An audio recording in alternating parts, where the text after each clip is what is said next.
Morning. How's everybody doing? Wait for that. YouTube.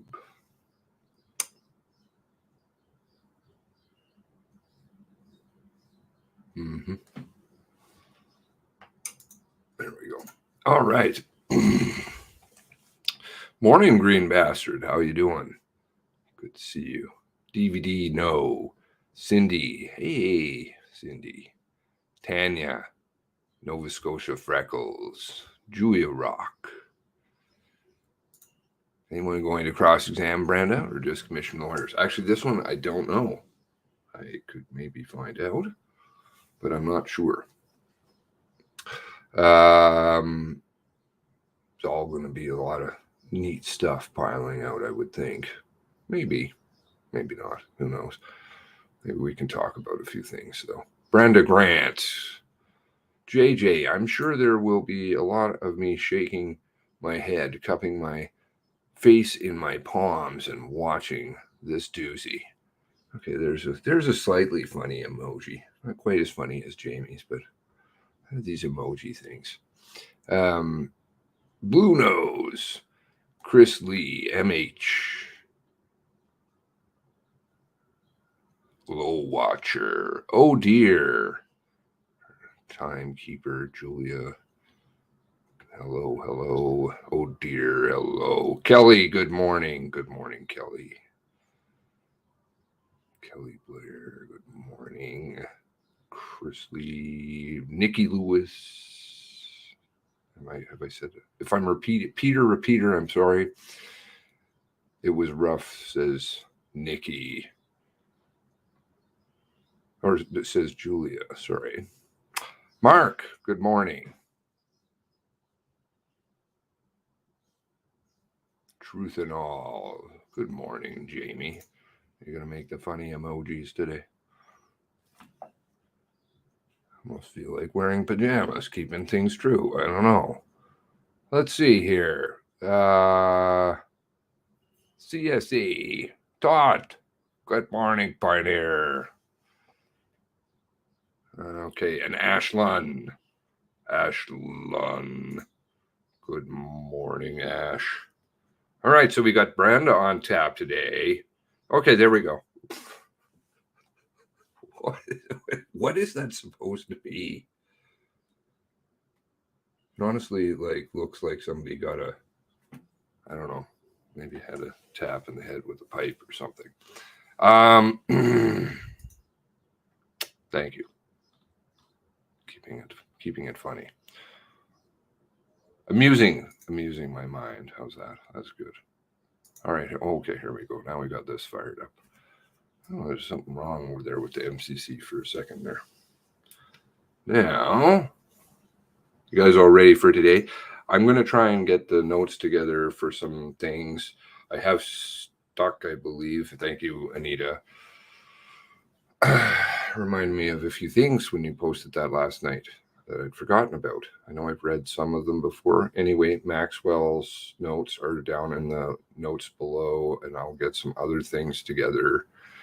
The Ellison statements, I'll put those in. Maybe I'll try and read through those in comparison to the different interviews with Brenda and George. Actually, there are both of them. Both of them are there. Anyway, should be very interesting. Yeah. Maybe Linda and Jean will come along for the ride. It's a drunk face. Okay, drunk face. I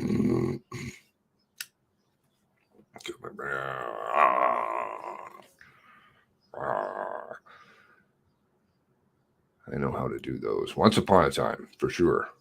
Very well at it. All right.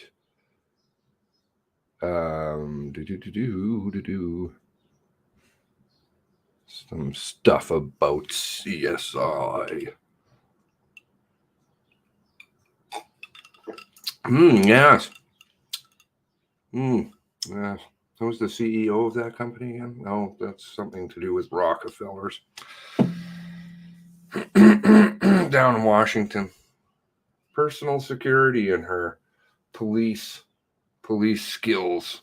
Where is she living at these days? Is it Camrose? Doing interviews? I don't know. Maybe George is flying in. Maybe she's flying in. Who knows? Who knows who's doing what?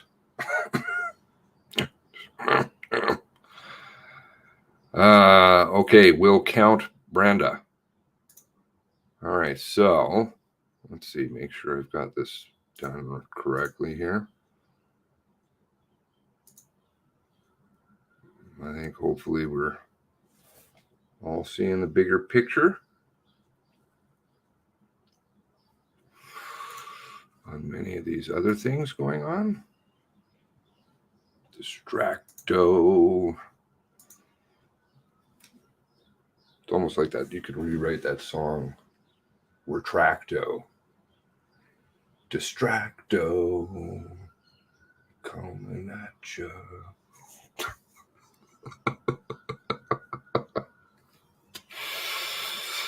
Sad. Wonder if they're going to talk about hot tubs. Maybe. Maybe they'll talk about roads. Yeah. Retracto. Nova Scotia citizen. How's it going? Should go pop a pot of coffee on. Might keep it relevant. What the timing is strange. Okay. I tend not to say very much. Oh, Tara, good morning. Sorry, Tara, I missed you. I think we got truth and all, right? Did we get that? Did we get her?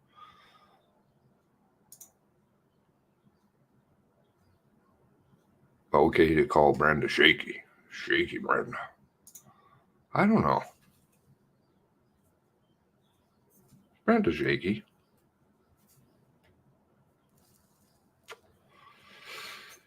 I shake some. Everybody shakes maybe a little bit. I don't think I'm quite on that level, but positive energy maybe. Maybe it's positive energy. Positive energy. I did. Okay. Shyness. There we go. Oh, I get called a lot of things. Paul. Drew. Seamus. Drew. Maybe I could be a shyness. Gotta go. Oh, you're off. Goodbye. Comments were being ignored? Where? Am I ignoring comments? Don't want to do that. Trying to make sure I've got everything going. Live chat. Very strange. Resume. Work history. I stand behind anything. I make no excuse for liars. That's good. It's a good way to live. What was rude? Who was being rude?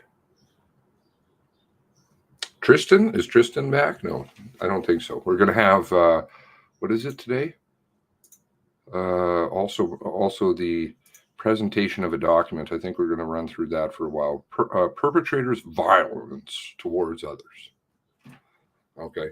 So we'll probably hear about the incident down. Maybe we'll hear about the incident with Matthew. I think was his name. Matthew. I forget his last name now. He didn't like his last name being out, so I won't say it. The boy down at the clinic.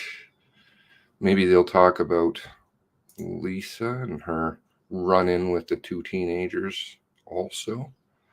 No, they wouldn't do that. That wouldn't be good. Versadex.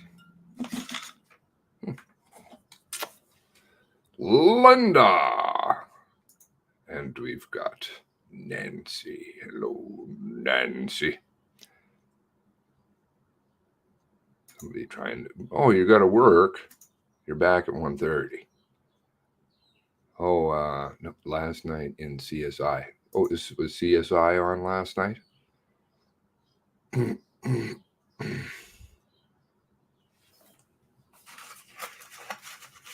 it a good show? I don't know. I tend not to watch TV too much.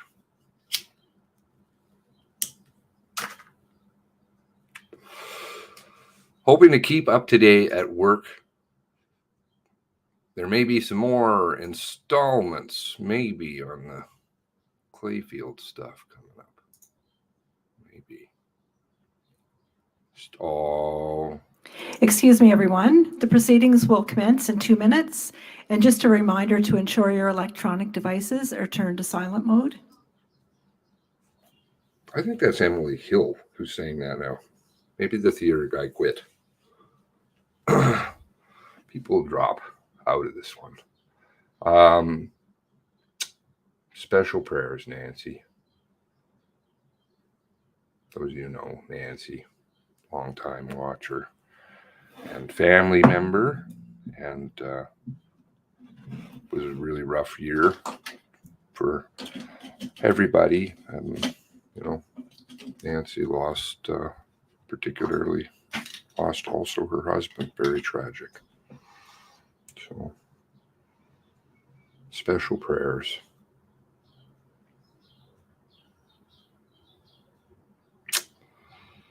Didn't pick it up either. Sunday Margarita.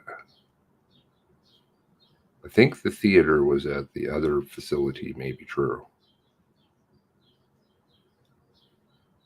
Who helped Wortman beat up the kid at the clinic that wasn't charged?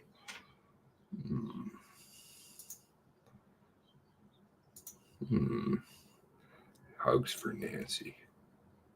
Yeah. Tracy, I'm off on Friday. So we'll be heading down. Oh, here we go. Here's another one. Getting registered. I don't know. Are tickets dried up down there? Tickets for the show. Thoughts are with you. Yeah. Everybody, please send your love and prayers. We're all a big family here now.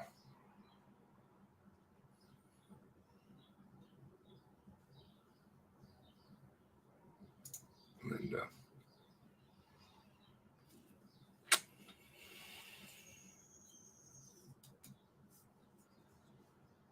Where's the other biddy? Is she coming around? Thinking of you. See, we're just a big family. By extension. I'm learning to draw with Sharpies. I think they look good. And maybe I can draw one of those drunky faces too. It's 5 O'Brien somewhere. Good morning. The proceedings of the Mass Casualty Commission are now in session with Commissioner Michael McDonald, Commissioner Leanne Fitch, and Commissioner Kim Stanton presiding.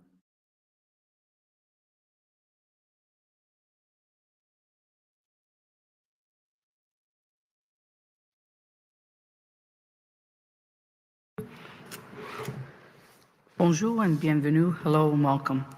We join you from Mi'kma'ki, the ancestral and unceded territory of the Mi'kmaq.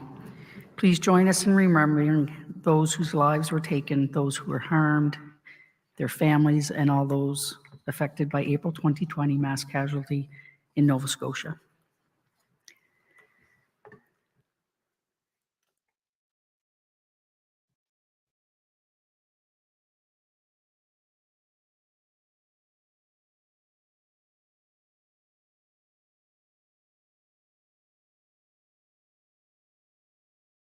Today, we continue to explore the perpetrator's violent and abusive behaviors in the years preceding the mass casualty. The role of violence is an important part of our work to understand the causes, context, and circumstances behind what happened in April of 2020. Commission Council will begin today by sharing a foundational document focused on the perpetrator's violence towards others. Following that, we will hear from the former Portapique resident and witness, Brenda Forbes, about her recollection of the perpetrator's violence towards his common law spouse, Lisa Banfield, the perpetrator's violent behavior in the Portapique community, and the circumstances surrounding her 2013 complaint to the RCMP with respect to the perpetrator, including the RCMP's response to her complaint. For those of you watching and listening today, please reach out to our dedicated mental health team who are available on site if you or someone you know needs help. Remember, you can always take a break as you need and can visit our website to watch the webcast or review documents at a later time when it is best suited for you. Additionally, a reminder for our online viewers, as always, everyone is welcome to contact the support services listed on our website. I'll now ask Senior Commission Counsel Emily Hill to present today's foundational document. Ms. Hill.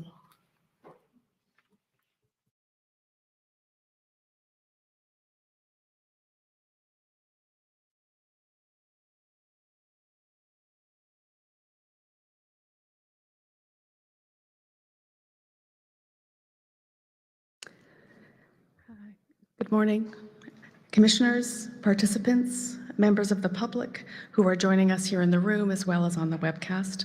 My name is Emily Hill and I'm a member of the Commission Council team. The foundational document that we are discussing today is the perpetrator's violent behavior towards others. Madam Registrar, that document is COM 0059623, and I would ask that it be marked as an exhibit. That's Exhibit 3368. Thank you, and also all the related source material. So exhibited. Thank you. The focus of this foundational document is the information currently available to the Mass Casualty Commission about the perpetrator's violent behavior towards others. In the document, violent behavior includes physical, sexual, and verbal violence, as well as aggressive, confrontational, controlling, harassing, and bullying behavior.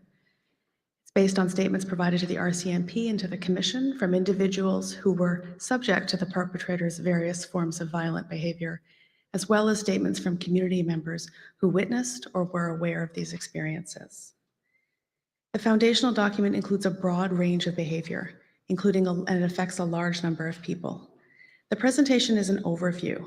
More information is available in the foundational document.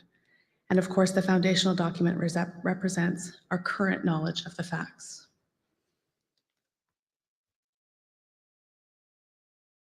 Yesterday, we presented a foundational document focused on violence within the perpetrator's family.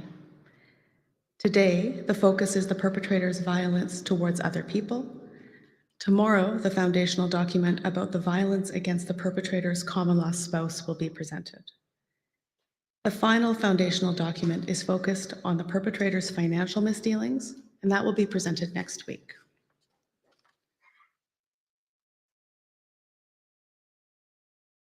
I'm aware that the material is difficult for those who had direct dealings with the perpetrator, and I'm also aware that intimate partner violence and sexual violence affect many people. And hearing about it, even in other contexts, can be difficult. I wanted to pause here so people know what's coming and know that supports are available.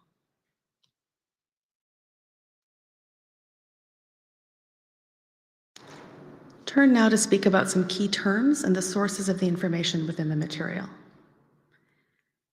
3 terms that I would just like to briefly define. The first is gender-based violence, and the definition comes from the United Nations High Commissioner for Refugees. We define gender-based violence as harmful acts directed at an individual based on their gender. It is rooted in gender inequality, the abuse of power, and harmful norms. It can include sexual, physical, mental, and economic harm inflicted in public or in private. The second definition is intimate partner violence, or IPV. This is behavior by an intimate partner or ex-partner that can cause physical, sexual, or psychological harm, including physical aggression, sexual coercion, psychological abuse, and controlling behaviors. And finally, a definition for coercive control. Dr. Katrina Scott prepared a report for the Commission that is forthcoming. In it, she defined coercive control as the ongoing patterns of abuse and accumulation of harm that occurs through both time and space, as opposed to the incident-specific and injury-inducing violence that predominates in current definitions and law enforcement responses toward intimate partner violence. These terms, gender-based violence, intimate partner violence, and coercive control, will be discussed throughout this week. Not all of the violence described in this foundational document and that this presentation is about fits into one of these categories, but they provide a framework for understanding some of the perpetrator's behavior.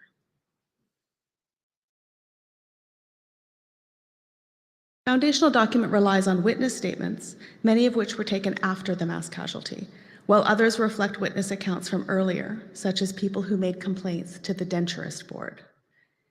The identity of some individuals has been anonymized in order to protect their privacy and dignity interests.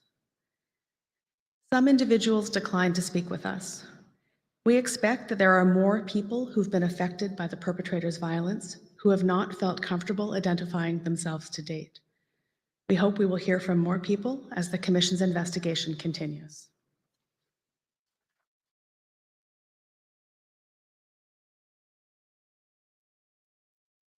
Foundational document outlines many people's encounters with the perpetrator and describes a range of behavior, and some people experienced or observed more than one type of violence.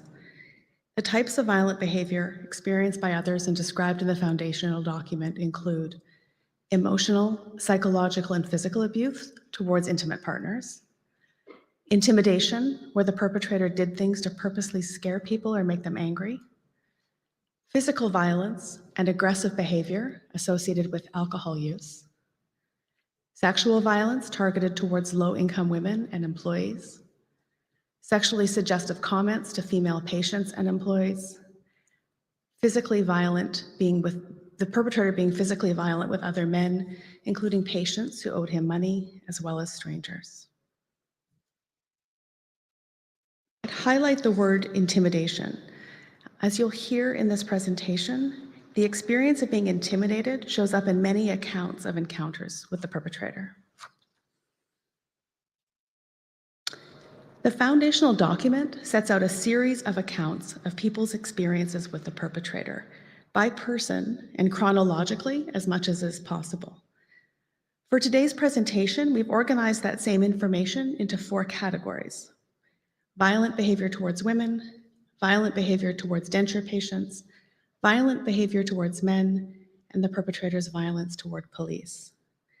These aren't perfect categories. There's overlap between them, but organizing the information this way is helpful to see some of the themes or patterns about how the perpetrator treated other people. Begin with the category of violent behavior towards women. This first slide is about FF.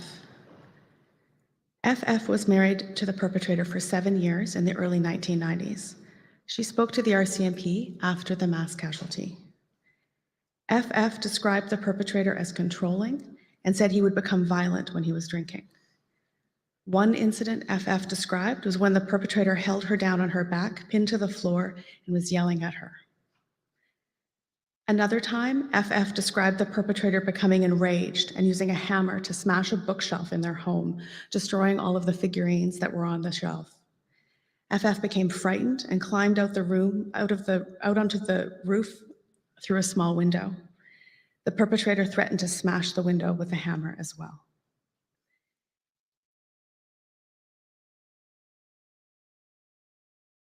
Lisa Banfield was the perpetrator's common-law spouse. Throughout the course of their 19-year relationship, the perpetrator subjected Ms. Banfield to a pattern of coercive control and abuse that included verbal abuse, psychological intimidation, financial control, and physical violence. The perpetrator's abuse of Ms. Banfield is touched on in this foundational document because it was happening at the same time as much of the other behavior described in the document. However, most of the information about Ms. Banfield is included in the foundational document that will be presented tomorrow, the perpetrator's violence toward his common-law spouse.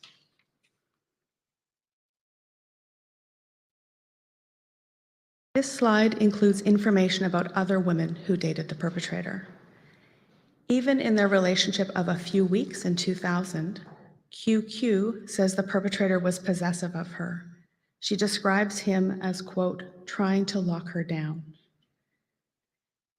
AA's relationship with the perpetrator lasted a few years. The perpetrator asked AA to leave her school program and her house in Fredericton and move to Nova Scotia with him. He asked her to sign a contract that he had written, which set out conditions, such as her working for the perpetrator and keeping their life private. She recalled that when the perpetrator proposed the contract, he said that if she moved with him, she would, quote, be set for life. AA's assessment of the contract was that the contract was to own her. She didn't want to sign the contract, and their relationship ended shortly after that.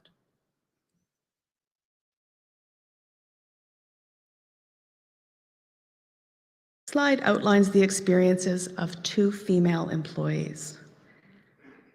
BB had recently graduated from high school when the perpetrator, who was about 10 years older than her at the time, offered her a job as a receptionist.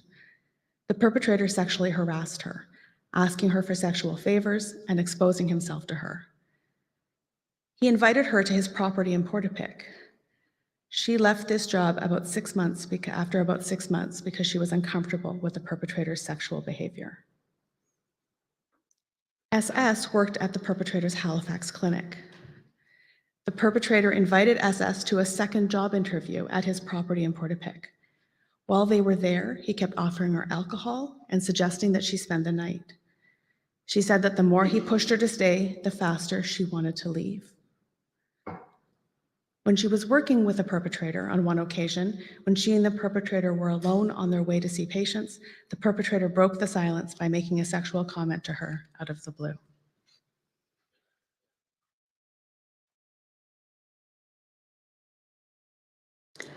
Women who encountered the perpetrator professionally, although not employed by him, also described him being aggressive with them.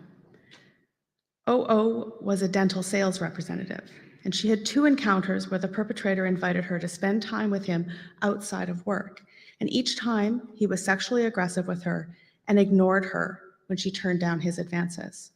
And after each time, he apologized. On the first occasion, OO described the perpetrator making sexual advances as soon as they were alone together. She told him she was not interested and started to leave. As she drove away, the perpetrator drove after her, and when she sped up, he sped up, and OO said he was trying to take her off the road. Someone on the street yelled out, and OO was eventually able to get away. After this incident, the perpetrator began calling to apologize and said that he would make purchases from her as a dental sales representative. After this incident, the perpetrator was no longer aggressive with her, although he continued to make suggestive comments which she ignored. On a following occasion, she accepted an invitation to go for a drive with him, and they stopped in Portapique when the perpetrator said he had to pick something up. While there, he jumped on OO and tried to kiss her. She pushed him off and told him that she was not interested. Again, he tried to convince her to stay and drink with him, suggesting that she wanted to have sex with him and telling her about the size of his penis. OO said she told the perpetrator she had to go home to her son, and he eventually drove her home. Again, he apologized for this incident after the fact. Alison McDonald sold advertising to the perpetrator on behalf of Yellow Pages. Ms. McDonald arrived 2 minutes late for a scheduled appointment, and the perpetrator refused to see her. Overall, Ms. McDonald described her experience with the perpetrator as unpleasant because he was condescending, rude, and being irrational. Ms. McDonald was struck by his aggressive manner in her meetings with the perpetrator. At the second meeting with him, he was pacing back and forth and counting down the time that they had left in their meeting. Her male colleague told her that the perpetrator was pleasant to him and renewed his advertising program without any difficulty.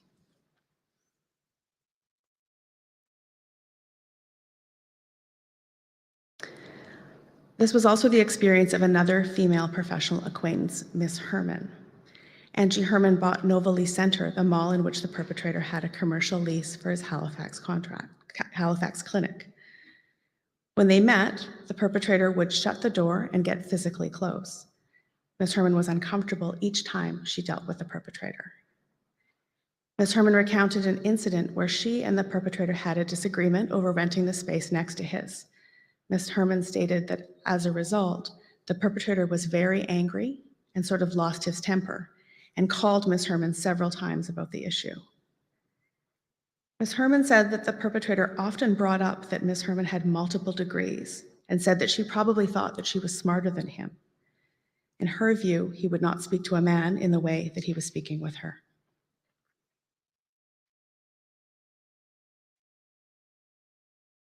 D.D. met the perpetrator through her mother, E.E., who was one of his neighbors, approximately 7 years prior to the mass casualty. D.D. was in her early 20s when she first met the perpetrator.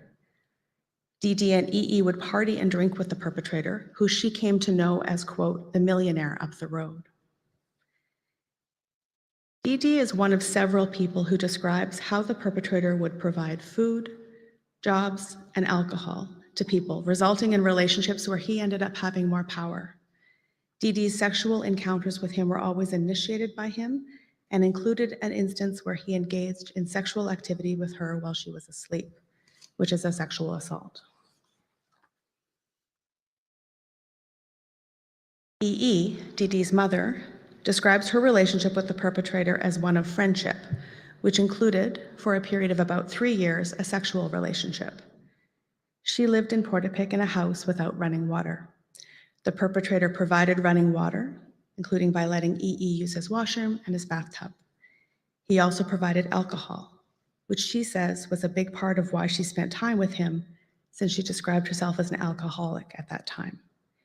He also gave her small jobs like cleaning the cottage or raking, which he paid her in cash for.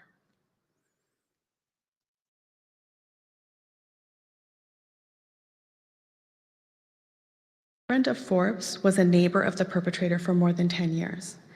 In her interview with the commission, she describes the perpetrator as someone she came to be very frightened of. She observed his controlling behavior toward Miss Banfield and how he often seemed to have people working for him who were dependent on him for money and alcohol. Ms. Forbes said that the perpetrator first threatened her in 2012 because she told the perpetrator's uncle that the perpetrator was, quote, bringing women over. Ms. Forbes said the perpetrator confronted her and said to her, "You're going to regret this." After this, the perpetrator started parking his truck in front of her house when she was at home, which scared Ms. Forbes. She began parking in the woods to avoid him knowing when she was at home. Ms. Forbes stated that when the perpetrator found out that she had reported him to the RCMP, he threatened her. Ms. Forbes observed that the perpetrator would be aggressive with her, but was friendly and respectful with her husband. He stopped parking in front of her house once Ms. Forbes' husband returned from an overseas work trip. Ms. Forbes says she felt safe in Portapique until her experiences with the perpetrator. Ultimately, as a result of the perpetrator's intimidation and threats, she and her husband decided to sell their house in Portapique, even though they thought it was going to be their forever home. We will be hearing from Ms. Forbes after this presentation.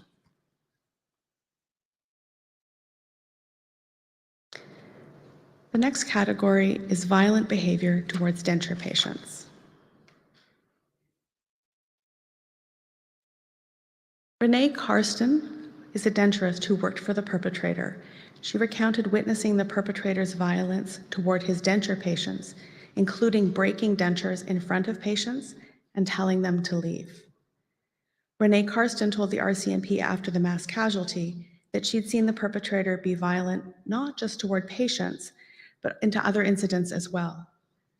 She described an incident with a man who was sitting on a windowsill outside the clinic. The perpetrator became angry and left the patient who was in the chair, went outside, pulled the man from the window, and beat him. Ms. Karsten went out and tried to intervene, but he yelled at her to go back inside. When he was done, he came back inside, washed his hands, and returned to working with the patient. Ms. Karsten said that these outbursts where he might remove dentures from someone's mouth and smash them, become angry and insist that a patient leave, were sudden, and that he then would act like nothing had happened. But she also described that he could be charming with patients on occasion. A number of witnesses, including the perpetrator's father, described this behavior of violently removing dentures from people's mouths if they owed him money or had complained about his work. Another report of violence or anger toward a patient came from Melinda Day. Melinda Day's mother was a patient of the perpetrator. She lived at the Northwood Long-Term Care Facility and was referred from there to see the perpetrator for her dentures. But during the appointment, the perpetrator became angry and insisted that Miss Day's mother leave immediately. These are some of the number of incidents recounted by patients and those who worked with the perpetrator.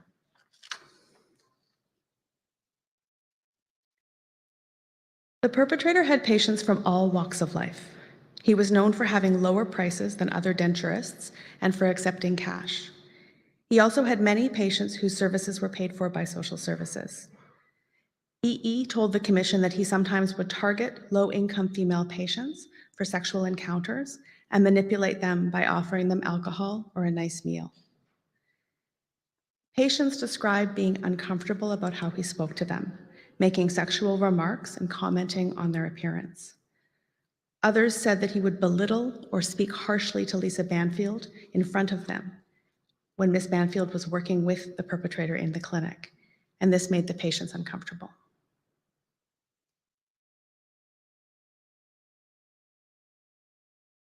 BK was an individual who lived near the perpetrator's denturist clinic on Portland Street in 1999. They shared a dumpster and they saw each other occasionally.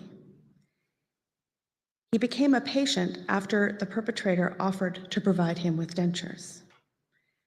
After he received the dentures, BK said that he made 2 or 3 monthly payments because he told the perpetrator he couldn't pay for the dentures up front, and the perpetrator had agreed to a monthly payment plan.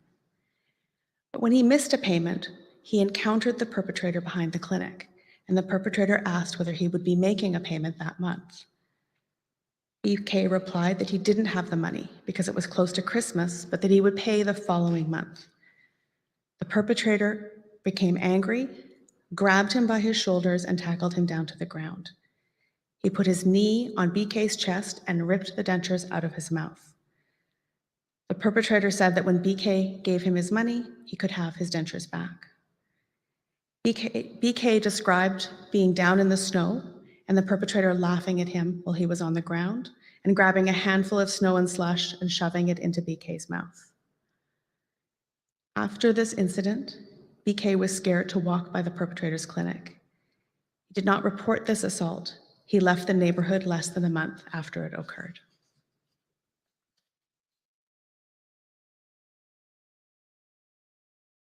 BN was another patient. They reported that the perpetrator was nice until she started having problems with the dentures that he made her. The perpetrator refused multiple requests to help her with them. When BN went back to the perpetrator's clinic, she said, quote, "Right from the start, he said, 'I'm so mad at you now, I could spit.'" BL, another denture patient and a friend, recalled an incident when the perpetrator became angry with him and threatened to cut his gums. BN and BL both describe events that reflect a pattern where the perpetrator would be fine in his professional interactions until a patient complained about their dentures or had questions, in which case he would respond with anger, sometimes to the point that his response included threats of physical violence.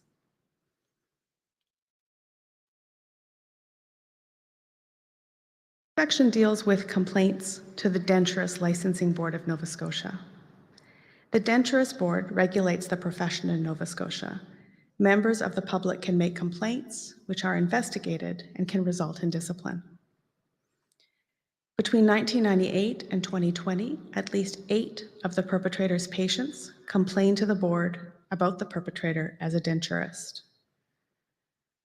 Some of the complaints seem to reflect the same pattern, where a patient had a concern, the perpetrator overreacted, becoming aggressive and angry, and it was that reaction that sometimes led to the complaint to the Denturist Board, rather than his actual work. The perpetrator reacted to the complaints when he was approached by the denturist board in the same way, denying responsibility and blaming the people who complained. In 2005, 4 complaints were referred to a hearing panel with an additional complaint regarding allegations that the perpetrator inappropriately interfered with the board's investigation. The denturist board retained a consulting denturist to provide an outside opinion about the quality of the dentures. After he wrote an unfavorable letter, the perpetrator phoned him. The consulting denturist said that the perpetrator told him to change the letter, but the perpetrator denied that. In 2007, the perpetrator signed a settlement agreement containing the board's disciplinary findings against him. The hearings panel reprimanded the perpetrator, suspended him for 1 month, directed him to attend counseling directed at improving his manner of communication with clients, and directed him to pay the costs associated with the investigation and conclusion of the complaints in the amount of $8,000. Pursuant to the settlement agreement, the perpetrator participated in 2 sessions of professional counseling at Fenwick Psychological Services and attended a seminar entitled Dealing with Difficult People, How to Communicate with Tact and Skill on May 16, 2007. The perpetrator continued to deny responsibility or wrongdoing when responding to subsequent patient complaints. One aspect of the complaints concerned how the perpetrator was billing insurance companies, and this will be discussed next week in the foundational document about the perpetrator's financial misdealings.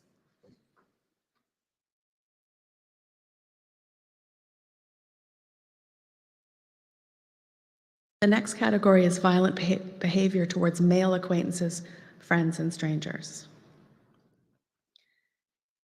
The perpetrator assaulted a teenage boy. Information available to the commission suggests that the perpetrator knew the teenager's family, but it's not clear how the assault started. The teen was struck in the head and kicked in the back. After Halifax Regional Police investigated, the perpetrator was charged. He pled guilty and received a conditional discharge. This means he was found guilty, but after the period of probation was complete, the charge would not be part of a criminal record. Pursuant to the terms of the probation order, the perpetrator was prohibited from possessing any firearms, prohibited weapons, ammunition, or explosive substances for the duration of his probation. He was also instructed to attend anger management assessment, counseling, and programs as directed by his probation officer. In a different incident described by Joe Cartwright, a worker who was part of a crew bringing supplies to renovate the cottage in Portapique walked across his grass. The perpetrator became angry and assaulted him with 1 hit, knocking him out. When the worker regained consciousness, he tried to fight the perpetrator, who knocked him out again. The other workers just kept working. Mr. Cartwright said of the perpetrator, quote, "Treating people like shit made him happy."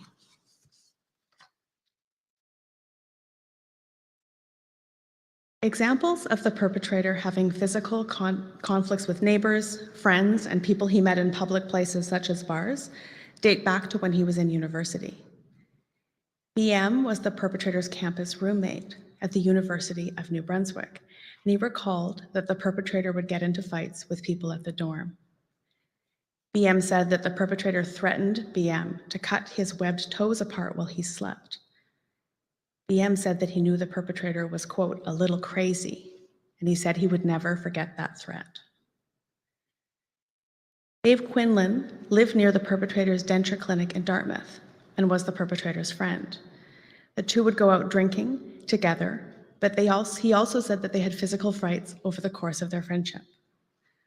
On one occasion, when the perpetrator and Mr. Quinlan were at a bar, the perpetrator became angry about the way he danced with the perpetrator's girlfriend and punched him in the face. The incident was reported to the Halifax Regional Police, who told Mr. Quinlan that he could go to the courthouse and lay in information if he wished.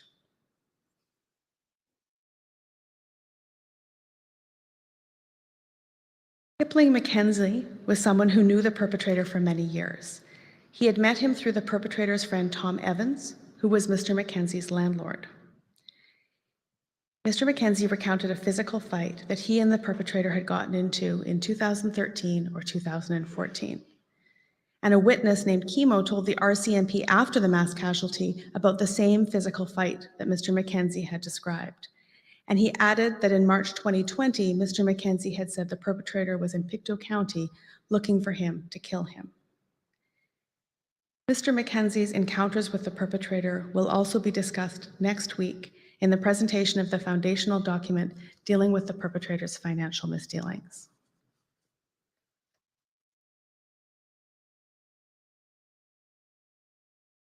A witness named Donna Grace recounted a time that the perpetrator told her that he, quote, saw someone around 12 o'clock at night in Dartmouth, and, quote, it was a black guy, and he figured he'd get away with this because the guy was black, and he beat him to a pulp.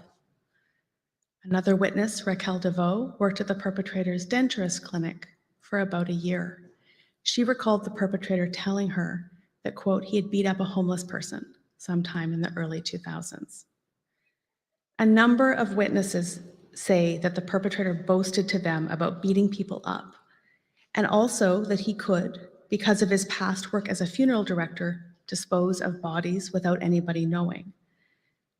There's no evidence to support the claim that the perpetrator disposed of bodies, but it seems to be something the perpetrator said to a number of people. It was an intimidating thing to say, and it stuck with people.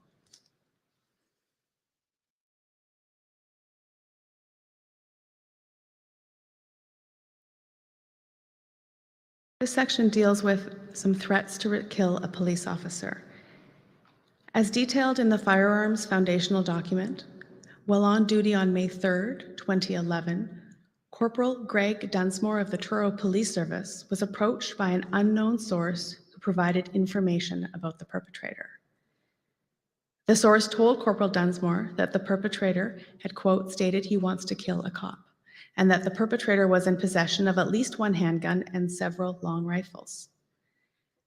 The source had seen the perpetrator's firearms. The source told Corporal Dunsmore the perpetrator was upset because he felt the police did not properly investigate a 2008 break-and-enter complaint that he had filed. Corporal Dunsmore filed this information in the TPS database as a source debrief report on the topic of officer safety on May 3rd, 2011. Staff Sergeant Morris shared a copy of Corporal Dunsmore's source debrief report within the Halifax Regional Police.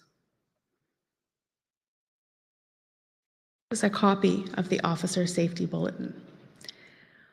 On May 3rd and 4th, 2011, Corporal Denmore filed information about the perpetrator's threat with multiple law enforcement agencies in 3 ways. First, through the source debrief report on file at TPS, through a call to HRP Staff Sergeant Morris, who shared the source debrief report with HRP, and through a CIS-NS Officer Safety Bulletin, which was distributed to police across the country.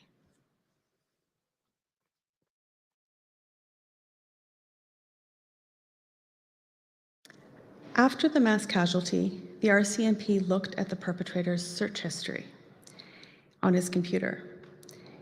In 2018, there was a search on YouTube for, quote, police getting beat up.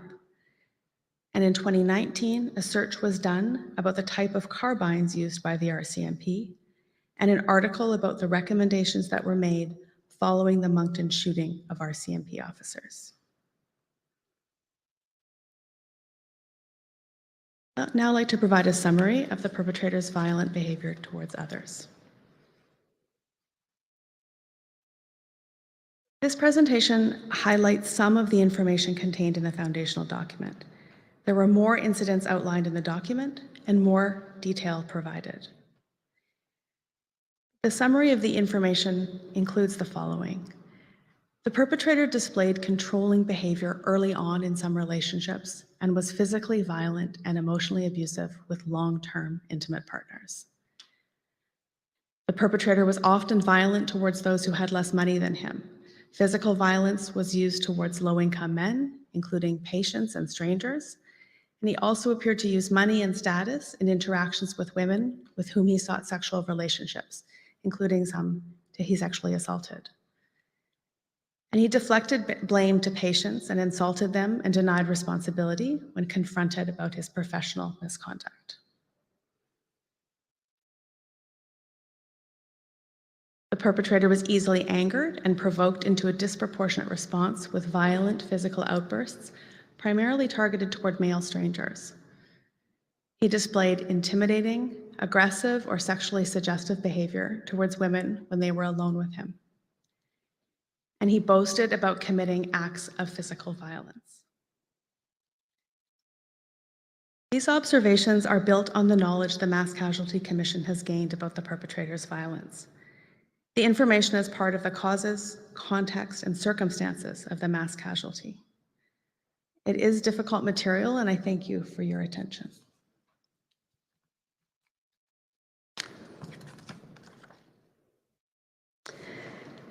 Commissioners, that concludes the presentation. I believe that Ms. Forbes is standing by to attend as a witness in our proceedings. Thanks so much. And I can't recall, did you mark for as exhibits the?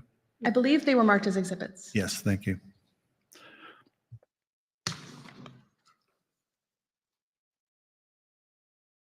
Thank you, Ms. Hill.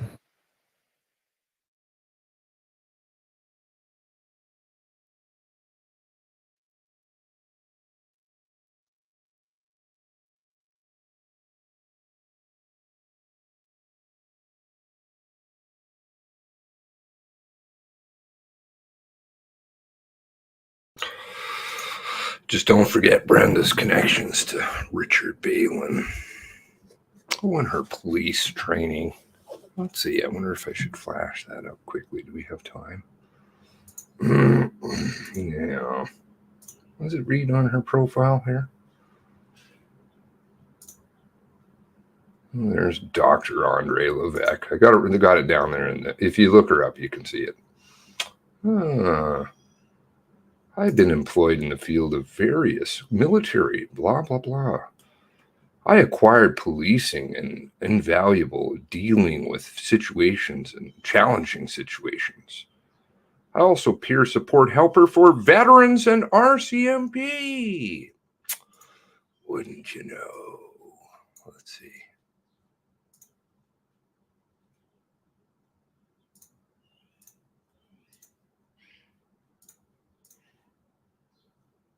Brenda, safety, independent sector out of Washington. Thank you, Ms. Hill. Let's see. Thank you.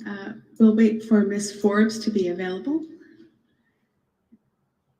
All right, I see Ms. Forbes on the screen. Can you hear us, Ms. Forbes? I think you can hear us. I'm not sure we can hear you. Can you hear me? Yeah, we can. Thank you. Thanks. Yeah. Madam Registrar, if you could affirm Ms. Forbes, please. Do you solemnly affirm that the evidence you're about to give should be the truth, the whole truth, and nothing but the truth? Yes. Thank you. Thank you, Madam Registrar. Good morning, Ms. Forbes. Morning. Thank you for joining us. I know that you're out west. It's a little bit early there, so thank you for getting up early to speak with us. Ms. Forbes, we're going to talk about some difficult things today. And because you're on Zoom, it can be hard for me to tell if you're having a hard time. So if you need a break, please just let me know and we can take a break, okay? Okay. Also, just for, there's people who are translating in the room, and there's a transcript being created. So if I ask you a question, rather than nodding, you'll have to say yes or no. Okay? Yes, ma'am. Thank you. I also want you to know that the information that you've already provided in your 2 interviews with the RCMP after the mass casualty and your interview with the Commission are already part of the evidence that the Commission can use. So I may not ask you about everything that you said before. And I may show you a transcript or a part of a foundational document and ask you to comment on it. Is that all right with you? Yes. Begin by asking you just a few basic background questions. I understand that you're retired. Yes. Before you were retired, you had a career in the Canadian military, Yes.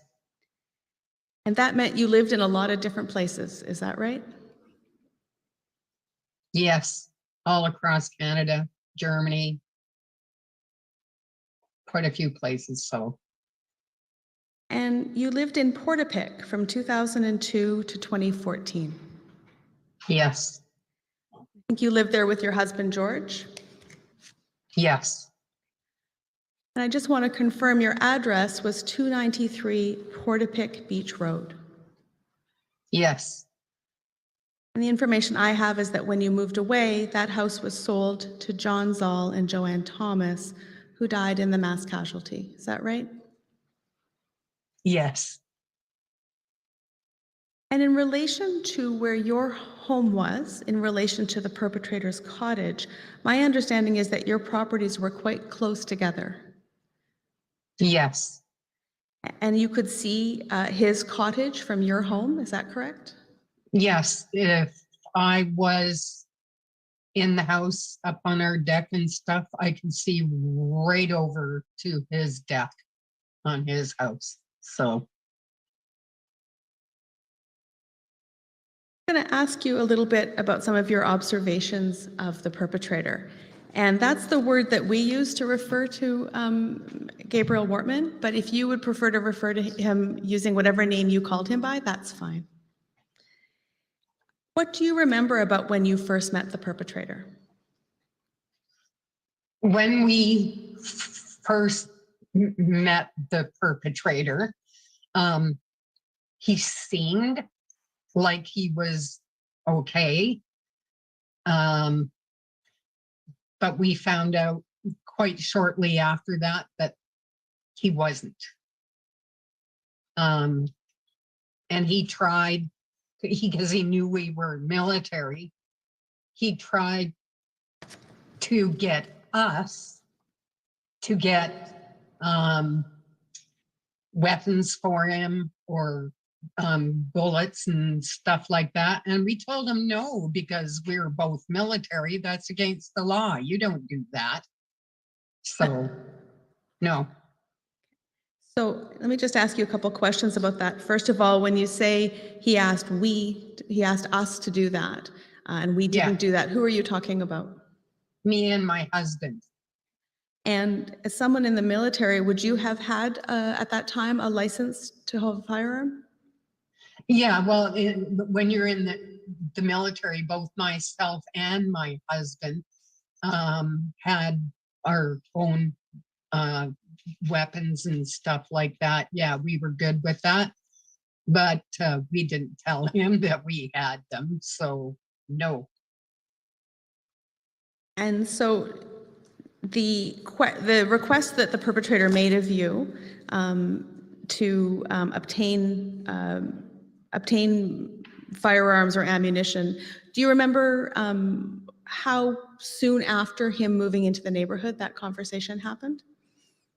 I'm gonna say it was probably 6 or 7 months, because we were still working on our house and building it and fixing it up quite a bit, but and we didn't talk much with him to begin with. But once we got to know him, we kind of distanced ourselves from him, because we didn't want to have anything to do with his guns and stuff like that. No. And do you recall whether he was asking about specific guns or specific ammunition, or was it a general request? Just a general request. He asked if he could get him some bullets or guns or anything like that. And we told him definitely no. And did you ever observe the perpetrator with guns? Yes. Because where our house was, like I said, if we were sitting on our deck outside, like on the house, we could see him firing off weapons into the water and stuff. into the like the water that was just below his house there. And my husband basically told him, you can't do that, because if you're firing a weapon, you might hurt somebody. Like it'll ping off somewhere. You're doing it. Oh no, I'm just having fun. No. So we knew right then and there that it wasn't right. And we did not know at the time, because of course he wouldn't have never told us, that he was not allowed to have weapons. We didn't know that. And after this conversation that you've just described with your husband, where your husband said that's an unsafe activity, did he continue in that activity or did he stop? Oh, he kept on firing, like anytime he could get a chance, he'd go out there and start firing the weapons and stuff. We just stayed away from him. In the time that you were living in Portapique, or early on in your time there, did you sometimes socialize with the perpetrator? When we first got there, we thought he was okay. We went to his place for a couple of drinks and stuff like that. And that's where I met Lisa. And it seemed like it was okay. But we found out later it wasn't. So that's the perpetrator's common law spouse, Lisa Banfield? Yes. And would you and your husband socialize with her as well as the perpetrator? We did originally, but after a while, she was not allowed to come near me. Did you make any observations about the perpetrator and Miss Banfield together when you were socializing? Yeah, he was very possessive, and if she was having a good time, like we'd have a little up front, we'd have a little garden party and stuff like that and invite her over. If she was having a good time, he would grab her and pull her back to his place because he didn't like her having a fun time.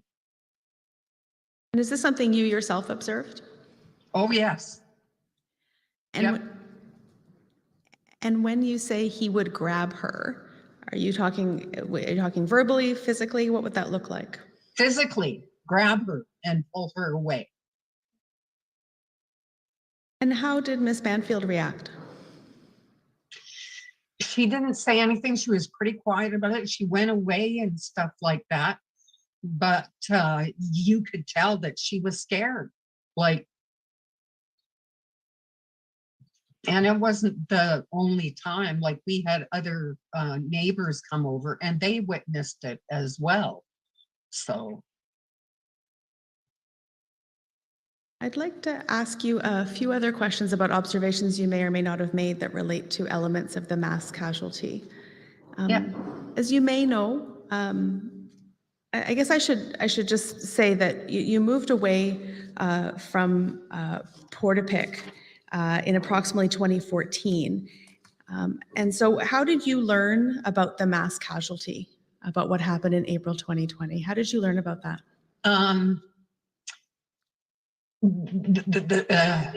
As soon as it came on the news, I went, oh my God, it actually happened. They think like he's crazy. And I could not believe that he was still out there and that happened. And I had told people before that lived in Portapique that he was dangerous and that it was bad. He was, abusive and stuff like that. And there were quite a few people that were living in Portapique that said, oh no, he's such a nice guy. Like he got me my teeth and oh, he's really good. And when that mass casualty happened, I got a whole bunch of people call me back and apologize for not believing what I had told them. And so you may have seen in the media reports that during the mass casualty, the perpetrator was dressed as an RCMP officer. Did you ever see him with police uniform or police paraphernalia? No, not back then. No. And you might have also learned that the perpetrator drove a decommissioned replica RCMP cruiser. Did you ever Yeah. see that vehicle when you lived in Portapique? No, he didn't have it while I was living in Portapique. And did you ever socialize or visit the perpetrator at the warehouse or garage that he had? No. We've also learned in the course of our work that the perpetrator purchased other decommissioned RCMP cars, but didn't add decals to them, so they were white Ford Tauruses. Did you see the perpetrator with those vehicles when you were living in Portapique? No, not at all. He must have got those while we were when we moved away from there. You spoke a few minutes ago about observations you made with regard to the perpetrator and Lisa Banfield. And in past statements, you described a situation where Lisa Banfield came to your house seeking help. So I'd like to just bring up a statement, the statement of Brenda Forbes to the RCMP dated April 22nd, Madam Registrar. It's page 2 of that statement if you have it handy. And I have the COM number, although not the exhibit number. Just for participants, it's COM 0004004.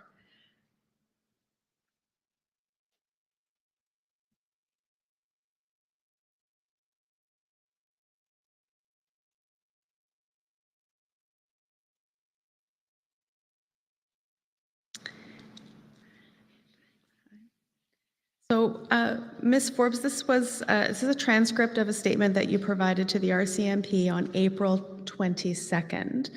I'm just going to start reading at lines 31. It says, he moved in with his girlfriend, Lisa, and it wasn't long before he started abusing her. He beat the crap out of her one day, and she ran to my house. I told her that she needed to get help and that there were places out there that she could hide from him. He wouldn't find her.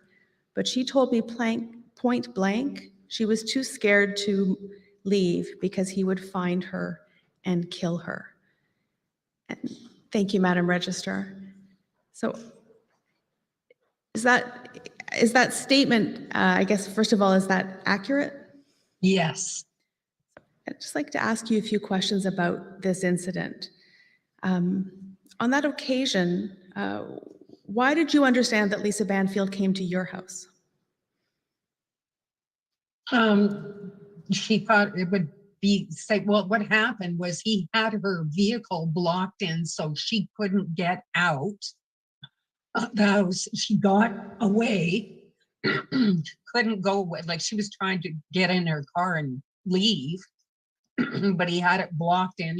She couldn't move. She came over to my place. And that's when I told her, you need to get help. And there's a lot of help out there, but she was just too afraid to, because she was afraid of him. And from that moment on, when she talked to me and stuff, she was not allowed to be near me at all. And what observations did you make about how she was on that day? She was scared, really scared. And I offered help and stuff, but she wouldn't take it. But she was just too afraid. And do you recall what she might have said in response to your suggestion that there might be places where she could go to be safe? She was worried about what would happen, I think, with her family, like if he'd have to go after them, but she was definitely afraid that he would come after her. So. Do you recall how long she stayed at your house in this incident? It was only for about a half an hour, not very long. And how did it end? When she went back home, like I don't know, because he wouldn't, there's no way he'd let me down there. So yeah, I don't know what happened after that. So from your point of view, that ended with her leaving your house and returning to the perpetrator's house. Yep. You mentioned that the perpetrator began to, I guess you just said that she wasn't allowed to come see you anymore after that. And so I'm just going to ask you a few more questions about that. How did you come to know that was the case? Can you explain? Sure. Sorry, that wasn't a very good question. You said just a minute ago that at some point Lisa Banfield wasn't allowed to spend time with you anymore. And I wonder how you know that. When the perpetrator found out that I had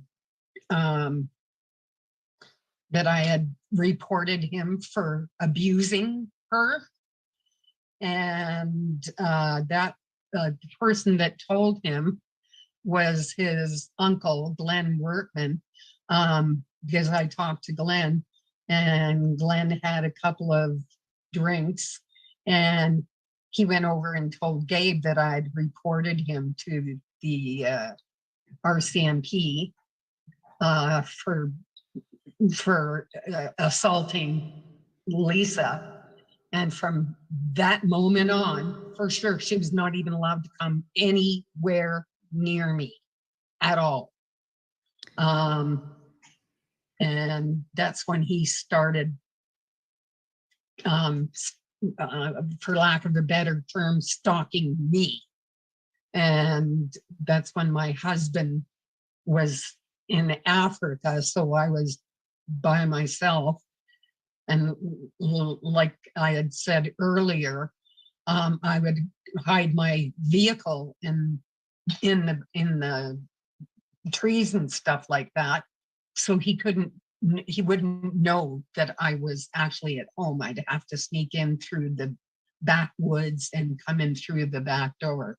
But he would stand outside my house and just stare at it and threatening me. And he didn't even know that I was home. He was like, bad. And then when my husband came home, I told him, and my husband caught him doing the same thing. He came up, and as soon as my husband went out, he took off. So, okay. So I'm sorry, it was really bad. I'm going to ask you some questions about, I think we'll get into some of this a little bit more in a bit, but for now I'm just going to ask you a little bit about another incident that you described with the perpetrator. I'm wondering, Madam Registrar, if you can bring up the Violence Against Others foundational document that was just marked as an exhibit this morning on page 36.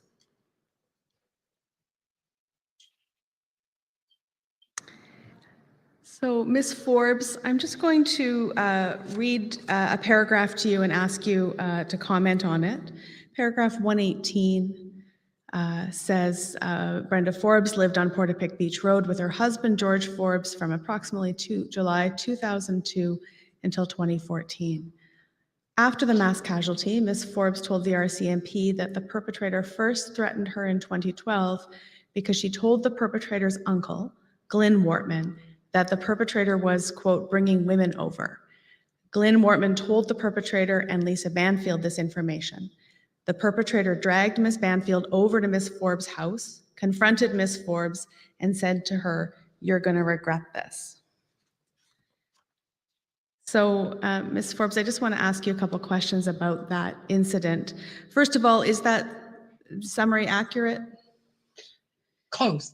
He came over to the house and he dragged Lisa over and he said, "What's this about you telling her that I was fooling around with somebody else?" But when he got there, he had firm control over her. And when he came in, I said, "If the shoe fits, wear it. You were with somebody else." And he dragged her out again. And from that moment on, she was not allowed to be anywhere near me. And this incident that we're talking about right now, where you said, "If the shoe fits, wear it." I guess my first question is, had you told either Lisa Banfield or Glenn Wortman that the perpetrator had seen other women at the place in Portapique? Had you in fact said that? When sorry, I stutter. Okay. Can you repeat that again? Sure. What I understand, I understand this incident started because the perpetrator became angry at you because he thought you had told either Glenn Wortman or Lisa Banfield that he had had other women in Portapique. And so I told Lisa for sure, and Glenn knew. Yeah, I told Glenn too, but I told Lisa. Yeah. And when the perpetrator and Lisa Banfield are coming over to your house and this conversation is happening, was your husband home at that time? Yes. Yes. And after your response, where you said, "If the shoe fits, wear it," what happened next? How did the perpetrator respond, or how did this incident end? He grabbed a hold of her and hauled her back out. Okay. And you said that it was after this incident that you just said that it was after this incident that you understood Miss Banfield wasn't allowed to have any contact with you. But then a little bit earlier, I think you told us that maybe that was after your report to the RCMP. Today, can you remember after which of these incidents the rule that Miss Banfield couldn't see you was made? I'm sorry. No problem. I'm gonna say it was both times. So me reporting him and her, me telling her about him fooling around on her. Okay. So it's both. All right, thank you.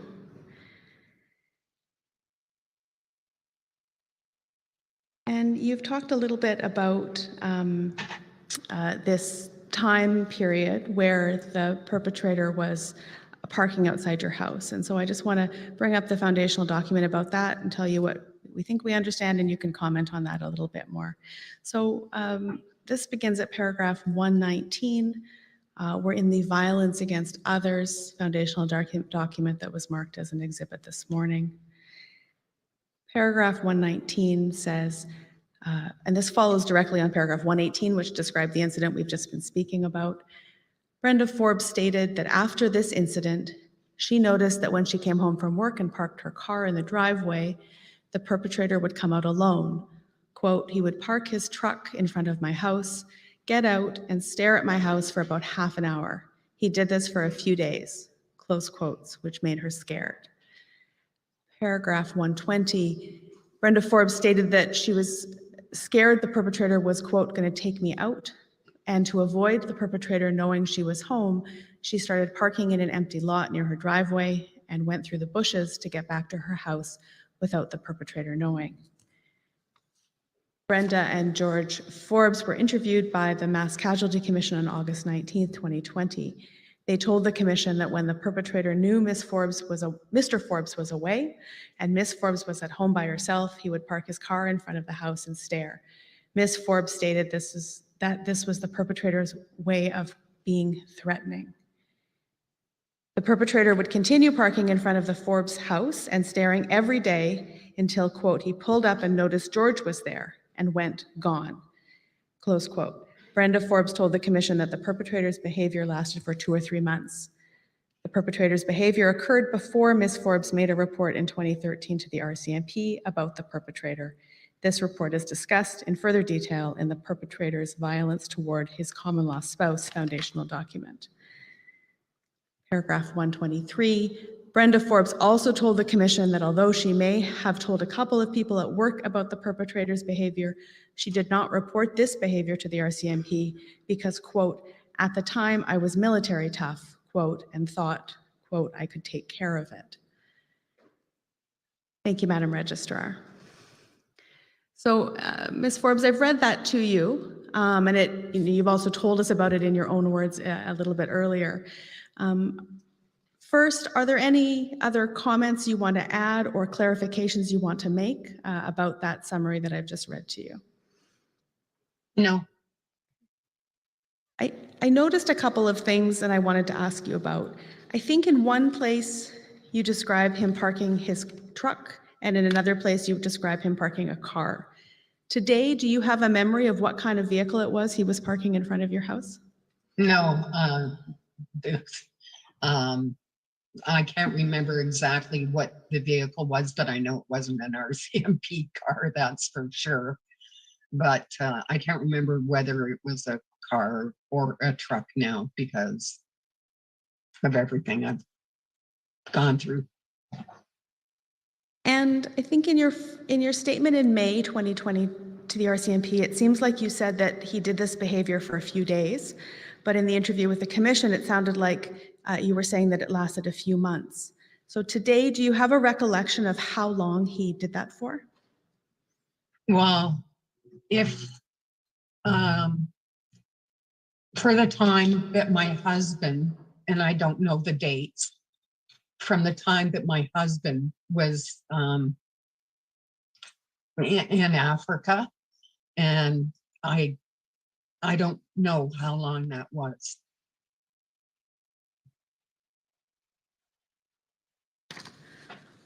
So I'd now like to move to talk with you about the report that was made to the RCMP.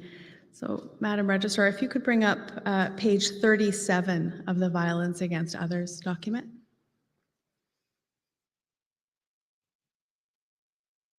I'll just read paragraph 124. It says, after the mass casualty, Brenda Forbes told the RCMP that sometime in the summer of 2013, she had called the RCMP and reported an incident of domestic violence involving the perpetrator and his common law spouse, which the perpetrator's uncle, Glenn Wortman, had witnessed. She said she also reported that the perpetrator possessed a number of illegal weapons. So, Ms. Forbes, that's a very high-level summary.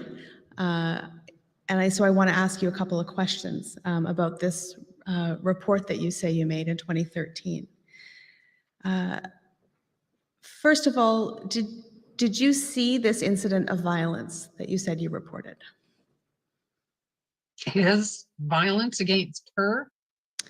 If I understand the information correctly, you say you've contacted the RCMP in 2013 and reported an assault that the perpetrator committed against Lisa Banfield. Yes. Did you see that happen? Did I actually see it happen? No.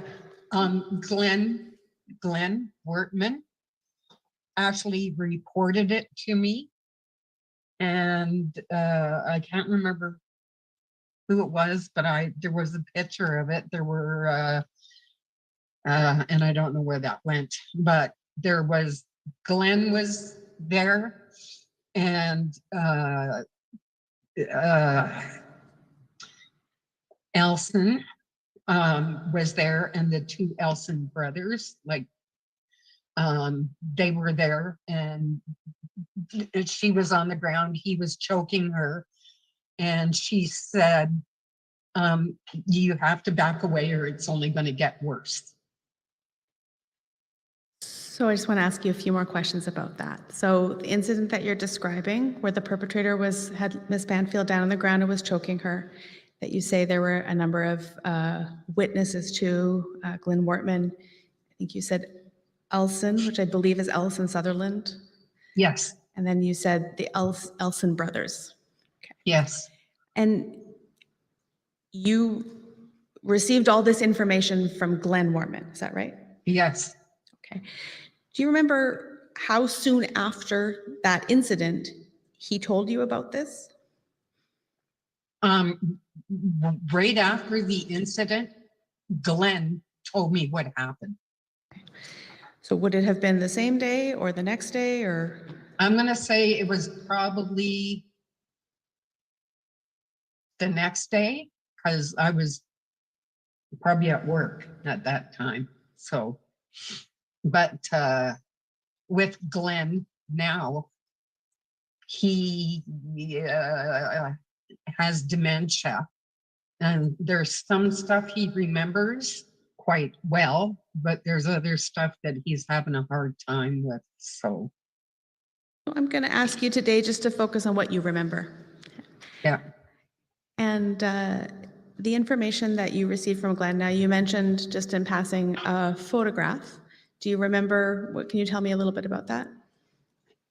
Well, I can't remember who I got the photograph from, but it was out in, like, if you go down 40 Beach Road, on the left-hand side where Gabriel had his other place, their big field area, that's where he had her on the ground, and the guys were all around her. And that's when she said that you have to go away or it's going to get worse. And so who said that? Lisa, to the guys, you have to go away because it'll just get worse. Okay. And so when you received this information, what did you decide to do? I went to the RCMP, and I talked with them. I told them what happened, that she was assaulted and stuff like that. And I was told that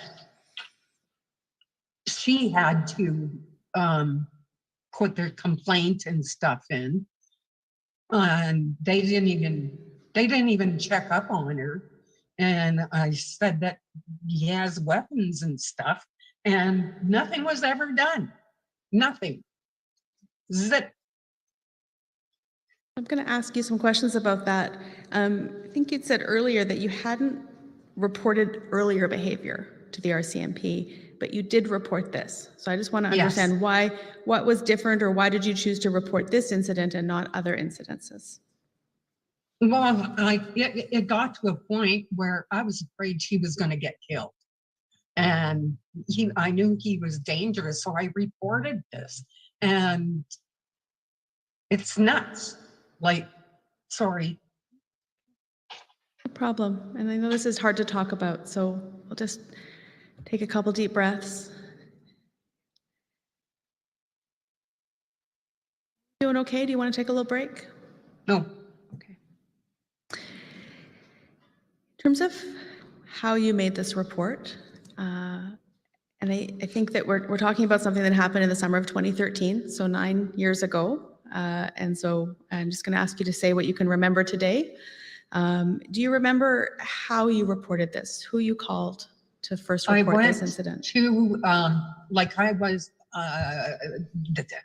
I was working at the cadet camp in DeBert, and I had the RCMP from the surrounding area, and they came up to DeBert, and they saw me at the cadet camp, and that's when I talked with them and let them know everything. So And I haven't got the exact date because I can't remember that far back. No problem. Do you recall if you phoned them to initially alert them to this incident? Oh, good Lord. I called them and they came to see me. And do you recall who you called, what detachment or how you called? I'm going to say that it was, well, the detachment probably from Truro, because there's no, I can't remember, but I don't think there was not enough police anywhere near Truro or Portapique. I mean, so I had to go up and I actually called them from Debert. So, Okay. but I don't know where they came from. Okay. And Ms. Forbes, you've described that you were working in Debert at the time, working at the cadet camp, and that some individuals from the RCMP came. In terms of what you remember today, do you remember how many officers came? 2. And were they men? And they were both fairly young. So I don't remember their names though. Do you recall if they were wearing uniforms? Yes. Sorry, that was a bad question. You recall, were they wearing uniforms? Yes. And do you remember what you told them? Yes. What did you tell them? Well, I told try that again. I told them that she had been assaulted by Gabriel, and that he had weapons and stuff, but I'm really scared for her. But I was told, number one, she had to report it. And I had to have proof, like pictures and stuff. And so who told you that Miss Banfield had to report it? The police that I was talking to. In Debert? Yeah. And who told you that you needed to have proof? They did. I had to have proof that, you know, the stuff that happened, pictures, whatever. So, and if he had any weapons, to have pictures of them, really.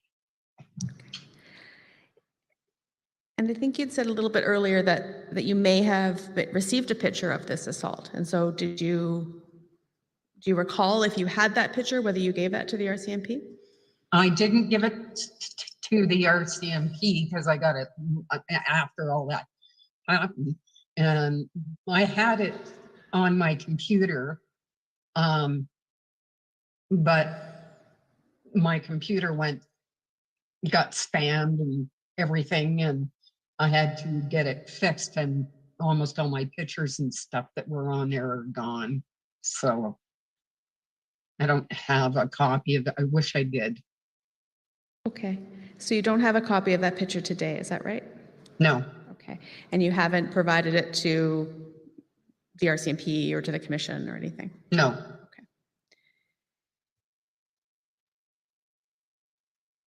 I think in some of the reports of this incident, there's a discussion about whether Glenn would be a witness to this. Do you recall anything about that? To the for Gabriel beating up Lisa. Oh yeah, Glenn actually saw it happening. Okay. And did you tell the RCMP that? Yeah. Okay. Yep. And do you recall whether the officers who were attending in DeBert said anything to you about Glenn being a witness to this? What I did, because while I was talking with the RCMP, I called, because I told them that Glenn let me know everything too. So I called Glenn while we were sitting there, and I said, Glenn, would you like to talk to the RCMP about what Gabriel did to Lisa? And he said, there's no way, because he'll kill me if he finds that out. And he told me that he's already killed somebody in the United States. And that conversation that you had with Glenn, Yes. was that a private conversation with you had it, or was it? No. Okay, I was on the phone and I had my speaker on, so the RCMP could hear everything that he was saying. Okay.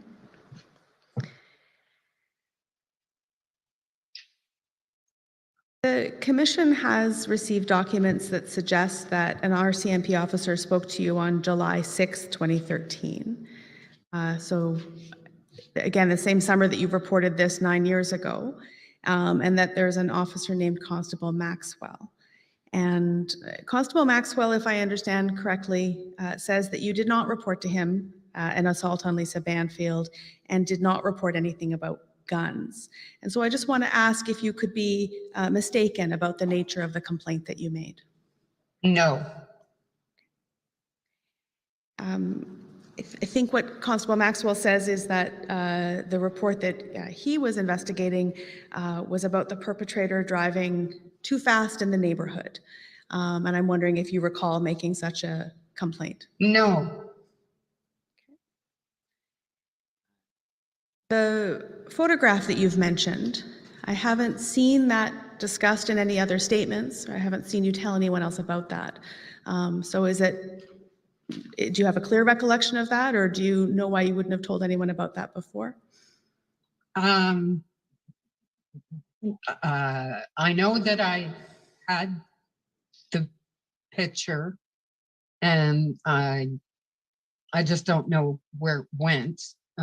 Now I know it was on my computer, but I can't remember who I got it from. That's my age thing, I guess. Okay.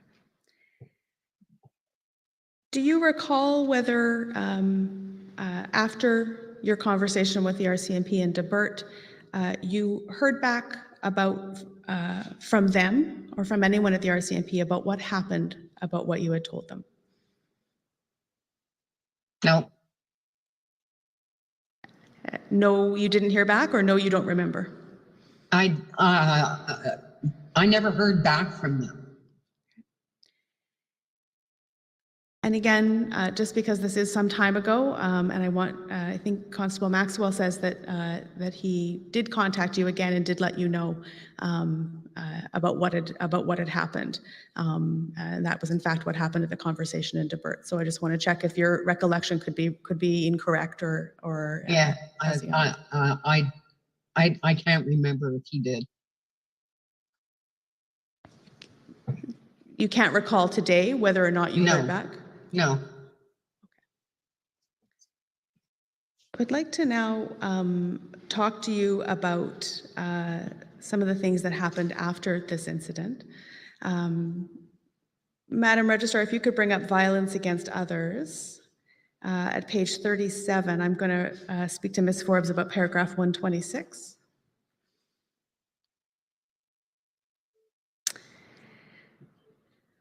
Paragraph 126 says, Brenda Forbes stated that when the perpetrator found out that she had reported him to the RCMP, he threatened her.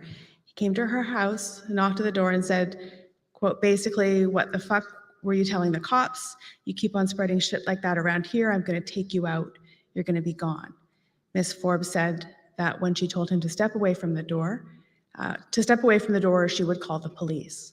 Just after she told the perpetrator to leave, her husband returned home from work. Ms. Forbes said the perpetrator, quote, was actually afraid of Mr. Forbes and left. Paragraph 127, Brenda Forbes told the RCMP that, quote, it was bizarre. He really hated me, but if my husband walked by, he'd say hello and be nice, close quotes. So Ms. Forbes, is that information accurate? Is anything else you'd like to comment with regard to that incident? No, that's true. Okay. And how did you take that threat seriously? Yes.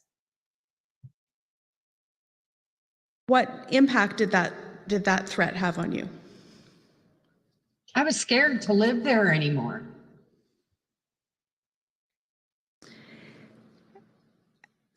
I'm going to ask you some questions now about your decision to move away from Portapique. Again, Madam Registrar, that same foundational document. And just the next paragraph, 128.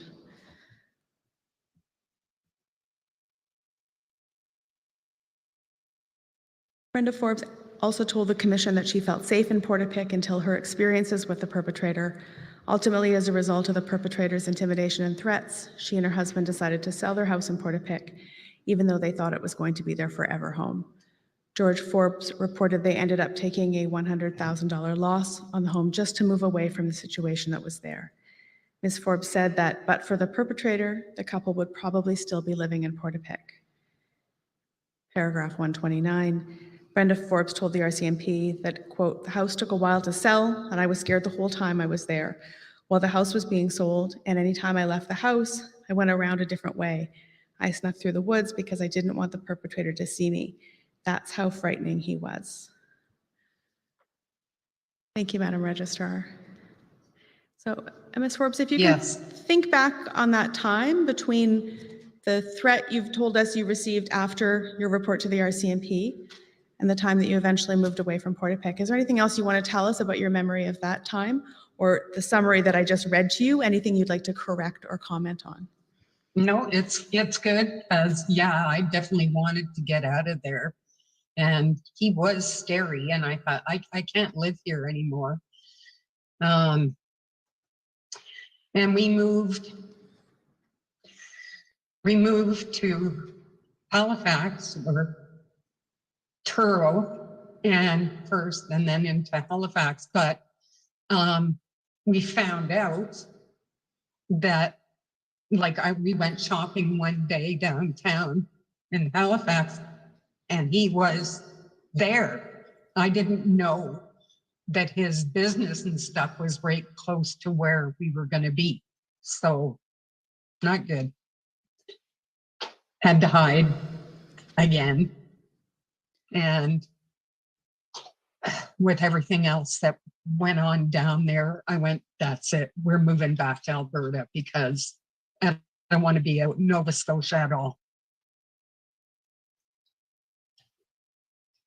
And then jumping forward to April 2020, after the mass casualty, I believe that you contacted the RCMP and told them that you had some information about the perpetrator. Is that right?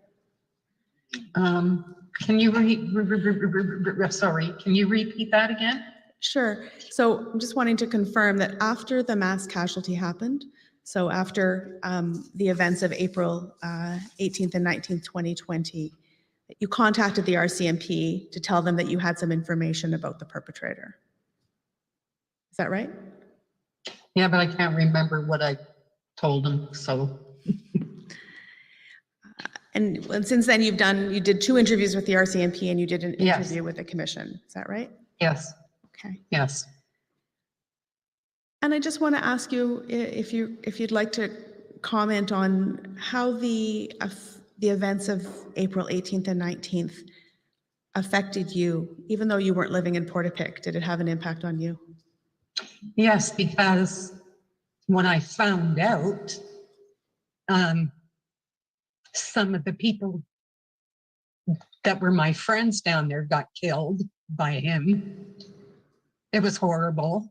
And then I started getting calls from people, from Fortipic apologizing to me because I had told them earlier that he was dangerous and that he was going to kill people and stuff.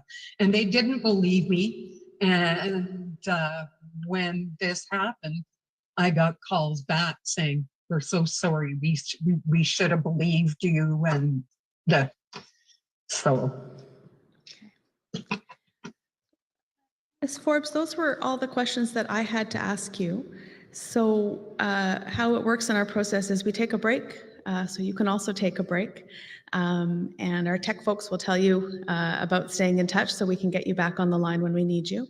And it may be that some of the other lawyers who are here have some questions for you. And it may be that the commissioners have questions for you. So if it's okay with you, we'll take a break, but then we'll come back on and continue the conversation. Can you give me a guesstimate of how long? I will look to Commissioner McDonald for how long the break should be at this point. Yes, good morning to you, Ms. Forbes. It's Commissioner McDonald here. First of all, thank you so much for making yourself available for us and assisting us. I know it's early in Alberta where you are, and this is not an easy experience for you, and we greatly appreciate it. So the process, as Ms. Hill said, is that Commission Counsel, Ms. Hill, will meet with the lawyers for other various participants and determine if there are more questions for you. So I'm going to suggest that it'll be at least 20 minutes. They may need more time just to discuss it, but the best I can say is an estimate of at least 20 minutes. It may take a little bit longer than that, but they'll be meeting with the goal to try to make sure that the questions are asked in an orderly fashion for you. So again, thank you, and our team members will be in touch with you. And Ms. Hill, if it looks like it's going to go beyond 20 minutes, please have members of our team contact Ms. Forbes and keep her up to date. So we'll keep you up to date on the progress, but it's going to be at least 20 minutes. Okay? Okay. Thank you again. And we'll see you at least in around 20 minutes. Thank you. Okay. Thank you. The proceedings are now on break and will resume in 20 minutes. Oh, this is so bad, man. She didn't ever mention anything about moving to Truro. So she's afraid. She's afraid. So she moves to Truro. Right? Remember, originally she said she moved to Halifax. And then there was the, oh, well, I might run into him in the grocery store, even though I lived there for 5 years. I think it was something like that, 5 years before I moved, maybe to Camrose. So how is Truro suddenly getting in this one? I'm waiting for the Truro. I don't remember reading in her statement Truro. Do you guys recall reading Truro? George used to live down 5 houses all before this. I think he grew up in 5 houses, actually, if I'm recalling correctly. Yeah, and Maxwell. Oh, no. See, it wasn't an assault call. It wasn't an assault call. She has pictures on her computer. Who takes pictures of an assault? The Ellison brothers' statements. So she said there were 3 people there, right? Originally, it was Glenn and then 2 unnamed people. Remember, with the slidey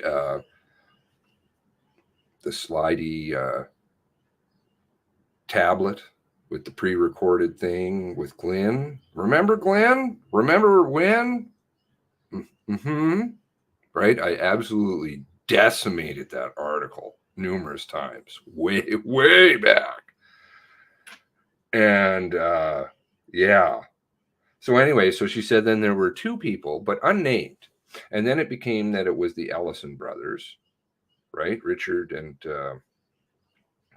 Dave. And if you actually read, and I've read that before and we'll do that later, their statements don't line up because I believe it's Richard who says Dave saw it all. So then we're down to 2, right? And Dave says, doesn't even mention it.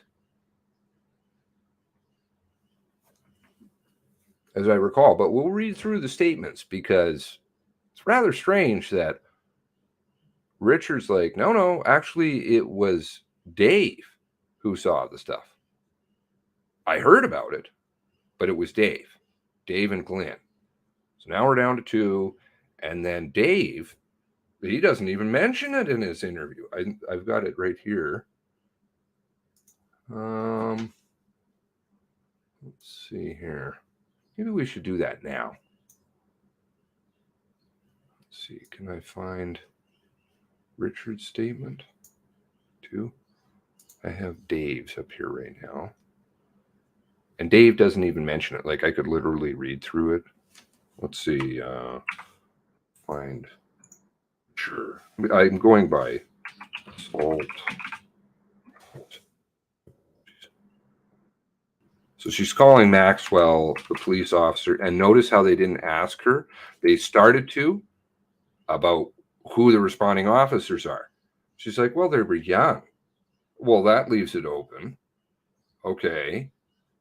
Were they male or female or male and female? No. Avoid the question. No. No assault. Oops. Sorry.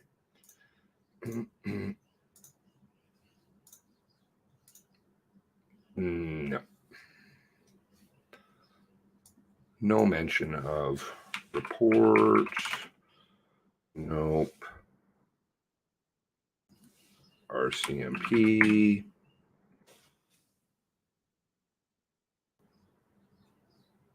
Okay. RCMP cars for auctions. RCMP cars for insignias. RCMP insignias. RCMP insignias. That's it. Glenn. Nope. No Glenn.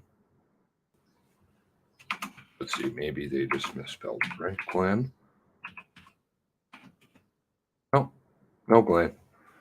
No mention, as I recall. I will read through the whole entire statement, both of them, and compare them. But I've done it before on probably 2 or 3 episodes and compared them because we don't have Glenn, right?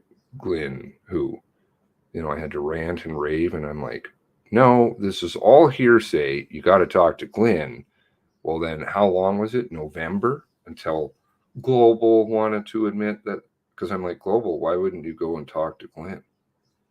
It wasn't until November that they were like, oh, well, actually, he has dementia. So we couldn't. But obviously, she's recording stuff. Hey, Glenn, do you remember? Do you remember? Believe me, trust me, I'm telling the truth. Nobody would believe me. Everybody said he was such a nice guy. Where's Truro? Let's see if I can find her statements. Because I don't remember anything about Truro. Let's pull up this one too. I think this is nice OCR, this one.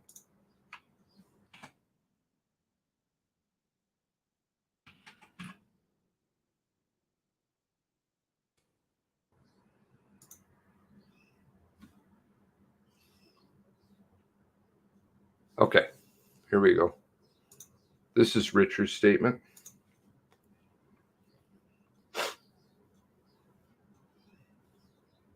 So you're friends with Gabriel, yeah. Do you have any relationships, problems with anybody on the street? Well, Richard, this one time we were drinking, we were having a party, and yeah, it would be his uncle Glenn. He went over to the house, which was burned. And what's her name over there? Lisa, this Gabriel's girlfriend, and went by a bit of time went by, and Gabriel, he was kind of wondering what was going on, and he went over there with his 4-wheeler, and he fucking blamed Glenn for trying to he was trying to get in bed with his girlfriend. And Lisa, oh yeah, she just tore and ripped right through Glenn. He was almost crying.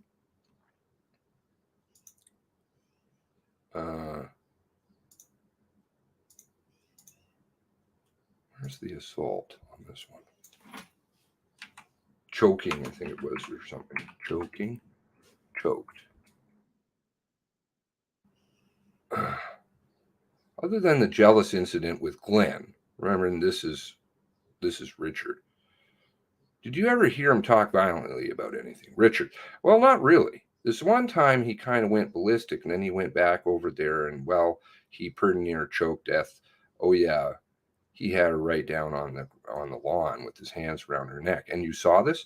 No, my brother and that other fellow who has since passed away, right? Okay, so his brother, who is David Ellison, and David Ellison didn't see shit because he doesn't mention nothing. Oops. So now everything is hearsay. You follow? It's not just Brenda. It's all of it. Concoctoroonie. And the only person that you have is the missing Glenn. So nobody saw nothing that you can prove. But you do have one RCMP officer who says it's not an assault call. Maxwell's notes. Maxwell's interview, which is down below. Seriously, guys, this is really, really serious. And you saw this. No. My brother and another fellow who did, since passed away, did. So, no. Let's look at Brenda and Truro, because why would you move from, you want to get away from this guy. Apparently George is terrified too of the staring. I don't know what the fuck is going on with that, obviously. Come on, let's use logic. Military personnel, he's just fighting over in Africa. He's going to come back, and there's going to be a guy who's staring, and it's his lifelong love of home. Right? Well, there was a guy who was staring at the house. Well, you know what? We got him. And we won't move far. We'll go to Truro.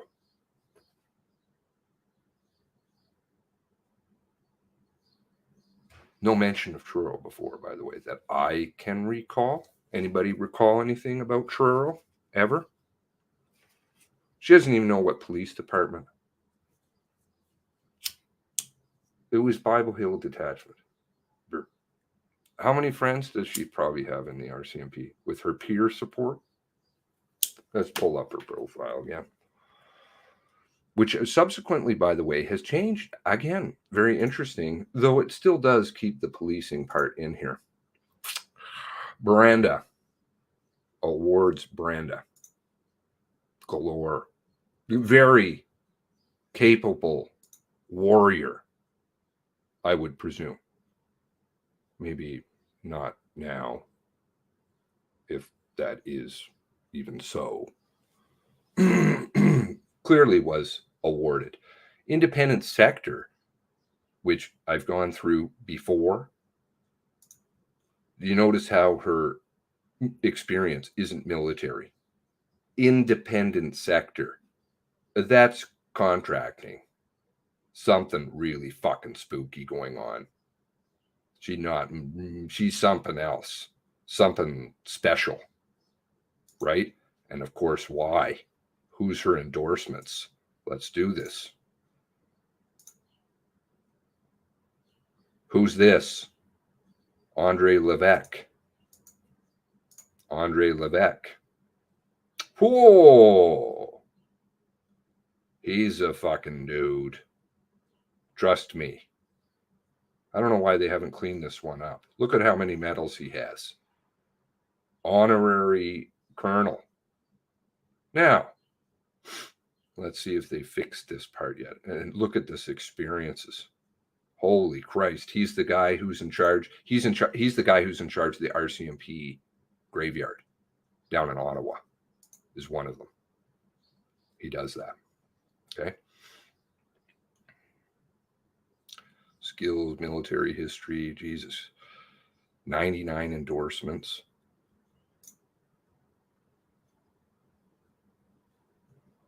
I wonder if he's left it on here. Let's see. Balin.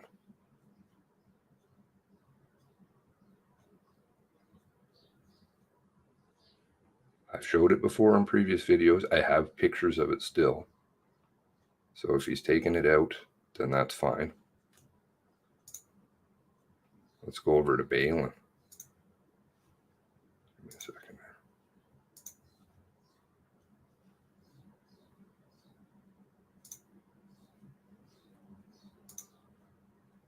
Richard Balin, Chief Superintendent, Royal Canadian Mounted Police. Oh, Australia. Good, good. What is he? I am currently Senior Police Practitioner, Chief Superintendent, blah, blah, blah, blah, blah. Domestic police experience, blah, blah, blah, for a wide variety of areas, blah, blah, blah. What? Covert Ops. What is his current thing? Director General, Covert Ops. He is the head of all of Covert Ops for Canada. All of it. July 2019. Till present.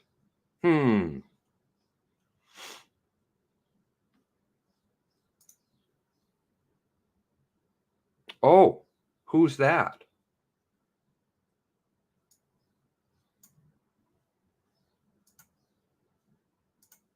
Who's that over here on hers? 1 degree separation. Do you think they know each other? Anybody want to ask? Why? Okay. Yeah, Germany. Well, she's an army brat. Army brat. Independent sector. Okay, well, let's do the police thing here. I believe this has changed again. Remember, I had the pictures before. I still do, I think, on my computer of when she said that she was still living in Bass River. And George's profile says that he's living in Bass River. And all of the stuff started popping up on Google when I was looking and doing dated searches. She was suddenly appearing in the newspaper in Camrose. It's changed now. It's gone. She was literally in the paper in Camrose 4 times right after this all came out in May. What date was that? Was it May 12th? I'm trying to remember. May 12th. And I did all the searches. And post April 19th, she appeared in the newspaper in Camrose 4 times. Anytime prior? No, never. So it was like almost as though they were planted. Oh, yeah, by the way, I'm in Camrose. Okay, maybe I'm wrong. Bass River, though, it did still say. So did his. I'm like, okay. Then I exposed that, right? Those of you who know, remember. And it did change. I still have the pictures of it. That she went back and updated. Now, currently I'm consultant. See, consultant investigator, specializing in security. In my spare time, provide training, advice, guidance, local organizations. I believe this has changed, so I'll have to go back and find the old pictures. My current job, because she said that it gives me the opportunity to be part of an experienced team. The skills I acquired in policing. What policing? What policing, Brenda? Who's scared of the stare? Who doesn't witness anything? I liked how it went now to multiple times that she witnessed. No, not according to media, not according to her initial report. Went through it very thoroughly, and I think equally it echoes in her statement. Just the one time she was upstairs, she had the flu, she didn't, he came banging over at the door because he was pissed. He was pissed that she was running around saying that he was cheating. Right? That's what it was going on. She came downstairs, and he's like, Lisa, let's get the fuck out of here. These people, whatever's going on here. I don't know. That was the impression I got. Get out. Let's get out of here. These people are accusing me. Of course, I'm not trying to defend this guy. I'm just laying out the facts. If you were accused by somebody else of cheating, and you bring your girlfriend over and you say, fine, fucking tell her, man. Tell her. And she's going off. She's acting angry, Brenda. If the shoe fits, wear it. Every time the shoe. How long did her policing career last? Sorry, I want to get your comments here, right? But I do want to touch on a couple of other things. So, what is independent sector? Oh, it sounds like something, just a nothing burger. It's not. Lahore is in Germany, by the way. That's where she's an army brat. So if you look at independent sector, oh, sorry. Oh yeah, I don't know if they have a profile. Now, you have to look it up though. Copy. Okay, give me a second. Maybe I have to do it in the Googles.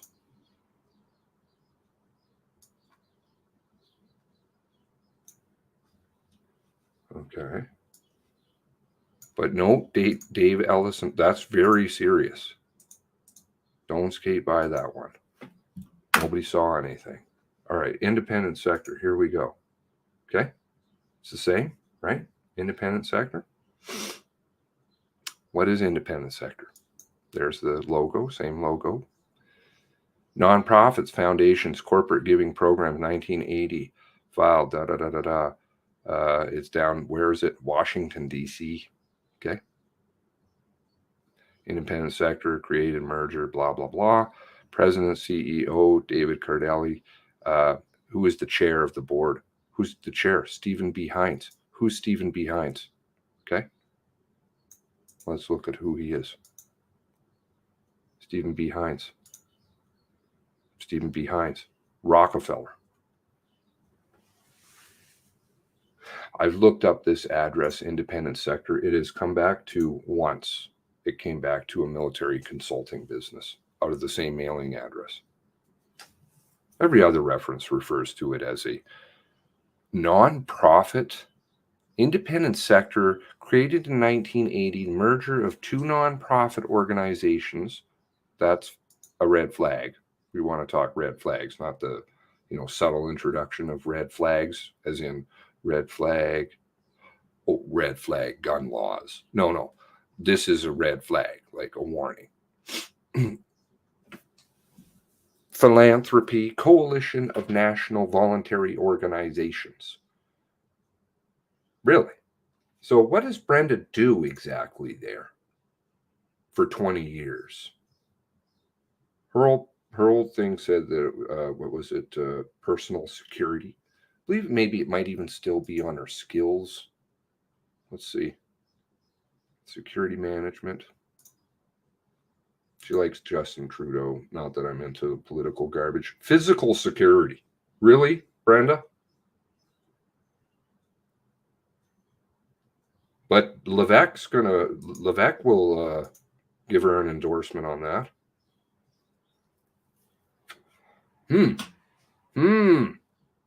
Where's the pictures on the computer? Security management, corporate security, security operations, policy, surveillance, security, executive protection, private investigations, crisis management. Maybe she's got incident commander training with her policing. What the fuck is the policing about? Truro? Anybody looked at her statements for Truro? I don't think I'm going to have time before they come back. Clutching at straws, I want to get some of your comments. If somebody can look up and find Truro, I'd appreciate it in her statements, because she said she moved from Portapique after the staring, right? And George, I don't know, doesn't seem to want to do anything about that or whatever. It's scaring him too much too. So they move with the road, by the way, built. And the other side of the story, lawyers better ask this one. Here's Harlan Harlan Rushton. It's just coming from Richard. He's talking about 200. I'm reviewing this from yesterday. I haven't been there, so I don't know. Richard, they're both down at Onslow at this point in time. And at the fire hall. There was another house down there, right at the end of the, not right at the very end. There was a trailer. The people had been there, right at the very end. But next to it, the trailer is Griffin. But next to it, there was a big log home there. Something tells me that he owned that. He bought that from those people who were back in the military, who were in the military that lived there. Those people. But listen to the reference that he uses. There was. This is a few days later. Was. So he's talking about a house that's burned down. Was a house. What does Lori Thomas, right, who lived at 193, this is the daughter, I believe, daughter, Winnipeg. Okay. 193. Joanne Thomas, who called because a 22-minute phone call on Bent's notes in reference to Brenda's article, which I read yesterday, where she's talking about having to sell the house because all the scaries and this and that, and the year long and all of, the taking the loss. She has a 22-minute phone call with Bent about this. And she says, who called, in his notes, who called, Lori Thomas called because she was concerned about all the stuff. I can't quite decipher what that is.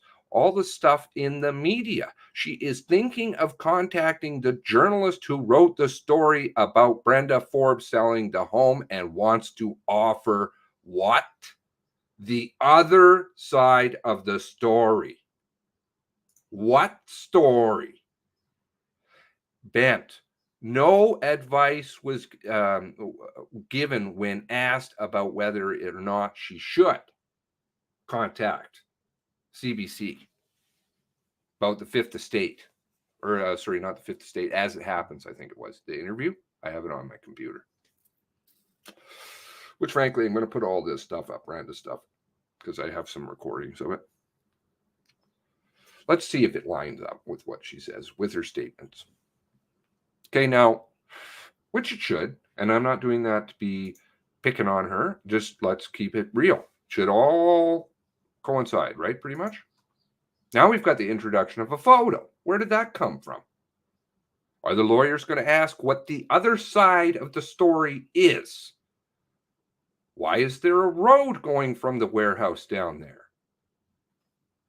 Did they like to hang out in the hot tub parties before? How well does she know Lisa? She said she was going to contact her. She just hadn't yet. After this happened, who called? Who did she call? Who called to apologize about the, we didn't believe you? Why were there no names? No sexes on the police officers. This is really, really bad. Hearsay, hearsay, hearsay, and the media and everybody knew it, and they pawned it off at everybody. They knew about Glenn, they knew about everything, and they fucking lied to all of us. tried to paint this picture on behalf of who?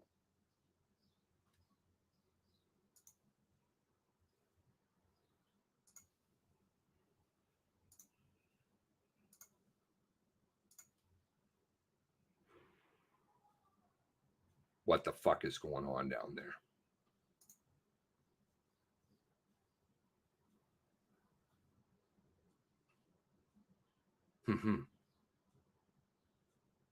Director of Employment Relations. I mean, this is really serious stuff, man. Director, Interpol Canada. Really? 1 degree separation.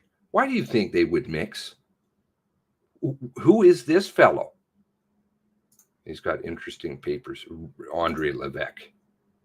Chest full of medals. Chest full of medals for being a reservist colonel. I believe honorary. He wrote a paper, by the way, on bio stuff right before COVID. Interesting. I got the paper. Just saying. So the lawyers should be asking a lot of serious questions here. Maxwell's partner, I think I dug up who that was that day. I'm not going to specify more than that because I want Brenda to answer. Male, female, female, male. 2 males, 2 females. What's going on? Who is it? You know that they're young. You know that. What about Truro? Where's Truro? Oh, somebody got in there. Was it an Indo computer? We're talking the goo about what is it? That TV show? Bullshit. Love all these unnamed people everywhere. No last names on people. Colors, inanimate objects, sources. Really? Okay. Seems credible. Very credible. All over the place. Okay. Gabriel Wortman. How long are we on the break, please? Julia, so great to have you keeping track. I'm sure you keep track. I shouldn't be presumptive, but I've come to count on. Close protection. I would never go near her if she's carrying a firearm. Is this even the real Brenda? I mean, how can we have one thing and then another? I don't know. I'm just saying.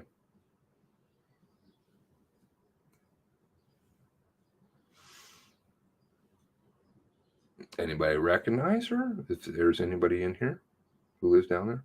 I have had some conversations in respect to this. I'm pretty sure they were all friends at one point. Hot tub parties. Well, yes, I spoke about the hot tub parties because I had to visit, right?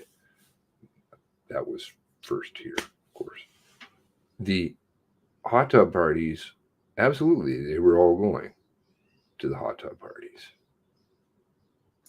So were some other people.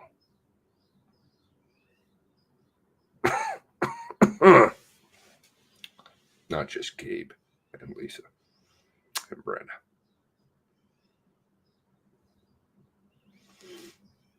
Some other people from other organizations,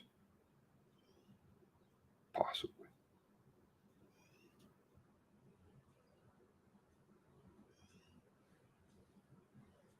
With some candies.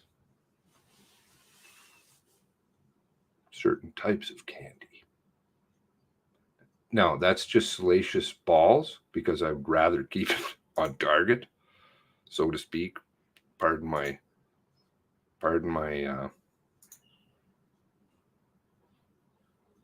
what's going on? 30 minutes? Oh. Can you tell me exactly how long we're going to be? Can you tell me? Did you see her just reading her script too? Down there, right at the bottom, on the right, she's like, burp, burp, burp, burp, burp. I'm sorry. Bird's the word.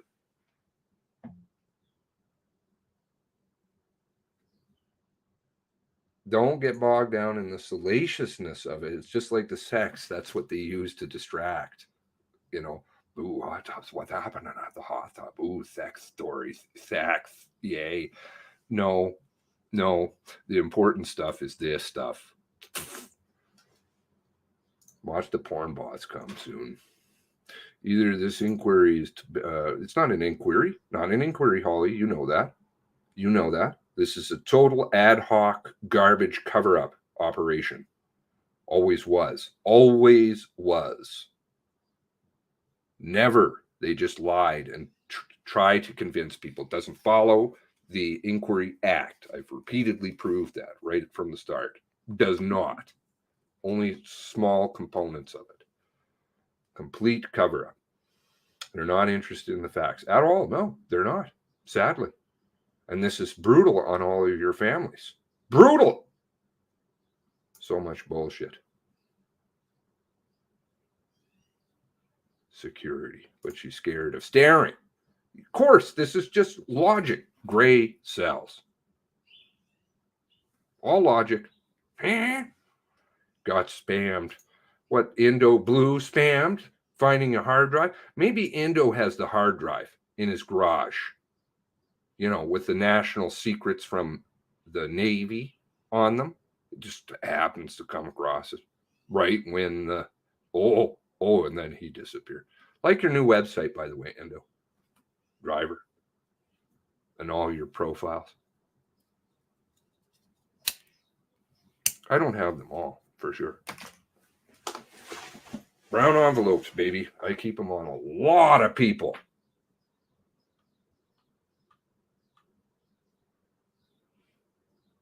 Forbes as well. Is his name Forbes as well? McDonald called Mrs. Forbes. Ms. Forbes? George Forbes? Yeah, it's George Forbes. He's in both interviews, kind of sitting there in the background a little bit. There's a little bit of it, which of course is how you question people, right? You question people together. RCMP know this. You never ever question people together. You separate, silo. They like silo. You silo because then you can tell who's telling the truth. If the stories jive, right? Just the same as you take her facts, you don't read them, Emily Hill Leaf.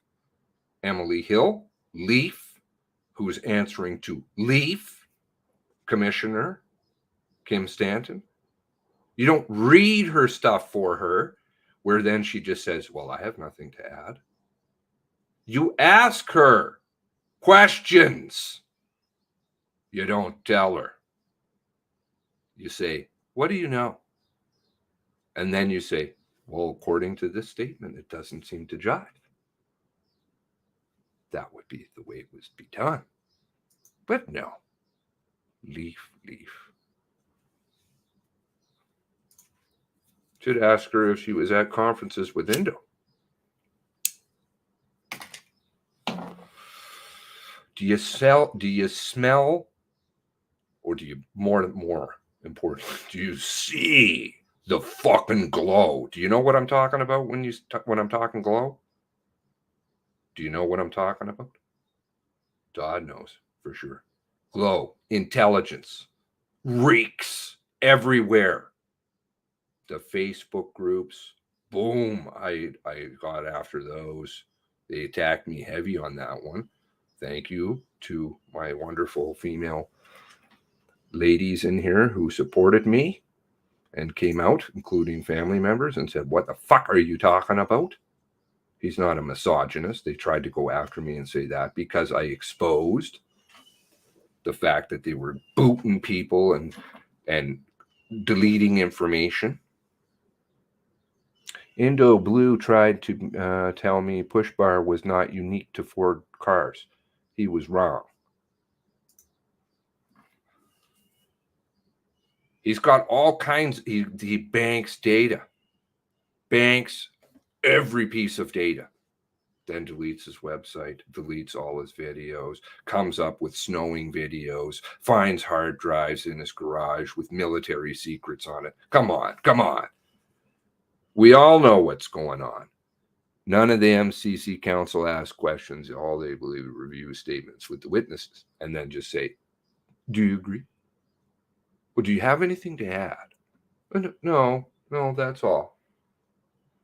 They still utter utterances. They're called utterances.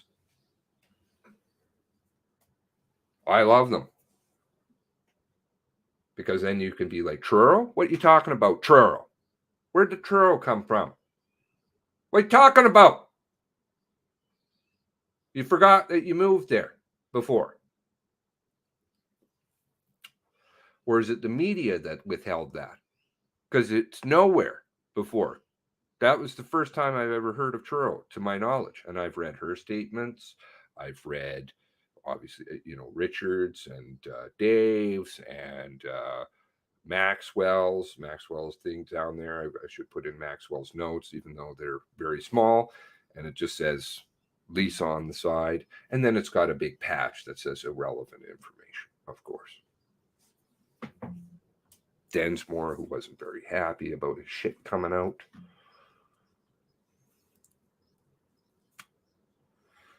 Got after Dave McNeil about that one, as I recall. 2 choices at this point. 1, it's not Brenda. 2, it's Brenda. Brenda is lying about her level of service, and very, very common in CIC, which then destroys the credibility of her words. Could you clarify, please, for me what CIC is? Because I'll plead ignorance.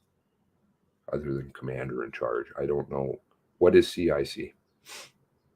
Todd has a lot of inside knowledge on things, which has been very helpful to all of us. Where is they're still waiting. I think we're fucking them up, Royal, over there. Royal, 38 minutes. And the lawyers better come. They better come. Otherwise, people are already watching too, and have been for a long time. Better ask the questions. The truth will prevail in this one.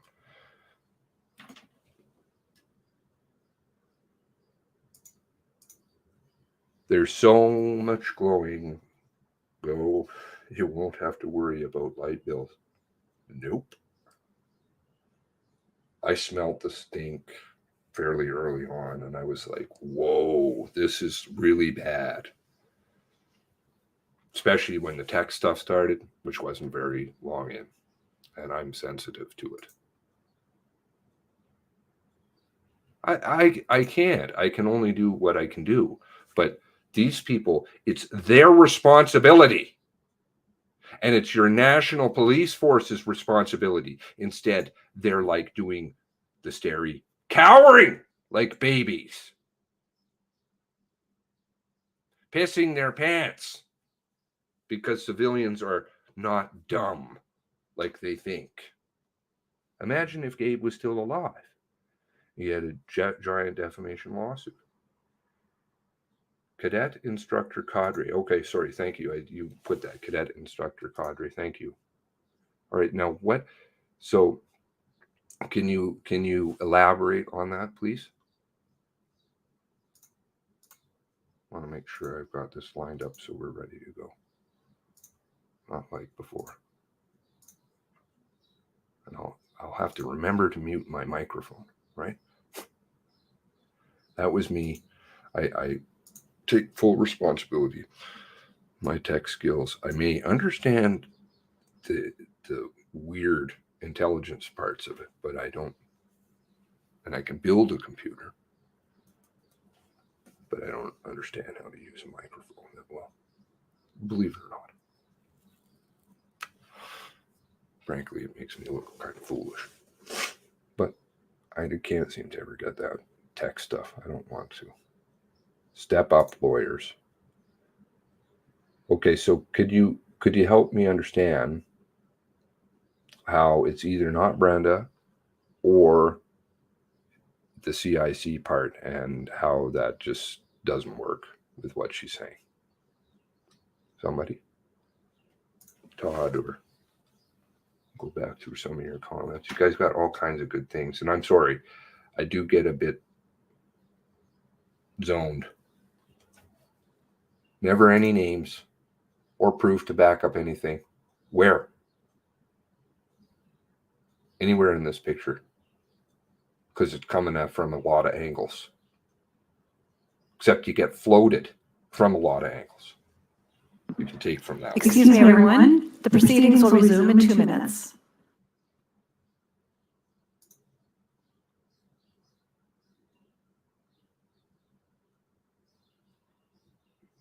Remembering, mental note. Mute microphone, mute microphone. I should have it like here on my wall in big letters. All this maneuvering has led corporate capture of Canada's administrative class. Something stinks. Oh, really stinks. Bad. Has for over 2 years. And whatever was going on years prior to that.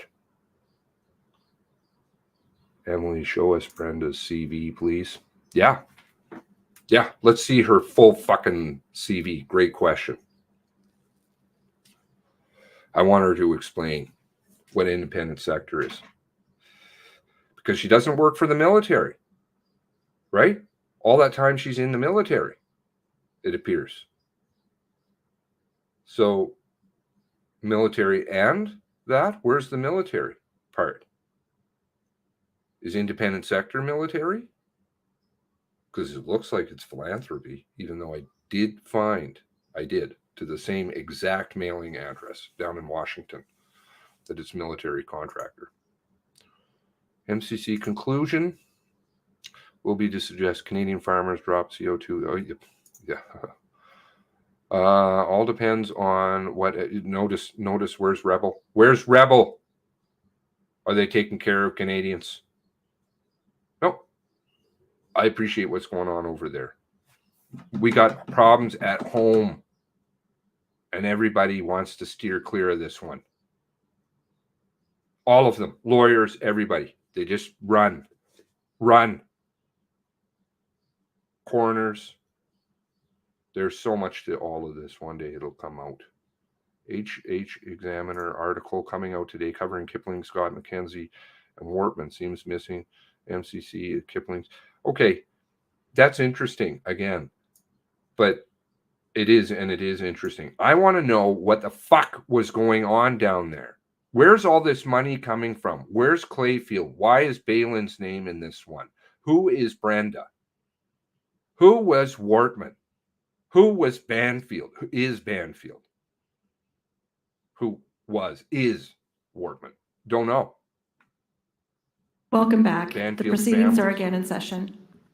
Thank you. Ms. Hill? Commissioner McDonald, I believe that there are 4 council who have questions for Ms. Forbes, so she has rejoined us. Thank you for your patience, Ms. Forbes. I believe Ms. Stevens will address questions first. Yeah. Hello again, Ms. Forbes. It's Commissioner McDonald. Hello. The lawyers met, and 4 different lawyers will be asking you some questions, and as each one does, they'll let you know who they represent, okay? Okay. Thank you. Ms. Stevens? Thank you, commissioners. And good morning, Ms. Forbes. Thank you for taking the time to share your experiences with us this morning. I know it's not easy. My name is Megan Stevens, and I'm Counsel for Women's Shelters Canada, and I'm going to be asking a few questions on behalf of my client, as well as the 2 other organizations with whom we're working in a coalition. That includes the Transition House Association of Nova Scotia, as well as the Be the Peace Institute.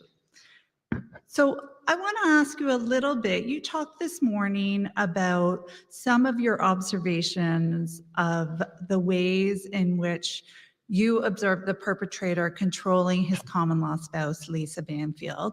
And you specifically spoke this morning about how he would pull her away from some of the community gatherings when she seemed to be having too much fun. I wanted to ask you a little bit more about that because in your interviews with both the RCMP and the Commission, you spoke about some other observations about ways in which you found his behavior and treatment of her seemed quite controlling. Do you remember that? And can you share a bit more about your observations around that? Sorry, I stutter. I reported her being abused by Gabriel Wortman, and there were 4 guys around her on the ground. He was choking her, and she said to them, "You have to back away because it's only going to get worse." And Gabriel's uncle, Glenn Wortman, somebody gave me a picture, but I can't remember where the picture came from. But Glenn told me everything that happened, and I reported it to the police in Debert, and I was told that she would have to come in and make the complaint. Well, that wasn't going to happen. She was scared to death of Gabriel, and I also mentioned that he had illegal weapons, but nothing was ever done then. Yes, and we listened. I'm sure that was really upsetting for you to feel like nothing was happening. I just want to confirm, is that the only time that you were living in Portapique that you made a report to police? God, that's so long ago. I know that it had nothing to do with him. The only other time I talked to police in Portapique was when we first moved in there. Our house, we built it, but we found out right in behind us there was a big, huge marijuana patch.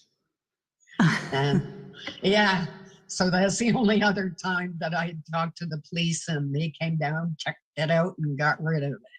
Okay, and so that would have been back closer to 2002, 2003, then, Yeah. about 10 years earlier. Yeah. Okay. Yeah.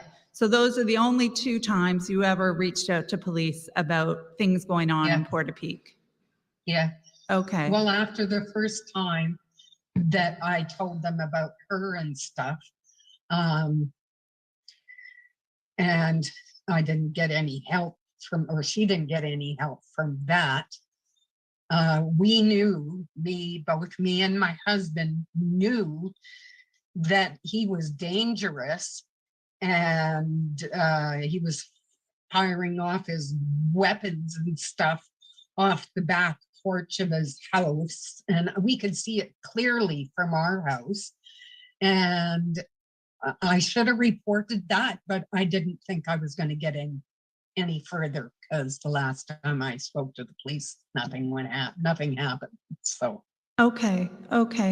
And so the incident that you reported to the police was obviously what you'd been told was quite violent. What I wanted to ask you about was some of the maybe more subtle behavior that you saw in that relationship between the perpetrator and Miss Banfield that maybe wasn't overtly violent, but you used the language of controlling on more than one occasion. And you referenced some examples like how he'd had her quit her job and things like that. Can you talk a little bit about that and why you used that language of controlling? What made you think that behavior was controlling? Well, he actually showed it in front of everybody. Like if we had a little garden party kind of thing where everybody come out, right, because we were right by the water and stuff like that. If she was having a good time, like with us and everybody else, he'd grab her and pull her away from it. She was not allowed to have a good time around anybody. Very controlling. And if anybody came, like her family came to visit her or anything, he had to be right there. So she didn't say anything bad about him. Okay. So, And at one point in the interviews, you spoke about him having her come work for him. And that was also, there was language there about it was an opportunity to keep an eye on her. What did you mean by that? Can you explain that a bit? he wanted to have full control of her. He did not want anything to bother that. He wanted to be the guy in control. And he watched every little movement that she made. But when she'd be working at the clinic that he had, and he'd come to Portapic with a different woman. And like, I let her know that he was fooling around and stuff on her, but she couldn't do anything. So. Okay. I want to ask you as well, in your interview with the commission, you talked about how the expression that was used, I forget whether it was you or your husband, said she was like his Barbie doll. What did you mean by that? Like, he could do anything to her, move her around, whatever. She was his, nobody else. He had full control over her. Okay, thank you. I want to shift a little bit to ask you about, we know that you went to the police once about this, but you also said in your interviews with the RCMP and to the commission that you'd raised concerns with others in the community about the perpetrator and how he was treating his partner, among other things, but you didn't feel like you were taken seriously. Can you explain that a bit? What did you mean by that? I told quite a few people there that he was dangerous and it was getting worse. And a lot of them, because he gave them stuff, I won't go into some names because it's pretty bad for them right now. But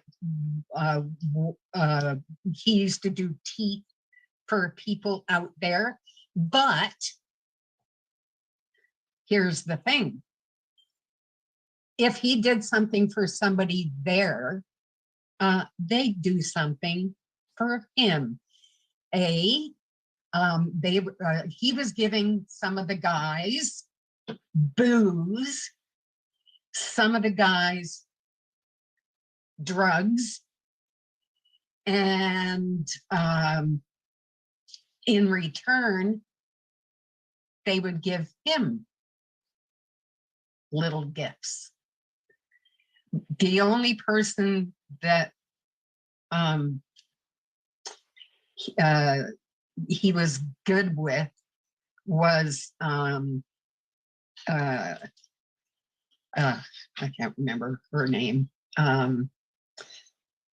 Elson's wife. Elson is passed on, the older guy, but his wife is still here, and she's a really nice lady. But he did her teeth and stuff for her, and he got money and booze and everything from Elson. So, okay. But I love her to bits. She's a really, really, really, really nice lady, and she's still having difficulty with it. And there were a few other people there that said, no, he's such a nice guy. And then when this happened, I got a whole bunch of people calling me back, apologizing for not believing me that he was dangerous and stuff like that. So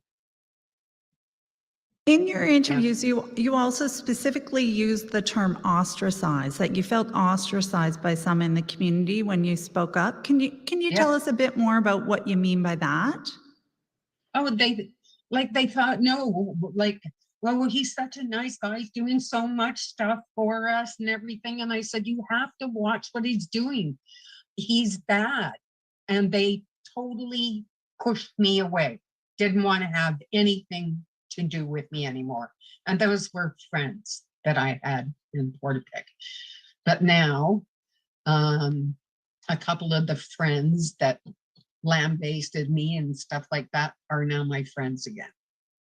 Okay. They apologized and yeah. Okay. Just one more question on that. You used the expression in your interview with the commission about people wanting to turn a blind eye and not wanting to have drama in their life. Can you explain to us what you mean by that, or what you meant by that?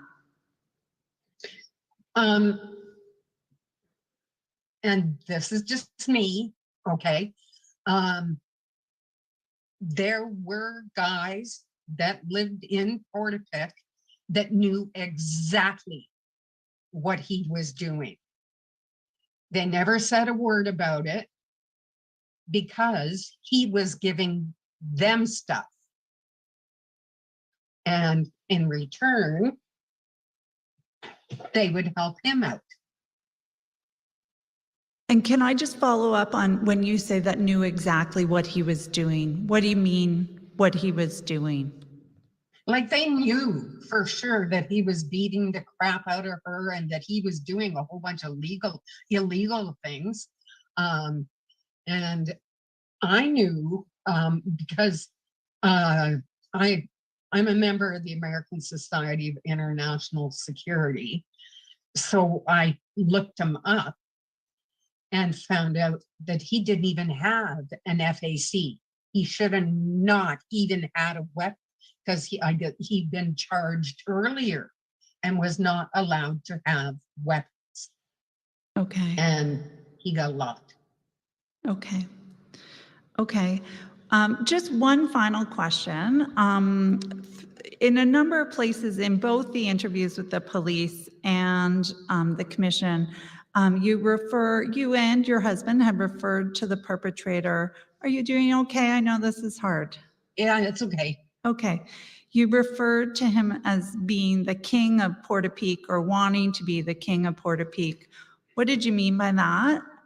Well, he was trying to buy all the property that was available there. And he had talked about maybe becoming the mayor of Portapique or whatever. He was trying to get all the property out back. He was trying to get the property that was right next door to me, everything. And he wanted total control of that area. Okay.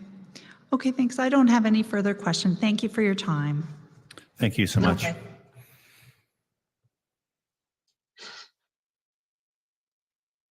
You okay, Ms. Forbes? I'll be fine. Thank you. The second lawyer is just coming up now. Okay, Ms. Hutman.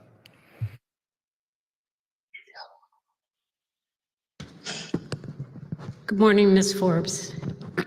My name is Linda Hutman, and with my colleagues Steve Topshe and James Russell, we represent the family of Aaron Tuck, Jolene Oliver, and Emily Tuck, and Lillian Campbell. I have just a few questions to canvass with you today. And Okay. Are you okay? Yeah. Go ahead. Okay.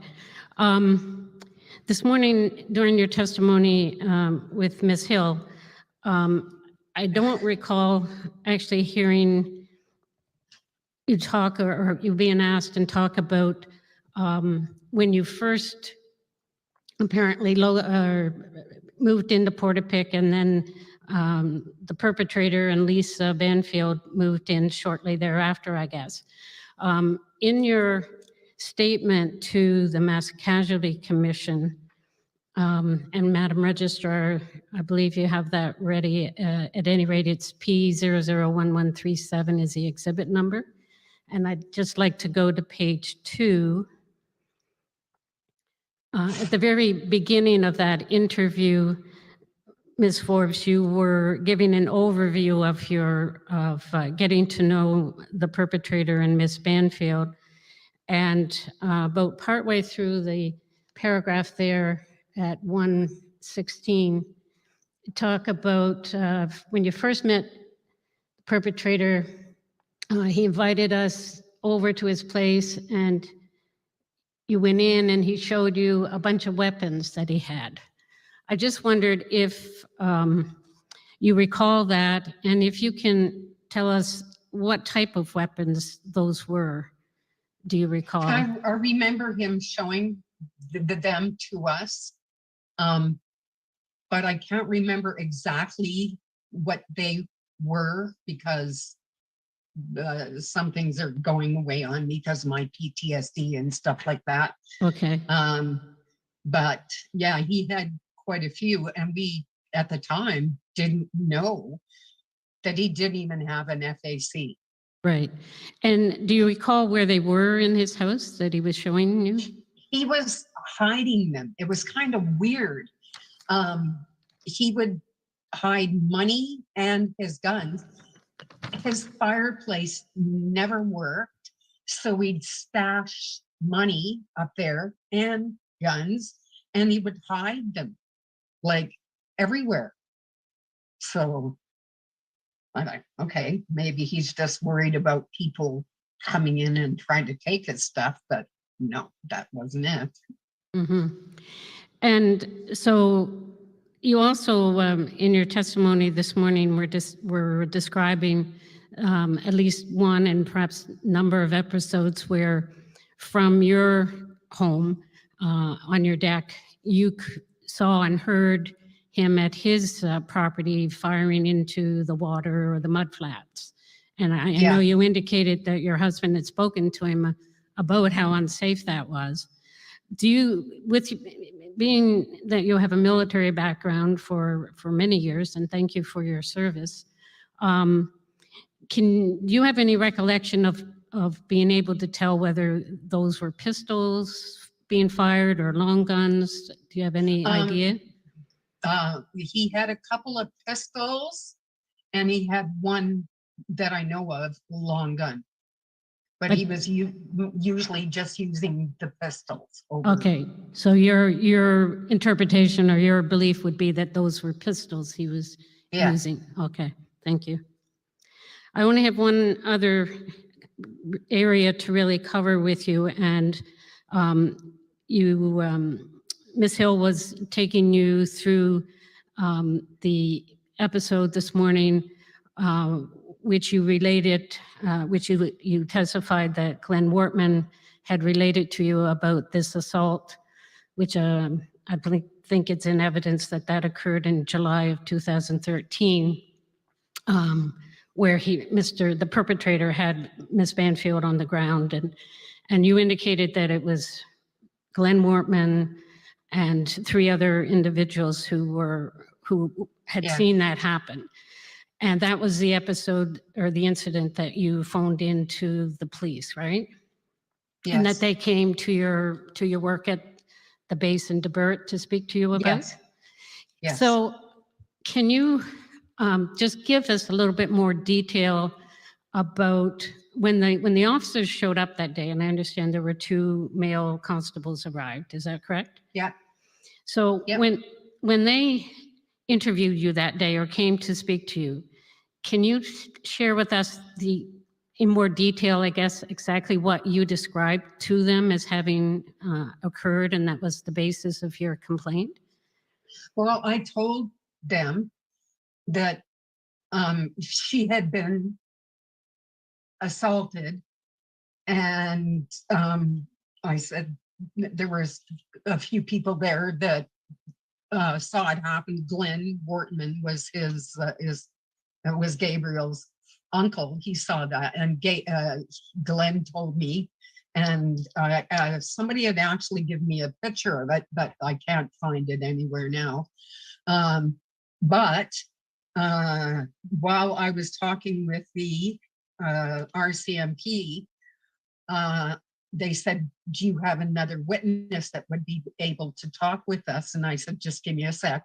I called Glenn on the phone and I put him on speakerphone. Right. And I said, Glenn, would you be willing to talk to the RCMP about what happened, the assault and all that kind of stuff? And he said, there's no way, because he told me that he was worried that Glenn or Gabriel would kill him if he found out, because he said that he's already killed a person in the United States. So he was scared to death. But the RCMP heard that whole thing and nothing was done. And you're very clear on that recollection that you made that call to to Glenn Wortman, and that it was on speakerphone. And during that interview, if you will, did you raise with the officers as part of that complaint process the information about the weapons that you had previously seen at the perpetrator's house? Yeah. So that was part of what you discussed with the officers that day? Yeah.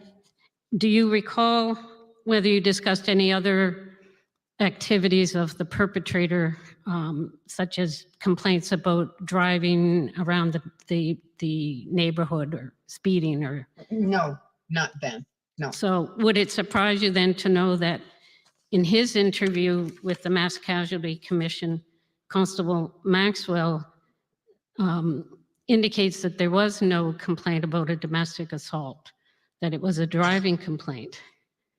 And I just want to ask the registrar if she would bring up, and I don't have the exhibit number, but it's COM 751, Constable Maxwell's interview with Mass Casualty Commission. And we'll go first to page 6.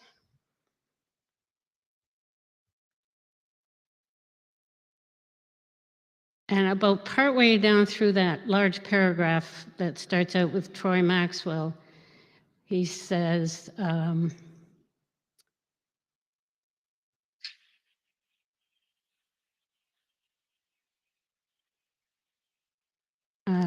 may be at the wrong spot here, just a second. Page 6, 1104. No, it's also here. Okay, so I remember about midway in the paragraph, I remember the complainant speaking to her and her being a veteran. I remember her being in the Air Force, and the reason I remember that is because I went to speak to her. I went to the DeBert Airfield, and he goes on to say he had called Mr. Wortman, and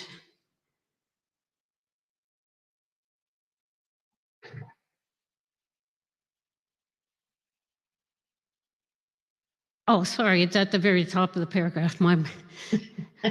Forgive me. I remember Miss Forbes calling and stating that there was a gentleman in the neighborhood driving around in an old decommissioned police car. He was tearing around the neighborhood, driving in a fast manner, an unsafe manner, and that he remembers attending and his buddy Carl McIsaac, and it being dusk and so on. Do you recall any discussion with the officers that day about it being a driving complaint? No. No. It's kind of, no. When I talked to the RCMP in DeBert, it was daytime. Right. Like, yeah. Right. And it was about the assault related to you by Mr. Glenn Wortman. Yeah. Because again, now we can go to page 9 of Constable Maxwell's statement.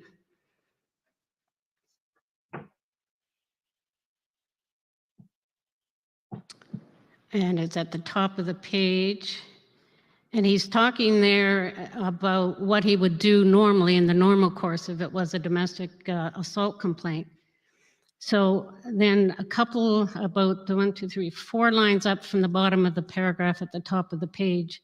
So when I look back at this instance and remember everything that I remember, there was no allegation of any type of domestic, no allegations of any type of other complaint other than him driving around in the old decommissioned police car.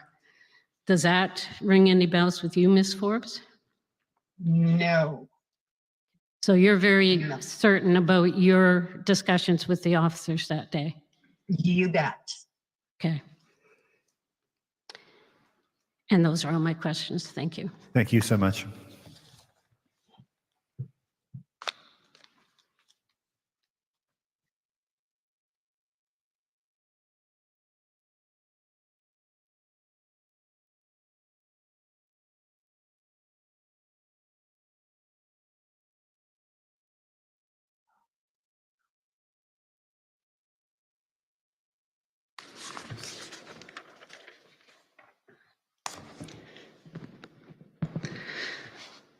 Good morning, Ms. Forbes.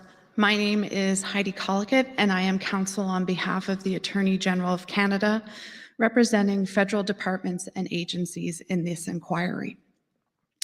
And I just have a few questions for you this morning, and the first ones are with a view to understanding when and why police report the things that when people report the things that they do to police. So my first question is in reference to paragraph 126 of the foundational document, and it's COM number 00-59623, and I believe it's page 37 of the PDF.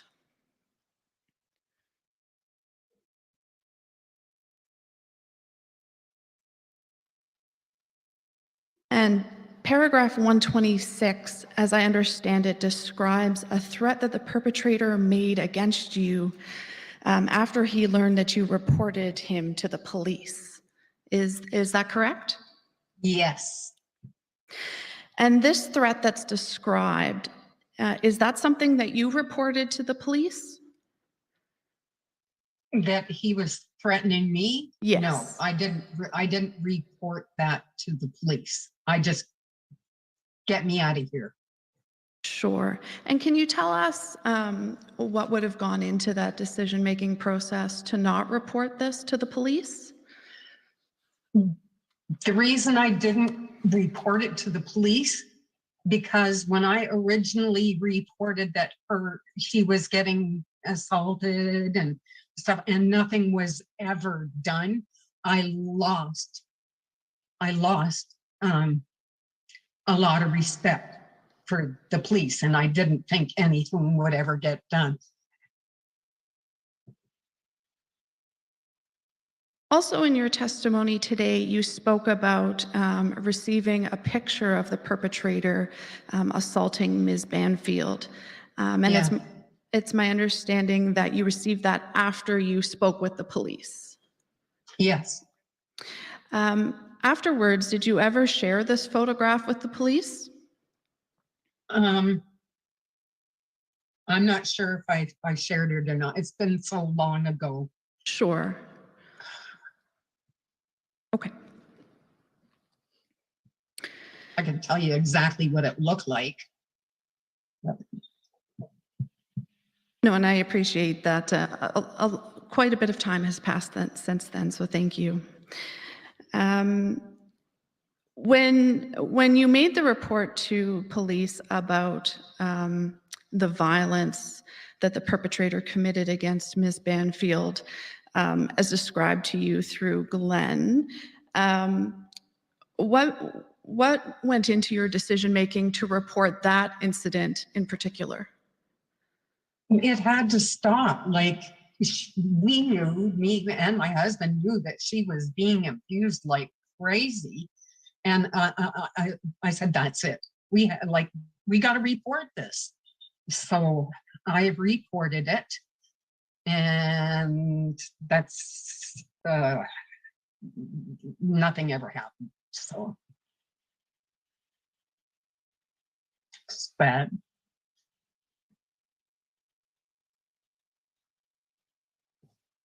Did you need a moment?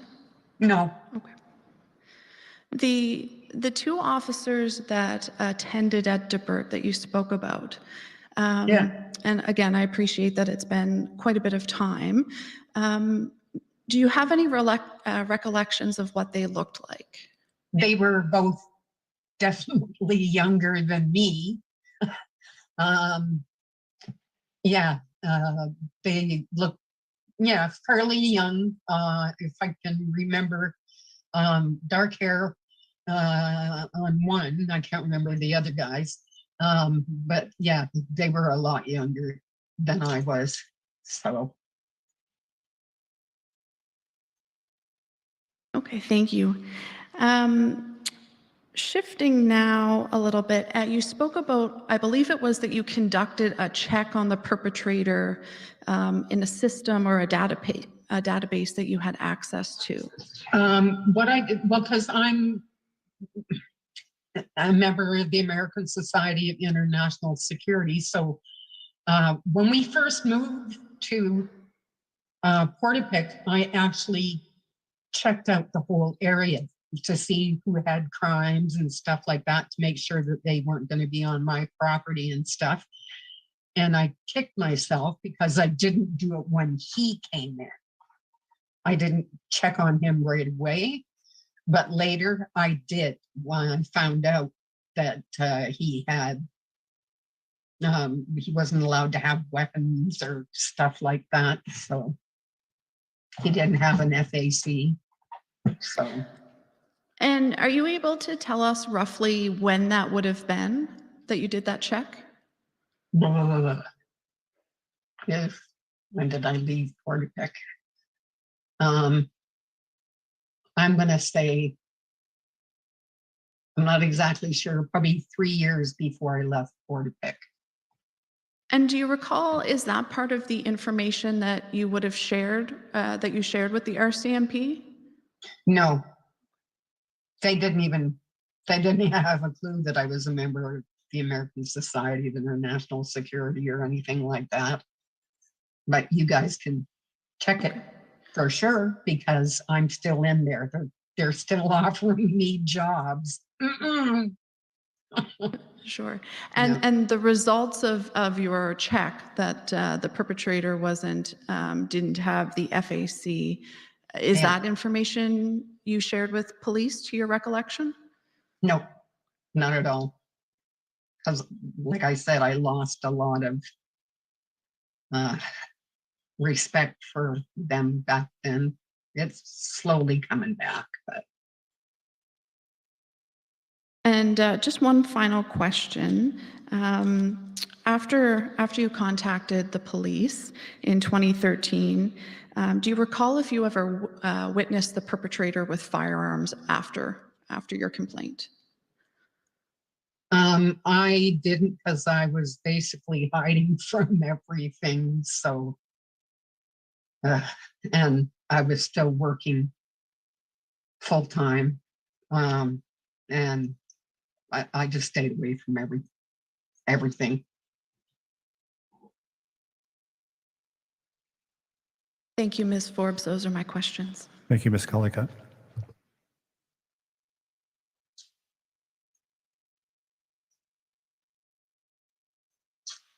Ms. McCullough. Commissioner. Hello, Ms. Forbes. My name is Sandra McCullough. I'm a lawyer with Patterson Law, and with our legal team, we represent a majority of the individuals and families designated as those participants most affected by the mass casualty event. And amongst our client group are the families of John Zoll and Joanne Thomas. So, Ms. Forbes, you've given evidence, as I understand it, that you and your husband, Mr. Forbes, sold your home at 293 Portapique Beach Road in or around 2015. That's correct? Yes. Okay. And that was to Mr. Zoll and to Ms. Thomas. Yeah. And so I understand from your evidence that the home was actually first listed for sale in 2014. Is that right? Yeah. Okay. And so the home was actually on the market, listed for sale for some time before it was sold to Mr. Zoll and Ms. Thomas. That's correct? Yeah. And Yeah. Thank you. And in fact, I understand that you and Mr. Forbes relocated yourselves to the Halifax area, or maybe it was to the Truro area, you said earlier, Yeah. prior to the sale? Yeah. Just to get out of there. Okay. So do I understand then that the home sat vacant for a little while before it was eventually sold? No, it sold, but we took a pretty close to $100,000 loss on it, just to get out of there. Sure. And we sold it, and I'm kicking myself now because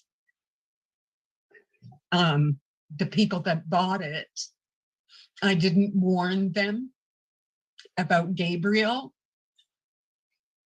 and he tried to buy the house because he was trying to get control of that whole area. But I told the realtor, no, don't sell it to him. He's dangerous. I don't want him to have it. Well, the people that bought it, he killed. And he burnt the house down. And the only one that survived out of that family was their son. And he moved back to New Mexico. So, Ms. Forbes, you touched upon a couple of things I want to follow up on. The first of which I think is related to something that was in your statement that the interview that you gave to the Mass Casualty Commission. Yeah. You made, there's a sentence there, and this is for the benefit of the record. This is comm number 3883, exhibit number P 1137. This is page 4 of your interview with the Mass Casualty Commission. You say, in relation to Mr. Zoll and Ms. Thomas, when they came, I introduced them to the good people that were there, but I did not tell them about Gabriel, and I should have, because when I went to sell the house, I made it the codicil that if he wants to buy it, no way. And that pissed him off. He wanted the house. So when you stated a moment ago, Ms. Forbes, that you instructed the realtor that the perpetrator was not to be the purchaser of the property, is that what you're referring to in here as the codicil? Yeah. Okay, so it wasn't, it was a condition that you gave to your realtor for them to act upon? Yeah. Okay. Yeah. And I understand around the time of the sale, you met Miss Thomas, is that correct? Yes. Okay. Did you also meet Mr. Zoll? I can't remember if he was there or not. Okay. But you do recall having some discussion with Miss Thomas? Yeah, and I didn't tell her about him. Okay. And so to touch upon the statement that we just looked at a moment ago, you described introducing as I understand it, Miss Thomas to the quote, good people in Portapique. Yeah. Okay. And I take from what you're suggesting here now that did not include the perpetrator? That's right. And that you deliberately excluded him from the people you wanted her to meet? Yes.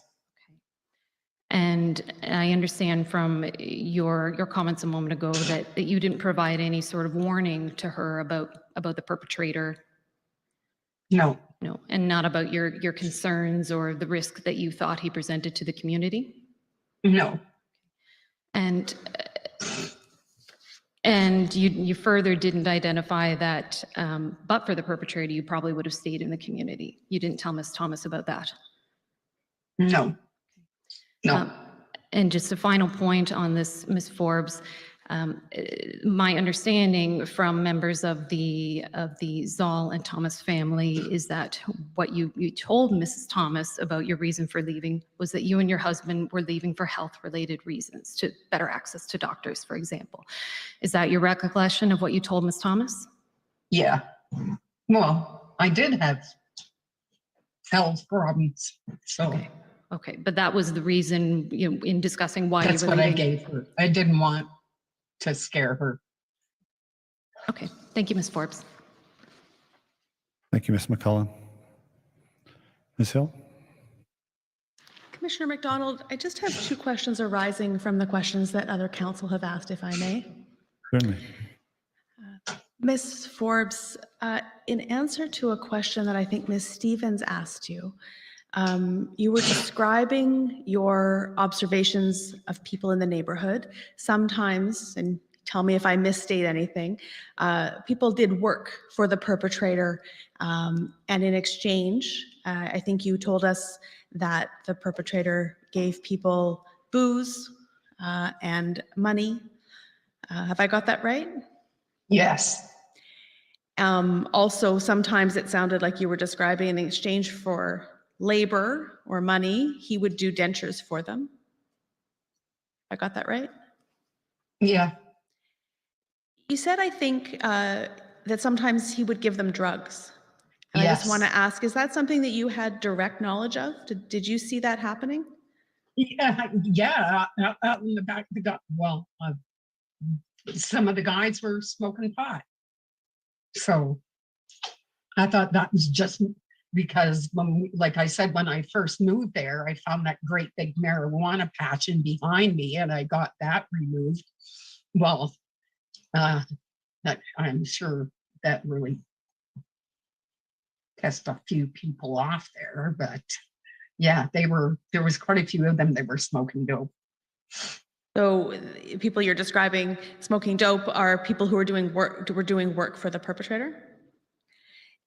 And did you, okay. And in terms of how they acquired that marijuana, do you know that that was something that the perpetrator gave them? Is that something you saw or heard about? I just want to make sure I'm understanding how you had that knowledge. I know, well, I'm not sure about the drugs, but I know that Gabriel had a friend that was, I think, still living in New Brunswick, and he would get stuff off of him and bring it to the guys out in Portapic. But that guy that he was friends with, whatever, has passed away. Okay. And do you know that guy's name? No, but Glenn might know his name. If you can talk to him. It was Gabriel's friend, but I think, if I'm not mistaken, that you can ask Glenn this, I think Guy was gay. I'm not sure. Okay. So he just can probably tell you that. I can't remember. Okay. So I just want to make sure I understand what you know.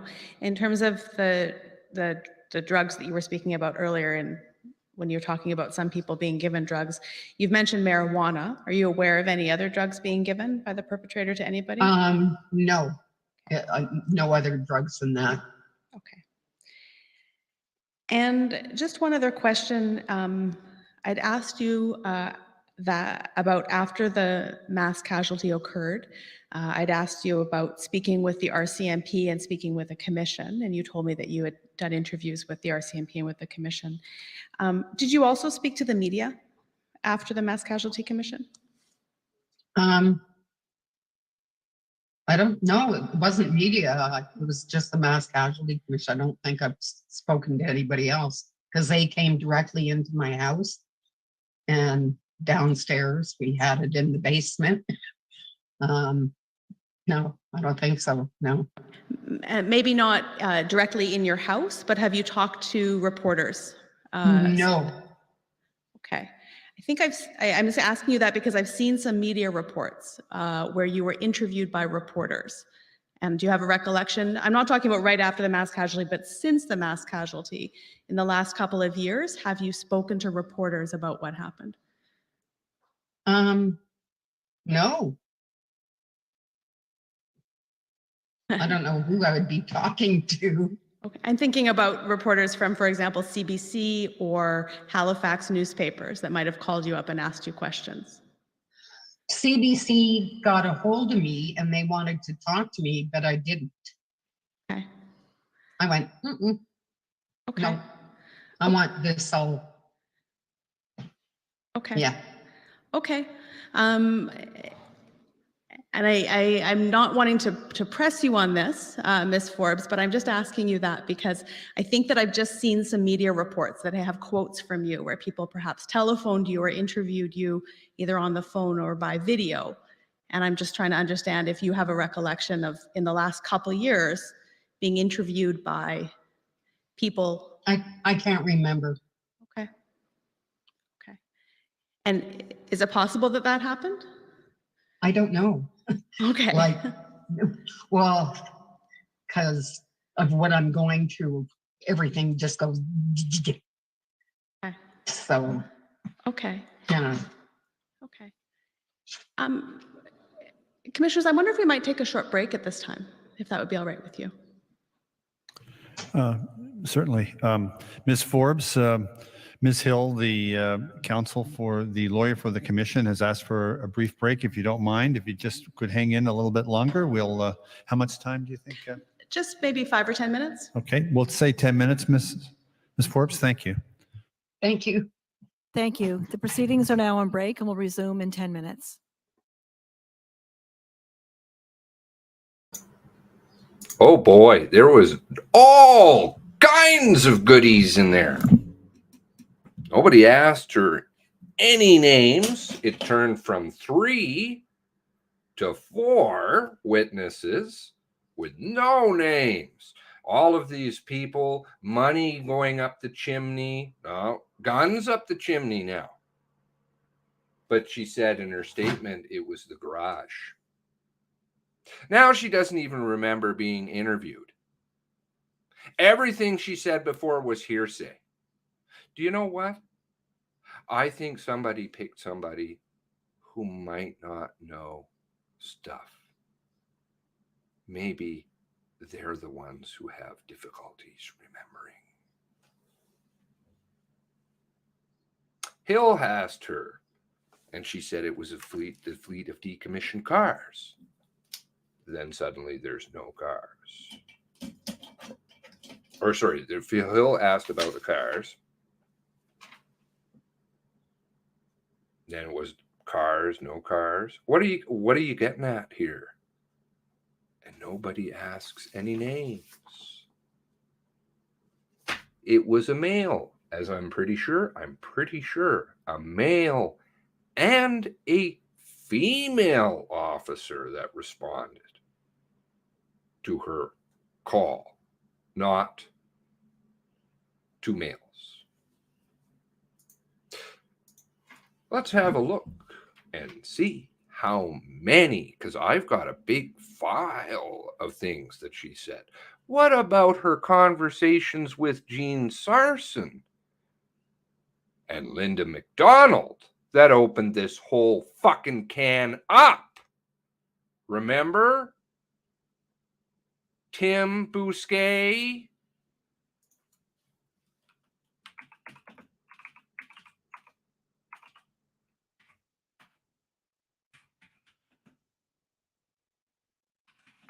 Bo? Oh, this is getting so bad.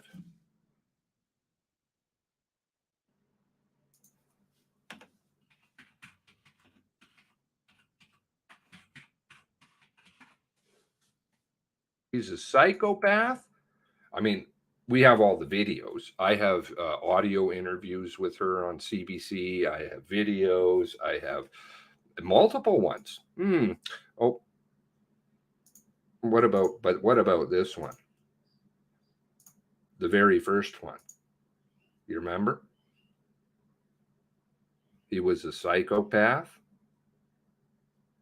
in Tim Bousquet's paper by Joan Baxter. Yeah. Son of a bitch is dead.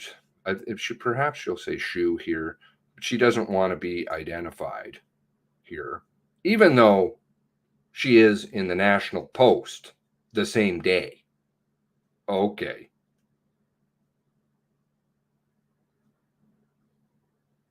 Except Bo. She doesn't want to be called anything but Bo. Even though you can go to the National Post and you'll find the same article. National Post and something else. Possibly Globe and Mail. Not sure. But now. Okay, so how does she get to people? She also reached out to Gene Sarson. Okay, so she talks to CERT for some reason. Never quite understood that one. CERT, RCMP Serious Incidents Response Team, since the shooting, many times has been interviewed. Really? Why are they interviewing her? CERT. Excuse me? Police crime against civilian crime. That's what CERT deals with. What the fuck? Then next paragraph. She also reached out to Linda McDonald and Gene Sarson, whose self-funded campaign, self-funded. I don't know. I don't think they're paying for the UN trips over to Switzerland, ladies. Mrs. Sergeant Gene Sarson of RCMP aims to combat torture. McDonald and Sarson were signatories to the recent statement on the mass shootings, Nova Scotia. 7 Nova Scotia feminists fighting femicide. Remember how this all is getting built in? Oh, yeah. The narrative is going ballistic. Starts with Mr. Hunter over in Toronto Sun. Beau recounted to Sarson McDonald the history of her terrifying interactions, all of which were shredded. I absolutely destroyed her stuff. Beau has since spoken to them. After Beau spoke with them, McDonald asked who? Brenda, if she would share her story with the Halifax Examiner. She agreed. Really? That's an interesting route to go, isn't it? Very interesting. Non-state torture. The people who won't go after the RCMP, the ones who get to go over on UN trips, the ones who get books, the one who's married to an RCMP officer. What are we getting at here? Same day she's over, and this is what? May 12th. What day is the warrant releases?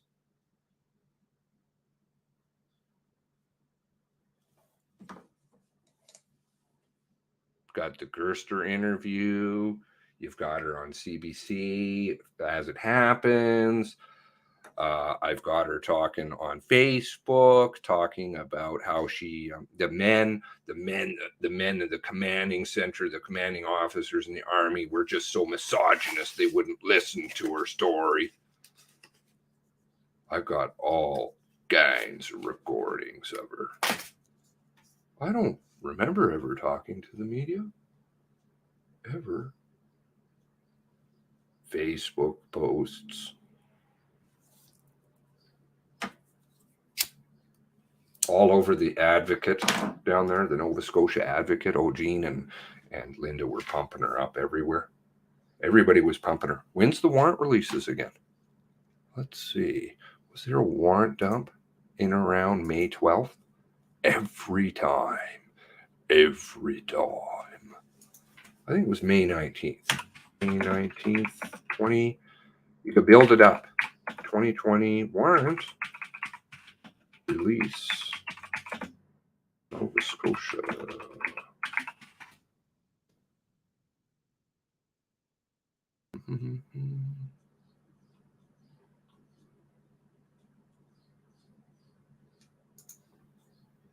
One week later, boom.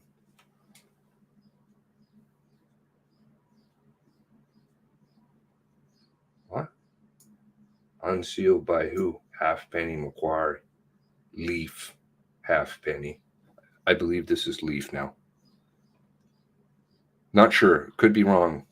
No. I think the first warrant release actually is Al Beijing before he gets out, and in comes Leaf. And they're like, no, got to seal it down. Al Beijing, who said, we want it right away. Same day, May 12th, 2020. Can't identify herself. May 12th, 2020.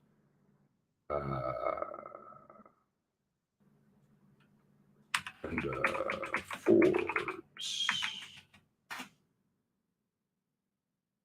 The 22nd, she's there. She is on Global. The Gerster one, right? Absolutely wrecked this one because they're sitting there with their fucking iPad. You know, that's why I've got the photo of it. Whatever, go away. I don't want to see your goo. Balanced the iPad and started recording. Oh, hi. Slightly muffled on the screen. Nobody can see it. Nobody can hear anything. How's it going? There she is. Oh, yeah. I think they've just picked on some poor lady. Doesn't know anything. Or some, you know, whatever it is. Something really fucking screwy is going on. Knew it back then. May 12th, neighbor reports. Here we go. See? May 12th, 2020. This is not updated. They did it. They literally said, Halifax examiner's like, oh, we won't tell her. She doesn't want to tell her name. Same day, she's out in the national media. This is chat news, but it was on, it was in the May 12th. Here she is in the Globe and Mail. She's also on the National Post. By name, but not with Jean and Linda and Tim. It's Bo. What the fuck is going on? 4 witnesses, 3 witnesses, 2 witnesses, no names, nobody's asking her. All these people were calling me, and I was calling all these people, and all these people, I introduced her to all these good people, and they've been phoning me since, but I don't remember their names. I just don't. Right. Yeah. Sometimes he's got fleets of cars. Oh, he purchased the fleets of cars afterwards. 2 male officers. Oh, no, it's 2 females. It was an assault call. Well, no, actually, it may have just been driving around in a cruiser, which he didn't have at the time. Truro. Before Halifax, because, you know, you're so scared and you move there. Money up chimneys, guns up chimneys that weren't usable. When the guns were in the garage and that was the only place you saw them. What the fuck's going on? I may be mistaken on a couple of these things. I don't think so. My memory on this stuff is usually okay. Big time. Glow, and they ain't that smart.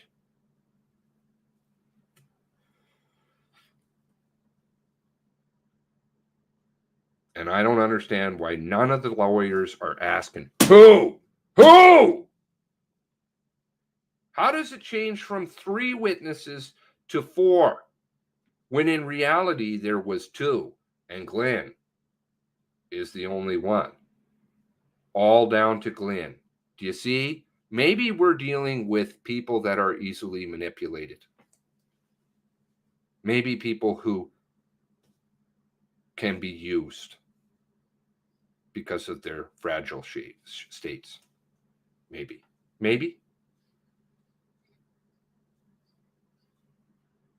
Is that what's going on?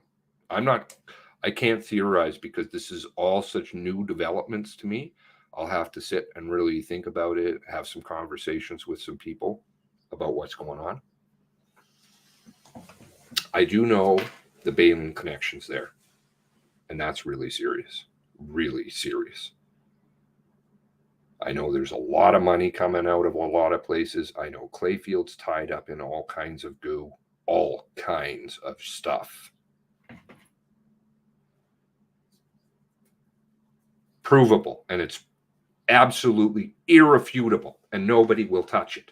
Nobody will touch it. Why? He's on the fucking ownership papers. Hello. You're going to interview him? No. Something really fucking stinky is going on.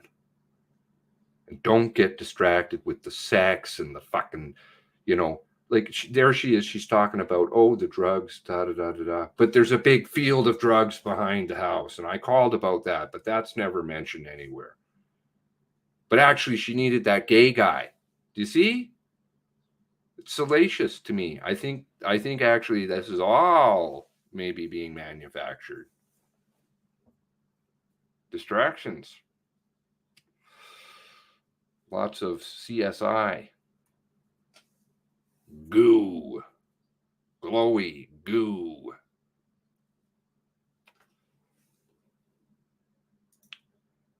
I believe her entire testimony is based on jealousy, was ostracized community. That's why they moved. She's no longer the queen.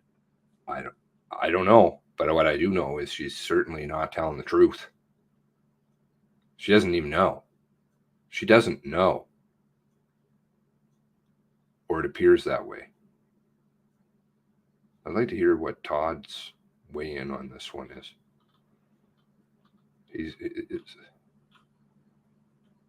Let's see, where's fired better crisis actor. She's had PTSD ever since stepped in the hot tub. She just admitted the public that she used yes, that one I caught too. She's accessing databases. Wow. Not warning neighbors? Like, if this was legitimate, she's now open to a lawsuit potentially. But why would you bring yourself out of the woodwork for that?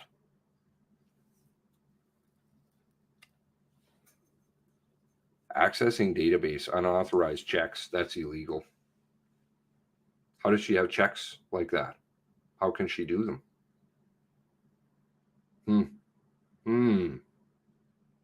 So those policing skills that she has? Is this the real Brenda? I mean, is it? Frankly, I don't think so. When I read, because it's never added up. This person is not the person I see on LinkedIn. It isn't. Says that she graduated from high school in 93. Her awards are older, though, so could be that she graduated. But I looked at Lahar High School in Germany, and I can't see anybody who's learning adult learning, but maybe.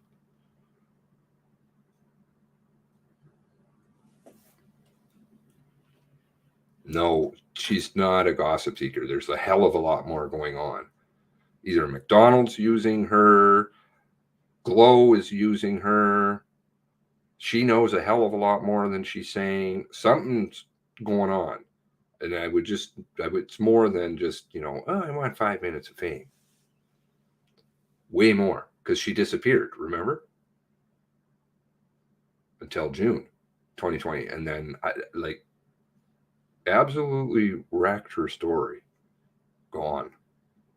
Just like certain people I've done here. So what the fuck is going on? Yep.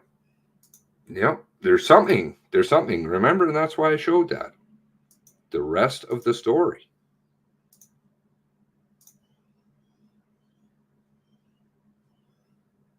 The other side of the story. 22-minute phone call where Bent doesn't really say anything. Wow, I'd love to know what's in that phone call. Not to pick on the Thomases at all. I'm very curious what's going on, because she knows something. Lori Thomas from Winnipeg.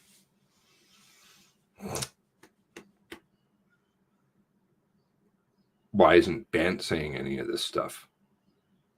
They're hiding so much from everybody. They're under subpoena again to release documents. And the one document that they've been withholding, the one document that says all of the information that they were withholding back in June 2021, the reasons that they give and what they're withholding, very interesting. You can definitely tell why they didn't swear her in. Well, I didn't hear it, but apparently somebody else said that she was affirmed or something. A couple of people did. Julia said, I believe, that she was. Wonder why they need lawyer needed pause, because they're going to ask her about follow-up on this stuff and on the media. And they're going to ask her about her credibility now. Because if she can't recall appearing in the media all over the place, multiple times, different journalists, Global sitting in her house, apparently in Camrose. What the fuck, man? There's so many problems on this. She's not reliable, and she's either not reliable or she's not telling the truth. So then you give her a mental test. Give her a mental test. Let's see where she's at. And get all the people that know her and get them up there. And let's have a sit down and talk. Everybody. You want to pull a round table? That would be an interesting one. The people who are still around that don't want to appear, won't appear, fight to not appear, can go in there. Basketball. Let's see how well everybody knows each other and what's going down. What? They're not back? Are they? What the hell? Media. Was playing? And earlier today, you told us that Thank you. in the days and weeks that followed the mass casualty back in 2020, Yeah. it was a difficult time for you. Oh, yeah. And so I'm just going to bring up a document, and I'm just going to show it to you, and I just want to see if it helps refresh your memory about some things that may have happened during that time. Okay. So, Madam Registrar, I think there's a document, COM 011643. Don't believe it's been marked as an exhibit. So that'll be Exhibit 3421. Thanks. And if you could bring that up on the screen, please.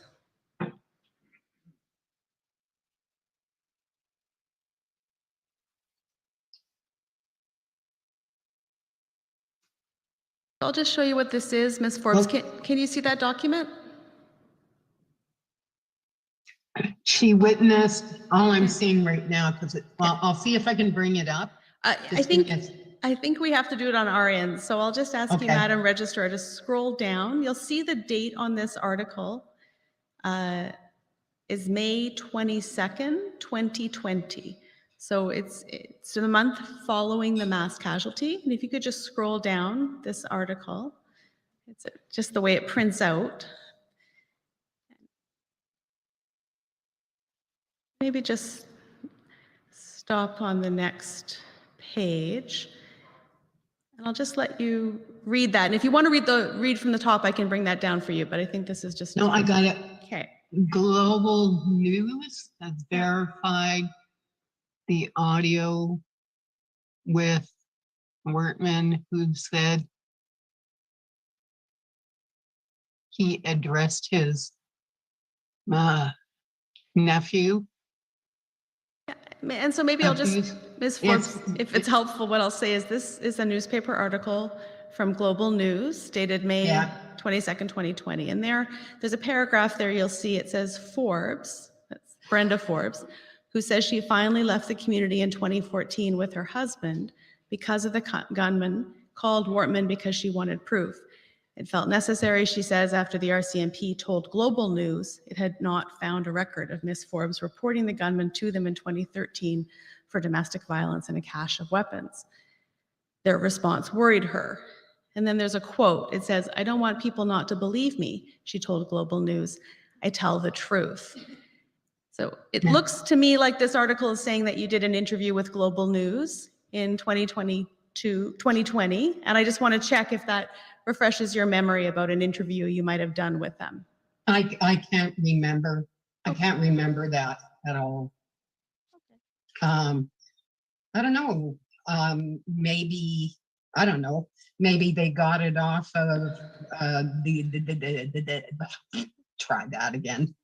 Maybe they got it off of what they were seeing, like on media and stuff. Because normally when I do the Zoom thing with anybody, I usually do it on global. So I don't know. I'm just lost. Okay, well, I don't want to try to confuse you more. Is it possible that you did an art news media interview and have not remembered that? You've forgotten that? I don't know. Okay. Maybe I'll bring up another article just to show you, see if it helps. Madam Registrar, I think the next one is 11642. That's Exhibit 3422. So just scroll down. This is an article, Ms. Forbes, an article from the Halifax Examiner. Says the date on it is May 12th, 2020. Says it was written by Joan Baxter. And I'll just scroll down. Sorry. You just want to scroll up, Madam Registrar. Sorry, just to the top of the article. Oh, past the picture. Sorry. Says that son of a bitch is dead. There's a quote. "That was the first thing Beau thought when she heard on April 19th that the RCMP had killed a man who was gone on a murderous rampage across Nova Scotia, leaving 22 dead. The murder spree started in the village of Portapique on the Minas Basin, where Beau had once lived. Beau now lives in Western Canada. She granted a telephone interview with the Halifax Examiner, but asked that we only identify her by her nickname, in part because she still fears for her safety. We've confirmed her identity and other details of her association with Portapique. We're identifying the gunman as GW, except in quotes when Beau identifies him by name." So in that article, Ms. Forbes, it looks to me like they spoke to you and you spoke to them, but using a nickname. Does that also sound right? Yeah, my nickname is Beau. Okay.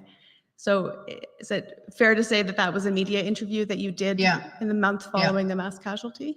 Yeah. Okay. I think that was my only question for you about this. I don't know whether commissioners that's raised any questions for you or anything else that we've spoken about. Thank you so much, Ms. Hill. Commissioner Fitch, did you have any questions for Ms. Forbes?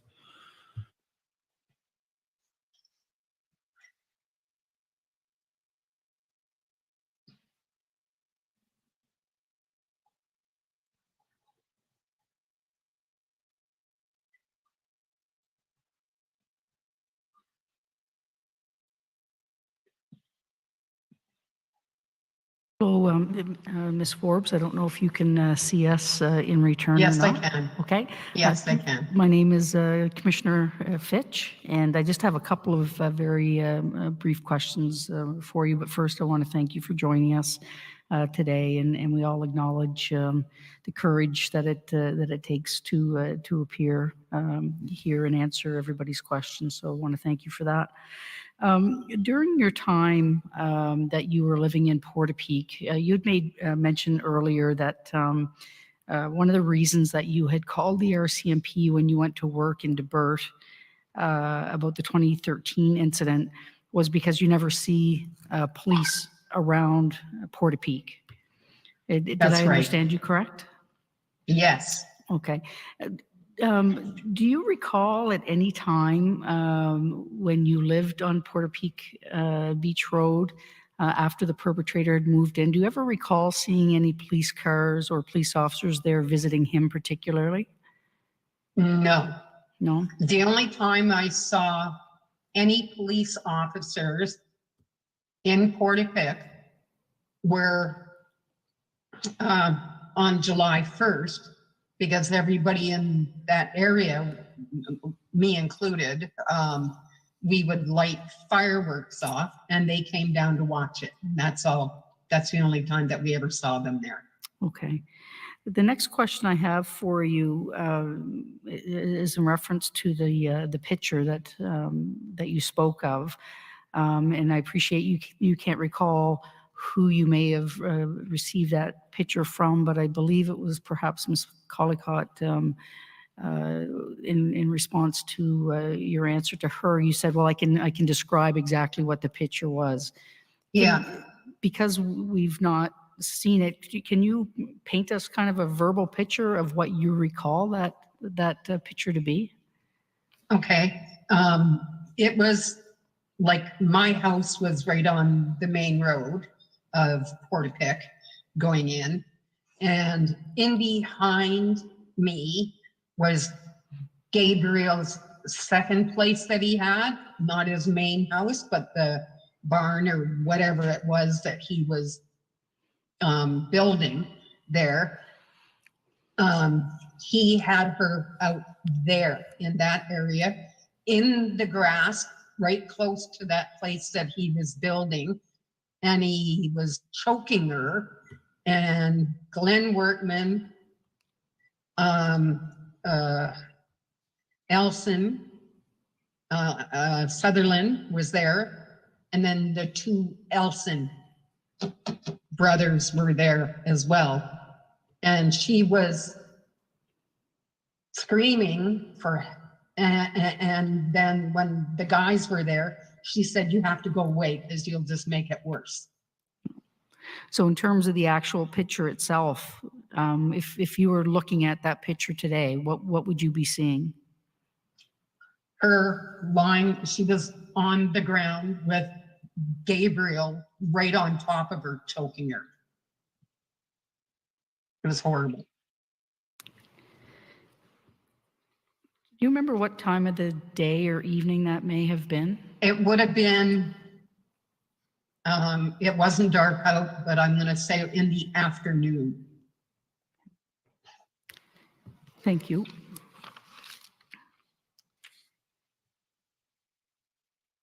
At one point during your sharing with us today, you were talking about the number of people that would receive booze or drugs for in exchange for teeth and so forth. But you also use the expression "little gifts."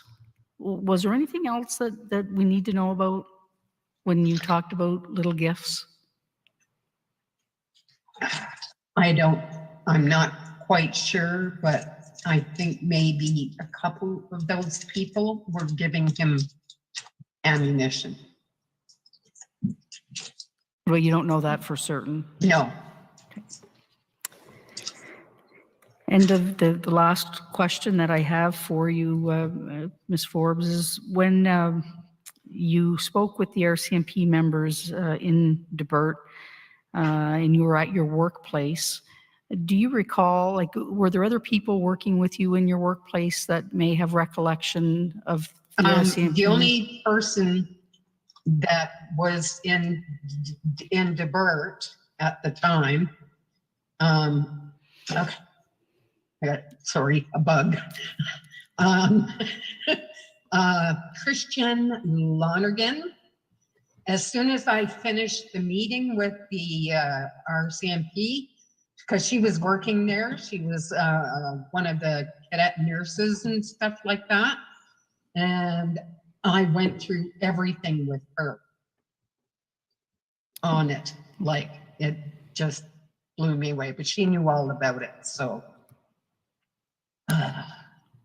Okay, thank you. Those are all my questions, Ms. Forbes, and thank you once again. Did you want, I have Christian's phone number if you want it. We could have someone from council follow up should that be needed. Thank you very much. She still lives in Nova Scotia, so. Thank you. Thank you, Commissioner Stanton. Well, it's Commissioner McDonald again. Ms. Forbes, thank you again for joining us today and providing us earlier with the statement. You've been very helpful. This has been a difficult morning for you, and some pretty difficult memories were brought forward for you, and I'm sorry for that. And but it was important that we hear from you, and we greatly appreciate it. So thank you so much for taking the time, not only for today, but for the earlier interviews. We greatly appreciate it, and we wish you the very best, by the way. And as mentioned earlier, thank you for the service you've given to your country, and thank you for the service you've given to this commission. Thank you. Okay.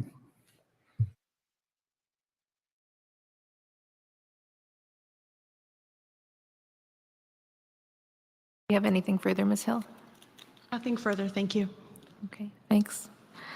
So thanks for your questions, Council, and for Commission Council sharing the foundational document on the perpetrators' violence toward others. That document is on the website for the public to read, and its supporting materials will be available later this week.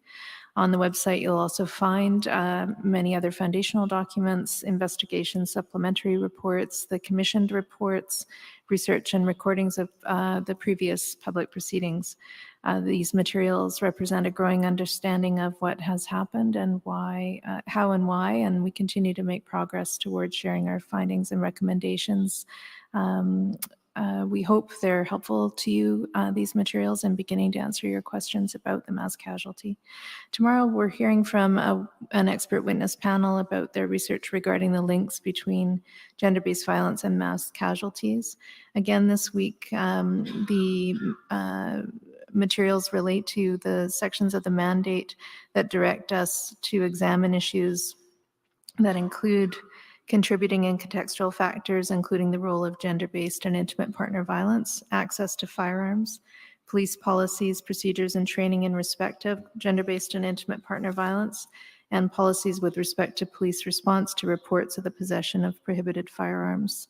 We'll also be hearing from Commission Counsel tomorrow, who will present a foundational document focused on the perpetrator's violence toward his common law spouse. Thanks for joining us today. Please note that tomorrow morning we're starting a bit earlier. We'll be here at 8:30 tomorrow morning, and we'll see you then. Thank you. Thank you. The proceedings are adjourned until July 13th, 2022 at 8:30 a.m.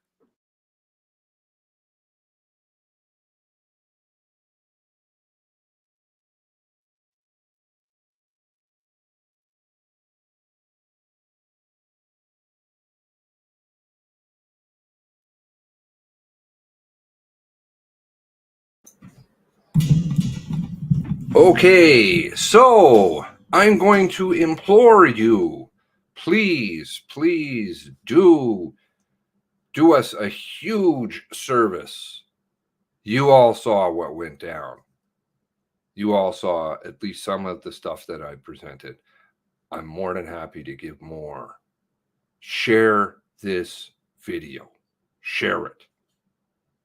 This is where it all begins to end, probably. And some pieces start to open up. Very, very important. I want to see this video. Not that I like that kind of stuff, but I hate asking. Anybody in here who knows me knows I don't ask for anything, really. Please. Well, that's not true. I do ask for a little bit of help here and there. Please share this video. Okay? We got to see what the hell is going on. And this clown show that they're running over there for whatever they're doing, can I ask you that, please, to do that for me, please? Okay, do that for the families. Share this one. I want to hear comments. I want to see them down below. And porn bots, you can fuck off every time I get just hammered with them after a video. I want to hear what you guys have to think about all of this. The people that don't watch it live, the ones that you will kindly share on your social media platform goo, Facebook and tweeters and whatever, all stuffs, because there's so many errors. There's so many problems here, right? I mean, if you look at it just on one level, right? The whole narrative about the assault stuff appears to be gone. We're now left down to a he said, she said with somebody who's a suspect and has never disproven themselves. Credibility gone. It's very, very, very serious. And this is why it needs to get out. Please, can I implore you? Give me a 1 or something. Those of you who are willing to share, please. Thank you very much, Jamie. Thank you. You see, and this families, right? We gotta get this stuff out till we can figure out what the hell is going on. This is thanks to all of you. We are a team. We are a family. And we're going to figure out what's going on in our country.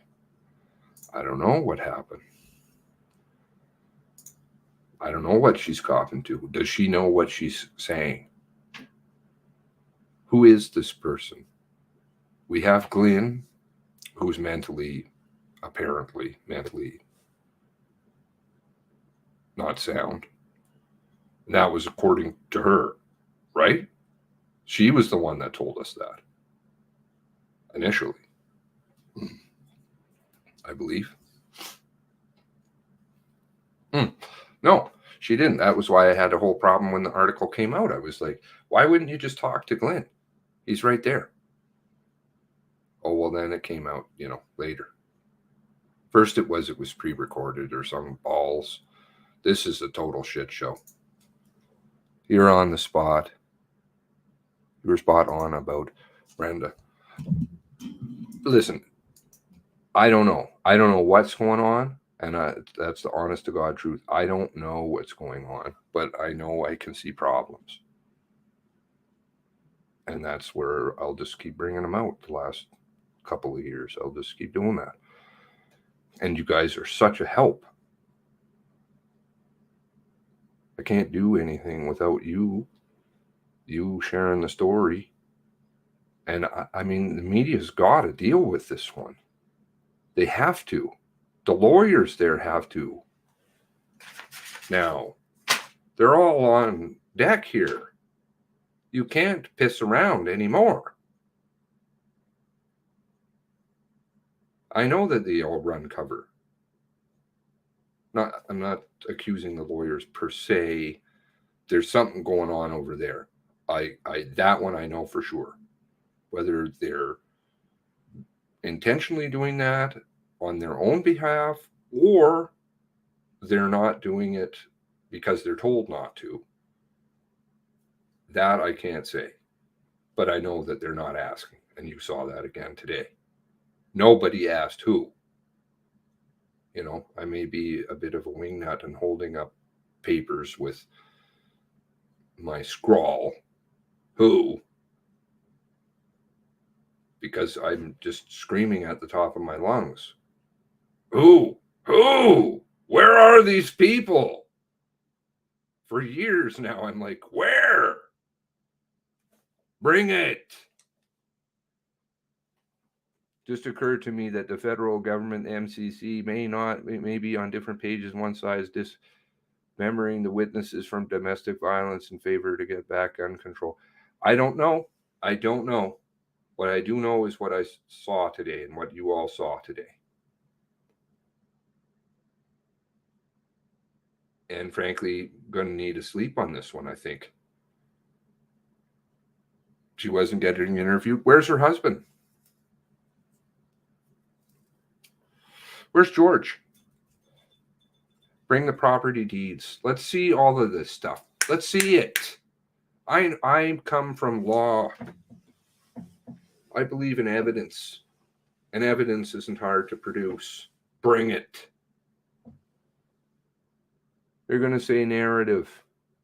Media won't tell shit about what Well, then you know, and then you got to call them. Everybody's got to call them on it. What the fuck are you guys doing? And get around and ask the rabbi, media, and all of the other media outlets around here. Start sending it around to all these alternative places, Viva Frey and or I don't know these people. I don't know. I do my own thing, and I don't ever really go out of my way. You guys know that about me. I don't even go out of my way to talk to family members. I just leave people alone. If they want to talk to me, that's okay. Because I think it's a respect thing, right? I'm available always, but I'm just not somebody who believes in disturbing other people. Compare actions, reactions with others. Neighbors, example, Leon. She gives zero mention of victims, feels only vindication for being right. I mean, that's nonsensical, right? See, I told you, I was telling the truth. What about all the people? The reactions of people here is really spooky. Reading certain documents from certain organizations or stick people and how they react to stuff, and Lisa's reaction to people, and this, and oh no. But this was a major witness to the whole entire narrative, which was built up by Brad Hunter at the beginning there, right? Never quite understood that one. He's the one who brings that out, the whole violence thing, as best as I know. Toronto Sun, right away. Brad Hunter. Okay? Then you've got the Observatory for Femicide. Heavy police attachments. They're pumping stuff all over the media. Okay? And you've got non-state torture. Jean and Linda and Brenda. Okay? And that's what you had. So it's a lot of smoke. Because to me, I was always like, well, logically, you're going to see a lot of people. Right? You're going to see a lot of people. That was why I had, again, I'm not weighing in on this one. I'm just simply saying evidence. Back when the COVID stuff started, I was like, okay, I should be seeing corner buses coming all around me, picking up people down the street from me and stuff. They have people falling down on TV in China and Italy and all this stuff. They're just dying in the streets. Like literally, they had videos pumping that stuff out. I'm not being conspiracy theorist. That's totally true. The media was playing that all over the place. You guys all remember that. And I'm like, well, I'm not seeing people, I'm not seeing my hospitals totally being overwhelmed, even though they're telling me that. I'm not finding people that I know that are personally getting sick and dying. I'm not saying anything. That's just in my own neck of the woods. I wasn't able to. I had reached out to anybody I knew and I asked. I couldn't find it. So I'm like, well, maybe, just maybe it's not quite what I'm being told. Where are the ambulances on my street? I'm not finding them.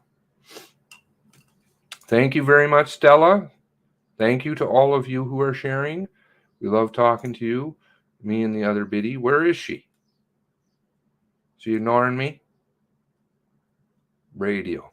Wonder what Adam will have to say about Brenda. Well, I don't know. How's that test going? Maybe he could talk to Brenda. He knows Brenda Lucky, right? Has a blue meeting with her. Maybe he can talk to her. Find out. Brenda, I'm sure Brenda Lucky knows. And if Adam knows Lucky, then I'm sure he can ask her. Well, I don't know that, but it's interesting that they've met each other. Kevin Gregson seemed to get left out in the wind. Maybe it's blue. I don't know. Put tables together and sit. We pull the tables together, sit together. Yeah, families together on this one, right? Because you guys all want the truth, and I can only go from experience in my life, which is nothing compared to what you're going through. But I mean, if you think about, like, most of us all have had, sadly, somebody commit suicide or something in our lives. And if we don't have those answers some point down the line, you know, even if we're not ready to deal with it then, we're going to probably ask questions why. And I think it's better just to have the answers now. You know, those who don't want to know now, that's fair. That's totally fair. But then at least they can have it later. And this police force, this government, this clown show can't be allowed to continue in the vein that they are. I don't think the RCMP is, they're gone. I don't think there's anything you can do to right that ship, because they're such a behemoth beast. You can't overhaul that one. Probably. Anyway, I'll leave the rest of that later. Mass Casualty Commission, however, needs to stay. Do you see why? I'm like, it's terrible. It's a horrific shit show. It's a total lie. But you're going to get something out of it. And most importantly, you're going to get the paper documents. The paper documents. Because that's how I can go through and be like, okay, well, here's what so-and-so says. Or here's your statement. And then you can compare it, and you can and look at, like, all the people like O'Dear and everybody putting everything together, the timelines, right? We're all working around trying to figure stuff out. And if you have the paper, you can do that. The paper is one level, and you need the audio, the video, the Celebrates, the personal phones, company phones. You need the GPS off the ambulances. You need doctors, nurses, hospital reports, police reports, TMR2 GPSs off radios. You get this stuff. It's all going to fit, right? All of the audio logs from all of the different channels, celebrating all the records between people, all their talk groups. Everything should just fit like a glove, unless their narrative is total shit. In which case, then you have to ask why. And I would hypothesize, but I don't think I've been too wrong about this stuff so far. I get things wrong, but the big ones, not really. So far, you've got a big fucking operation going, huge, and it glows and it stinks to high heaven. Other Biddy is awake and says hi. I hope she's feeling better. She can quit ignoring me, please. I'm just bugging. Wonder what the lady with the stick and tape who lives in Blueberry Field, why does she need a lawyer? Why does that lady need a lawyer? She's not there. Her transcript, I read that, or statement. Very strange indeed. I read that. That's a video on her.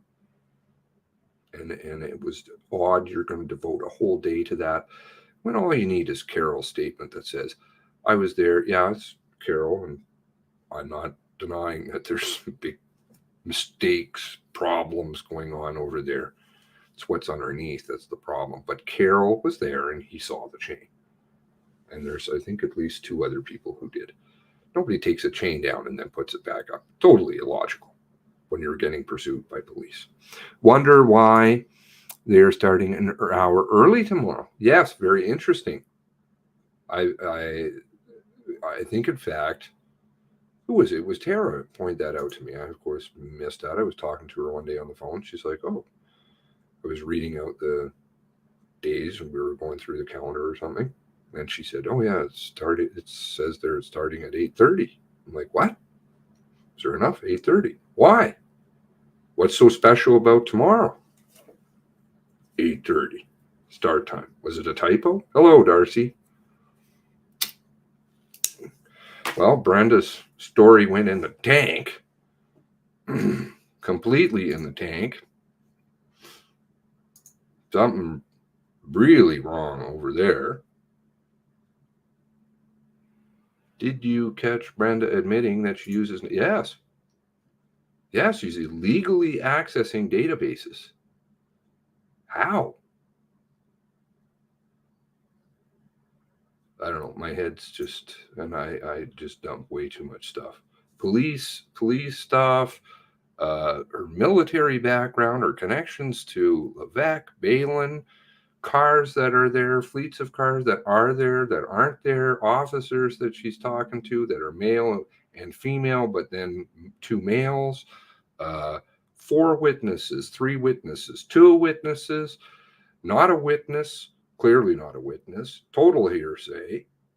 Drugs and guns up, money and guns up a chimney.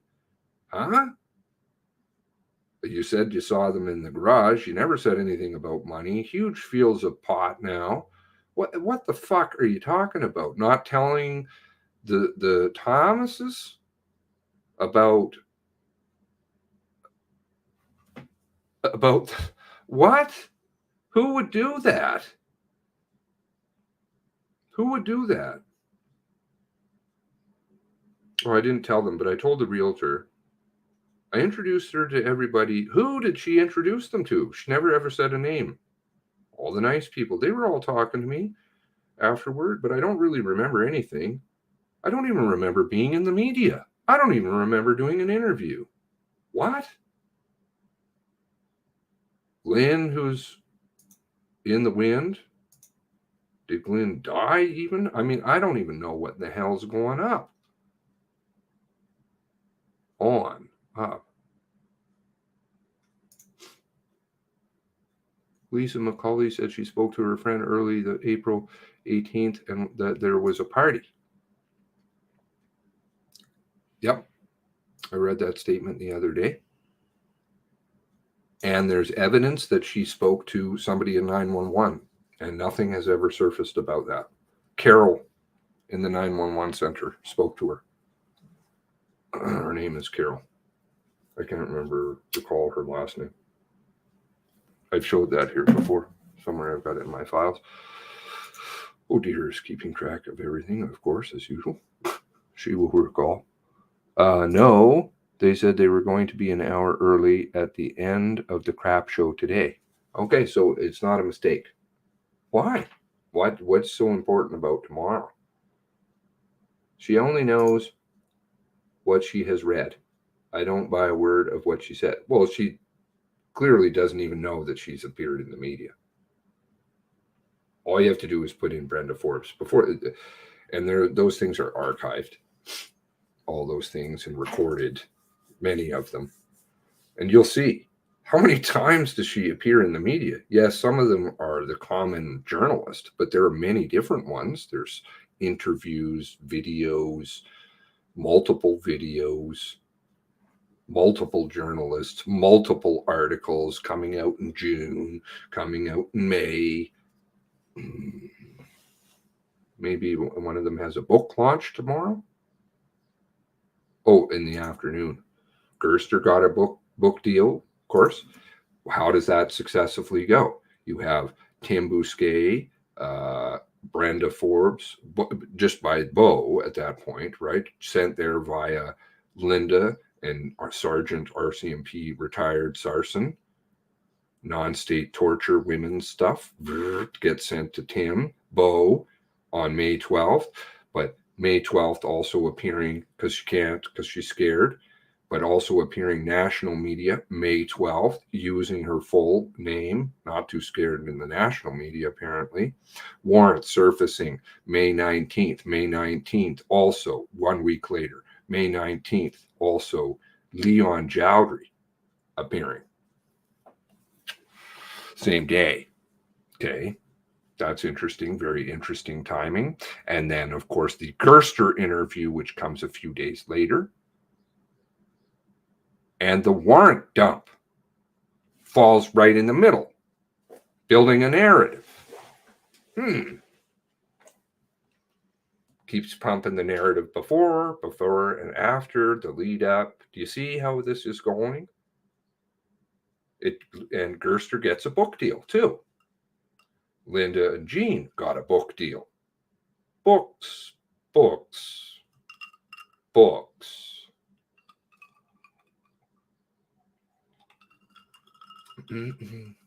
Yes, Tim has an interesting background. It's not fair. It's not wrong to say that. Little Rock, Arkansas, California. Arkansas. Guess he likes Nova Scotia.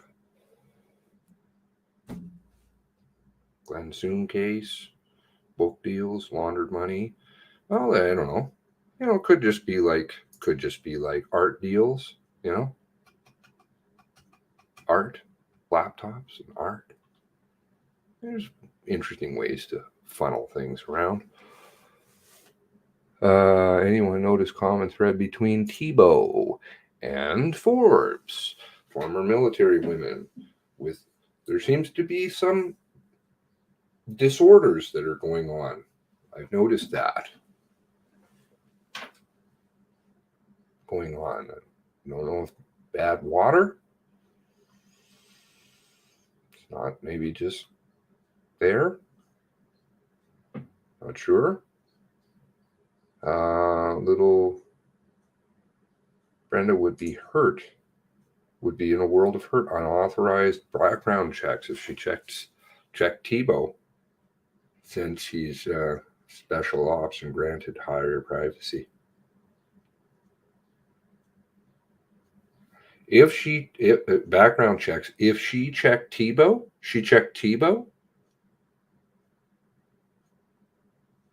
I missed that part. Yeah. Okay, so now we're talking much higher level clearance too.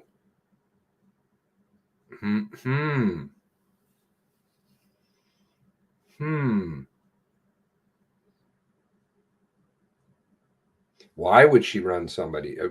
But she's out. She's out. This is not even worthy of a discussion, I think, at this point. The narrative is gone. Tim B was an activist in the United States. Guess technically he still is, just posing as a journalist. I'm not going to say anything. I leave things for people to see. You can make your own decisions. I'll just give you what I have. Leanne Fitch's sister got a book deal too. Yes, Leanne Fitch was in The Legacy. I think I may. Did I have that book? I think I do have that book. Didn't really want to buy any of these books particularly. I think I bought them used. Reference material.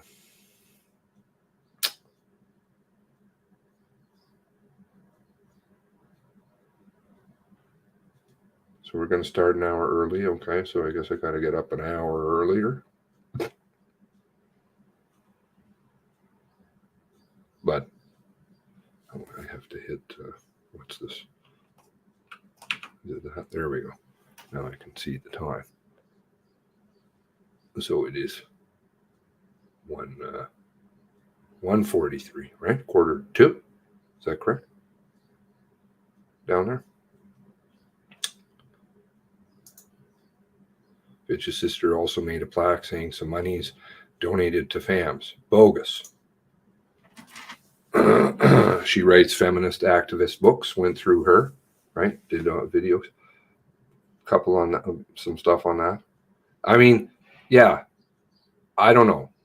I don't even know if Oh Dear keeps track anymore. I have no idea. I never did. But there's literally over 2,000 hours I've done streaming on this shit. Just streaming, probably 2,000. Yeah, I'm gonna say that's probably a fair number. So in there, yes, it's a garbage pile of stuff. Yes, I'm a bit repetitive. Yes, I'm a bit long-winded, but there is a lot of gold throughout the time, and it is even though they have deleted a bunch of them too. Oh Dear has a list of a bunch of them because I know that some are missing too. I don't keep track. So scared of Gabriel, she ran around the neighborhood introducing them to people. How do you do that?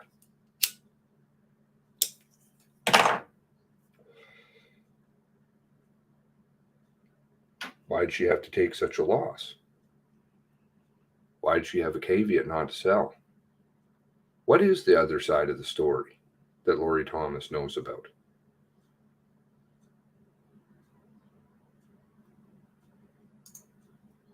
$2.15 on the rock.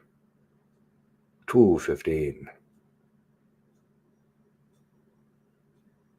They are taking over the MCC at least. Who is taking over? Sorry? 102 watching, only 51 likes. Oops, sorry. I don't like to say those. I don't like that kind of stuff. But the views and the shares, that's what I care about. It's all. Because the story has to, the families need help. Our country needs help.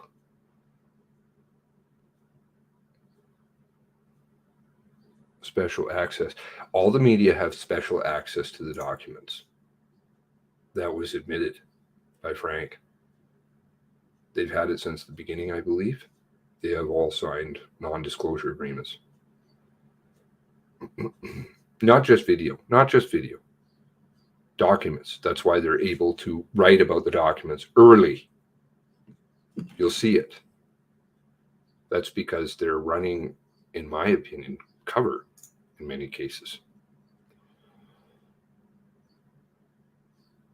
They have more access than families do.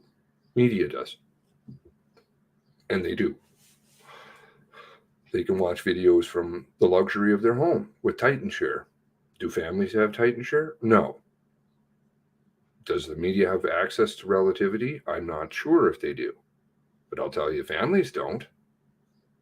Waiting for Indo Blue to release a feature-length film. He's got a great new website. He nerfed his old one. All the who is information on that, by the way, is dark. Glow, glow, glow, glow, glow. I don't know if they do or not, Blue knows. I'm not going to elaborate, but it's appreciated. I will say thank you. I'm trying to get better at saying that kind of stuff. I think a lot of money has gone around. Lots of money from different places has gone around. Where did it go? You've got Nova Scotia Strong, Legacy Society. You've got T-shirt sales. You've got book sales from different people. You've got different people, plural. A lot of money going around. Because, of course, a lot of people felt really and do feel horrible. But the money should go to the appropriate places. MCC is LEAF, all taxpayer funded. LEAF agenda. Feminist agenda. I don't think any of the female lawyers in my family are part of LEAF. We're part of LEAF. Nope. Hell, my grandmother was around before LEAF even was a concept.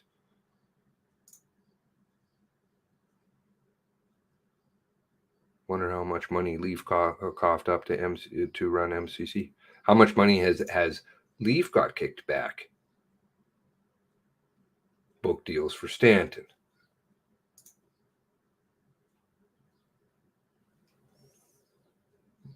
But these emoji things. What is this? Kissy face looking up? I don't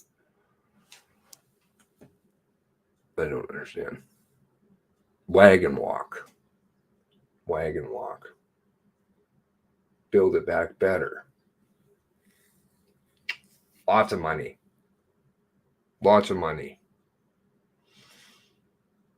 Not saying I'm not making accusations. I've definitely shown a few things on some of that stuff. Some stuff. I have things I'm still holding on to a little bit. And I do. And it's not because I'm trying to gatekeep. It's because you have to have some, you can't always show your cards when you're playing this game. You can't. Because if you do, then that's it. And it's not like I'm trying to keep anybody out. It's more specifically certain players in this game. I like to keep files. Rolling eye emoji. I like the. I thank you for the what was it? The Blair. I'm gonna call it the Blair or the O'Brien. What is it? It's 5 O'Brien somewhere. Sergeant O'Brien.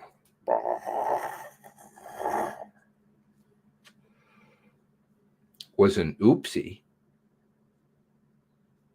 The cucumbers are good. Foreign objects. What was that? The covert ops in covert ops BC Transit now? Jesus. Give me one moment, please.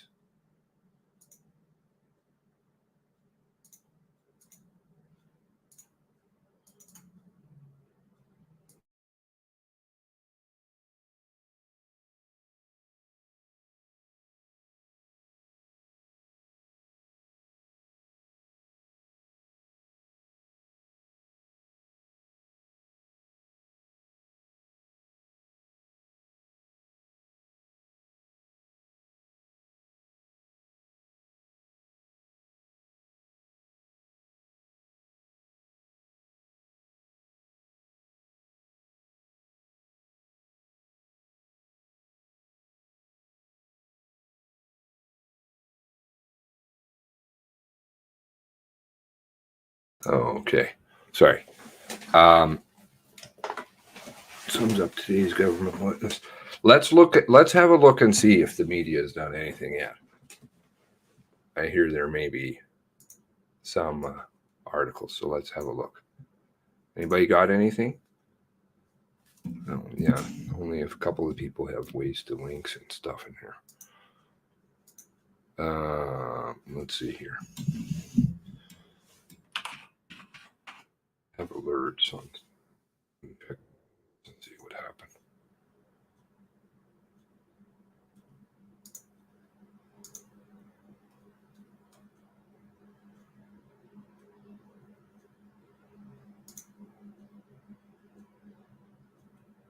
Thank you for your email, sir. You'll know who I'm talking to. I'm going to read that. One of these days, I'm going to reach out. I want to. Please don't take offense. Busy. You guys having a good summer? No scandal in Lucky's. All of you having a good summer so far. It's another nice day. Got a heat warning yesterday. Oh my God, it gets hot. It's been getting hot forever. That's nothing new. Thanks for that. Oh my God, the climate's changing terribly. No, actually, it's just a normal summer, at least here. No scandal in Lucky's Portapic request. Okay, we've got this one. Kip McKenzie article. Okay. Look at the Halifax Examiner. Examiner put out 4 today.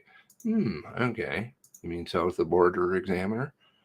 All right, so this was put out. Okay, that's 2 days ago. All right, sorry, that alert's old. I'll go to my newest ones. Mass killer's abuse of spouse had roots going back generations. Okay, so building more narrative over there on when's that coming out? Yesterday. Do you see how they sow it in the media? Masked shooter treated like an animal by father, family says. Okay, well then where are they? That's really easy. Go and sit up there. Don't need papers. That was a total shit show. That a document that they showed, that was nothing burger. New report details information with no. They say that he went to jail. There's another hearsay. They say, of course, because there's no records of anybody going to jail. You just go to jail and you come out. Okay. New report details generations of violence. Okay. Domestic violence extends back generations. The Globe and Mail. Domestic violence went back generations, family says. Inquiry here, not an inquiry. National Post, quit lying to people. Okay, so lots of abuse stuff. They're showing that all over the place. All right, so that's the end of that alert. Oh, I think I just got hit with a raft more of them. Here's what I got this morning. New details generation. Okay, so they're still doing that. Global's doing that. More father stuff. Cages. Whatever. All right. Goo. Okay. So, all right, let's just do a general search. I'm not getting anything particularly much in my alerts yet. So we'll look at Halifax Examiner. Oh, yes, there's the dump on Peterson story. All right. Who you don't want to have on the stand. I think you probably want that. Home. All right, so let's see here. What do we got? We've got Construction 2 Battalion, which was covering up something else. Okay, so there was an appearance, obviously, for total bullshit reasons. Too bad that you use number 2 Construction Battalion to cover up your other goo.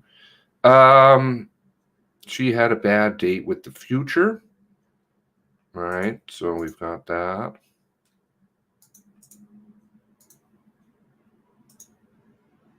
Oh, thanks, oh dear.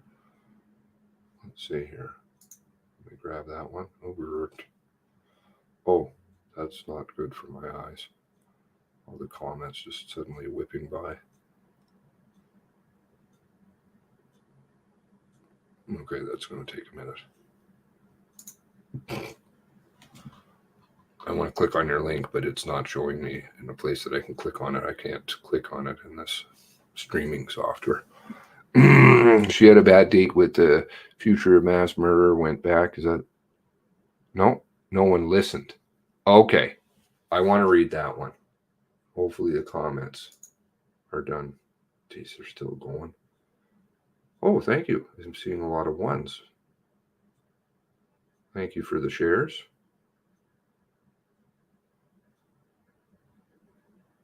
You're thanking yourself, though, too. All right, still waiting.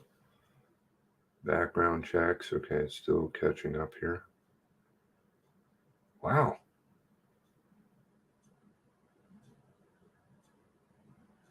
Can I get to that article without oh dear's link? It's still going here. All these comments. Maybe we'll try and see if I can find it in the meantime. Okay, Uber files, a month before. Okay, so there's the one about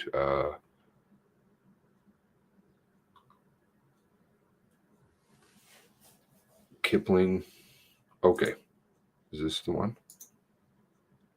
All right, we've got oh dear also linking another one. There we go. Now it's caught up. Okay, so we've got a CBC one. Thank you. I think this is the one, Brenda. Let me see. Is that the right one? Brenda Forbes tried to warn. Yeah, okay, so I got the right one. Okay, and we've got the World News. Who is that? Who is this World News? Warning, I'm worried about the details of this story. What kind of warning is that? What is that? You know, oh, trauma, careful of the trauma. You might get hurt because your eyes. Maybe it's a satirical comment. Maybe people have a bit more of a crass opinion like I. Brenda Forbes tried to warn neighbors and the RCMP about the psychopath. Of course, because you can tell that she moonlights as a psychologist after today, can't you?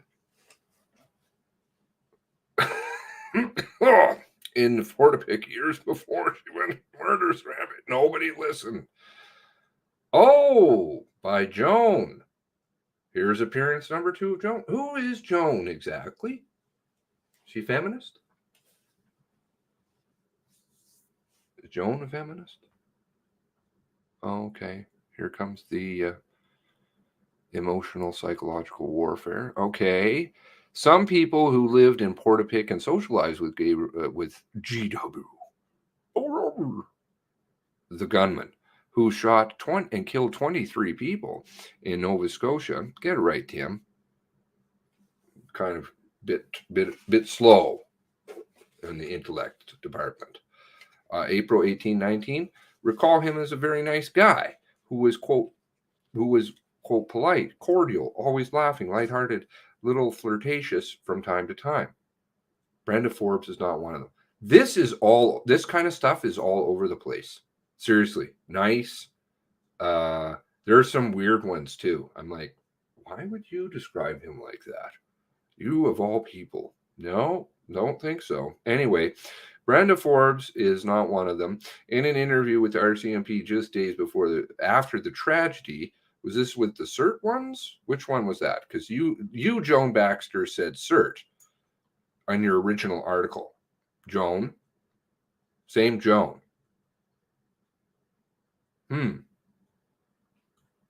May 12th, 2020.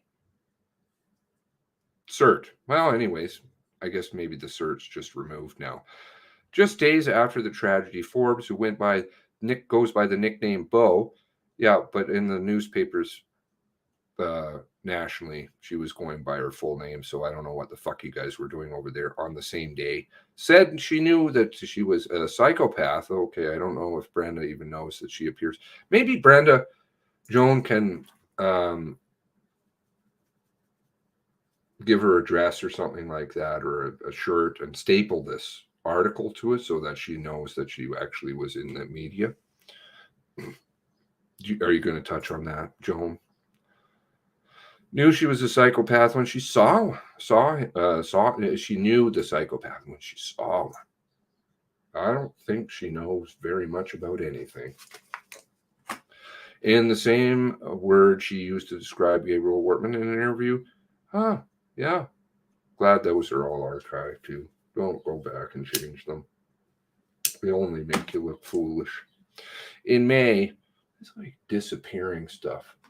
It's about a year and a half of stuff disappearing, I'm hearing. Wow. That's a lot. Why? Anyway, in May that year, her husband, George Forbes, believes Gabriel Wortman, whatever this is, let's go with Gabriel Wortman, but they don't want us to use it, then frankly, what the hell does GW mean? I don't know. It's not like EE means anything unless you actually have a name attached to it. Was trying to snap up all the property in the area and said he seemed intent on becoming the king of Portapic. He said, well, where's George? Where was George?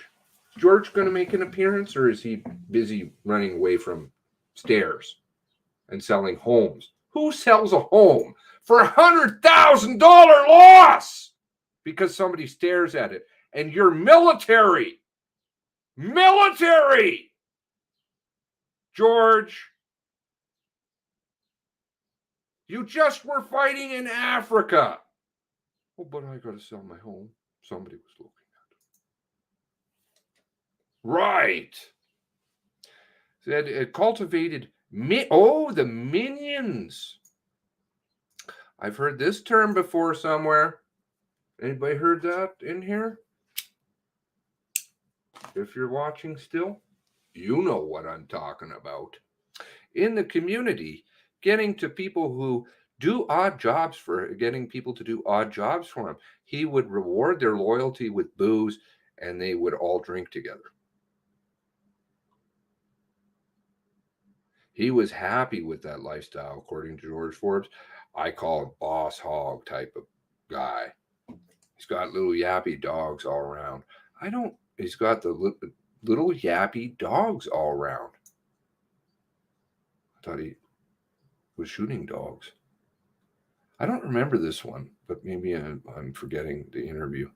Brenda and George describe a man who is violent, extremely controlling of his girlfriend.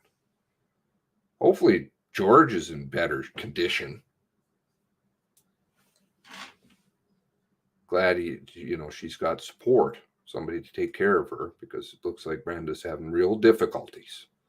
Describe a man who was violent and extremely controlling with his girlfriend, Lisa Banfield, who was too afraid to leave. When was that? Was that when she was down in, I noticed those have disappeared, by the way. Pretty sure, correct me if I'm wrong, pretty sure the emails between Wortman and Lisa, the limited amount that they gave us, gone. The ones where she's begging to come back to Portapique because she's down there in Dartmouth with all of her bank accounts. The deputy sheriff at that point, I think she got promoted. He said, the sheriff, said, "Oh, yeah, you're my deputy now." Oh, yay. Yeah, that makes sense. Very controlling. Scared, too afraid to leave. Well, she wasn't too afraid to beg to come. This information comes from transcripts of 4 interviews with Brenda George. Okay, so I don't think I've read 4. No, I haven't. I think there's 2 released this week. Oh, okay. By Mass Casual. So is this 4 more? I think I've read 1 or 2. So this is now 6 interviews? Wow. Turned its attention to Gabriel Wortman's violent behavior towards others and how he was able to elude police investigation despite long history of violent and threatening behavior, illicit activities, including gun smuggling. The Fast and Freezies finally coming out, maybe? The Fast and the Freezies. He let her control all finances and ownership of the properties. Well, she's jointly, and she has most of the bank accounts. And I'm pretty sure she's on credit cards and definitely seems to be on titles and companies. So, by her own admission, I can't say you can get all that information because they seem to have deleted certain things. The transcripts are RCMP interviews April 22nd, 2020, and George Forbes April 23rd. Oh, okay. So now we do have segregated interviews. Very interesting experience over 12 years. Another interview with couple by the Sergeant Colin Kuka of RCMP Serious Crime Unit, May 2020, and Forbes MCC investigators Emily Hill, Paul Thompson. Sergeant Kuka, Colin Kuka. Yes, I know his name from another story.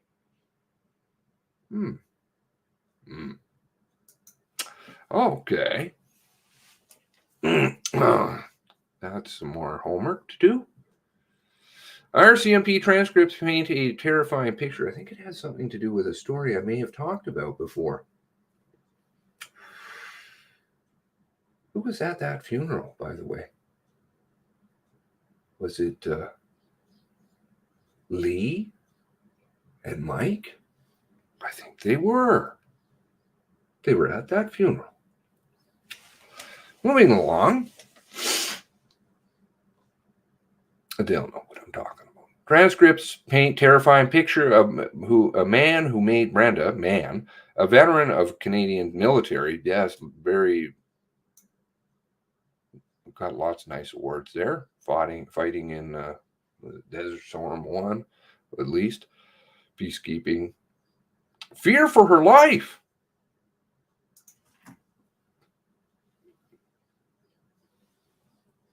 Selling houses at $100,000 loss.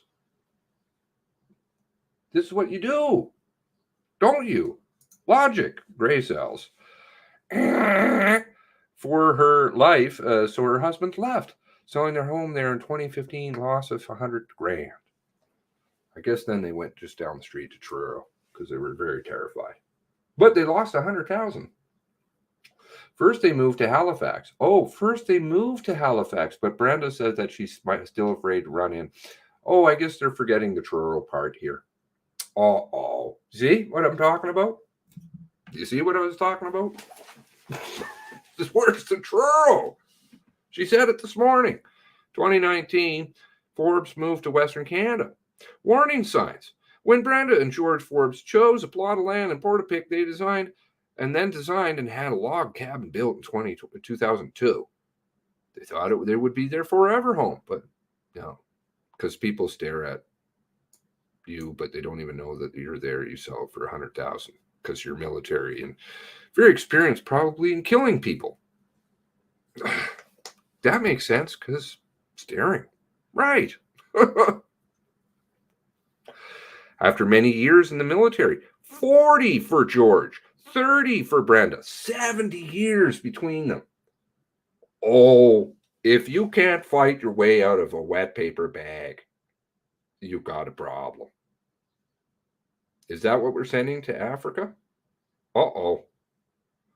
Which involved in a lot of moving about the country and serving overseas. Violating logic everywhere. The Forbes were happy to settle in Portapique, close to 5 houses where George had a cottage before he joined the military. I mentioned that before. And to Hilden, south of Truro, where his parents lived. Forbes moved. So was it they moved where his parents lived? So I guess they went back home for her parents, right? Is that why they moved back to Camrose? I guess it must have been her parents. Okay. Forbes moved into their Portapique home summer 2002. So it wasn't because they were scared. It was because they wanted to help take care. Yeah. Okay. Forbes moved to Portapique home in 2002. Following year met GW, who came by on a motorcycle, Lisa Banfield on the back, looking for information about the area. George Forbes told him about a place for sale, 200 Portapique Beach Road. Told him. Okay, very scary. Very scary. Tells him where to buy a house. And why, while after GW bought and refurbished the home, the Forbes would join other neighbors at Gabe's for weekend fire pit parties. They're very afraid. They love to party.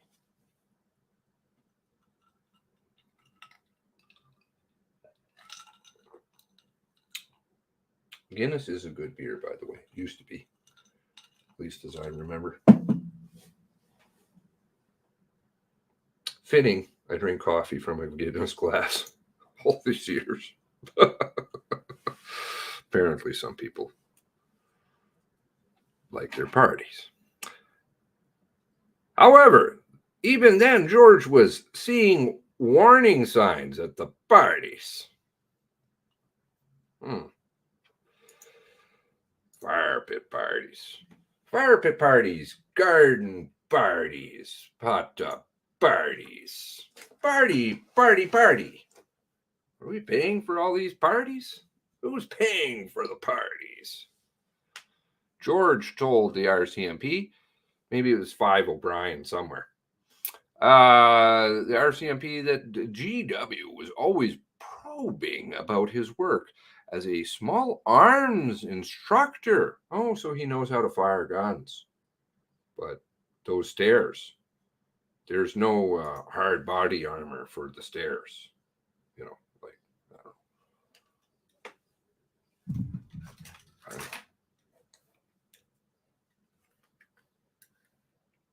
The stair, hard body armor. Yeah, okay.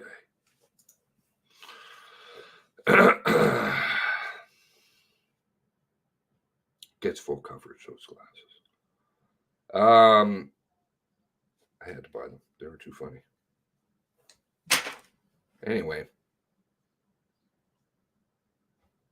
definitely could have bought something else for that. Oh well. Who asked George if he could get some ammunition? No, I won't, George replied. When George challenged GW for firing his gun off on his deck while he was drinking, was he over there drinking at the time? Was it one of those parties, those fire pit parties? Was it a garden party, a hot tub party where they all sitting in the hot tub watching Gabe shoot? Pointing out that the bullets could ricochet, it was a residential area into mud flats. Right. Okay. Big open area. Well, you shouldn't be firing guns around in people's directions. That's very true. Gabriel Wortman dismissed his concern, saying, "Oh, it's not that big of a deal. We knew what we were doing." Did they ever fire guns down there, George and Brenda? I don't know. George told RCMP in 2007 or 8, GW showed himself and Brenda several illegal weapons, including a Russian Eastern European type pistol. That's some great gun knowledge he's got. As well as a shotgun, 12 gauge for an instructor, and a rifle. Oh, that's very specific, Mr. Where was it here? The small arms instructor. A rifle, some kind of a thing. You know, I think it goes bang. Can't tell if it was an explosion, though. Not that any, none that were locked up or secure. Were these ones up at the... Oh, wait. He pulled out the gun with the magazine. Maybe they're in the fireplace this time. I don't know. With the magazine still in it, he said. There was no pistol lock, and Gabriel Wortman kept them in a tool drawer in his shed. What happened to the fireplace? When the Forbes asked him where he got the weapons, you know, the unidentified ones, the ones that small arms instructors don't know, Gabriel Wortman replied, "Oh, I have," or GW. I should say GW. GW, or unnamed person. "Oh, I have many connections. Oh, we should have reported it right away. We should have reported right away." Brenda Forbes said. But at the time, they didn't think about it because, well, we were just saying it's Gabe.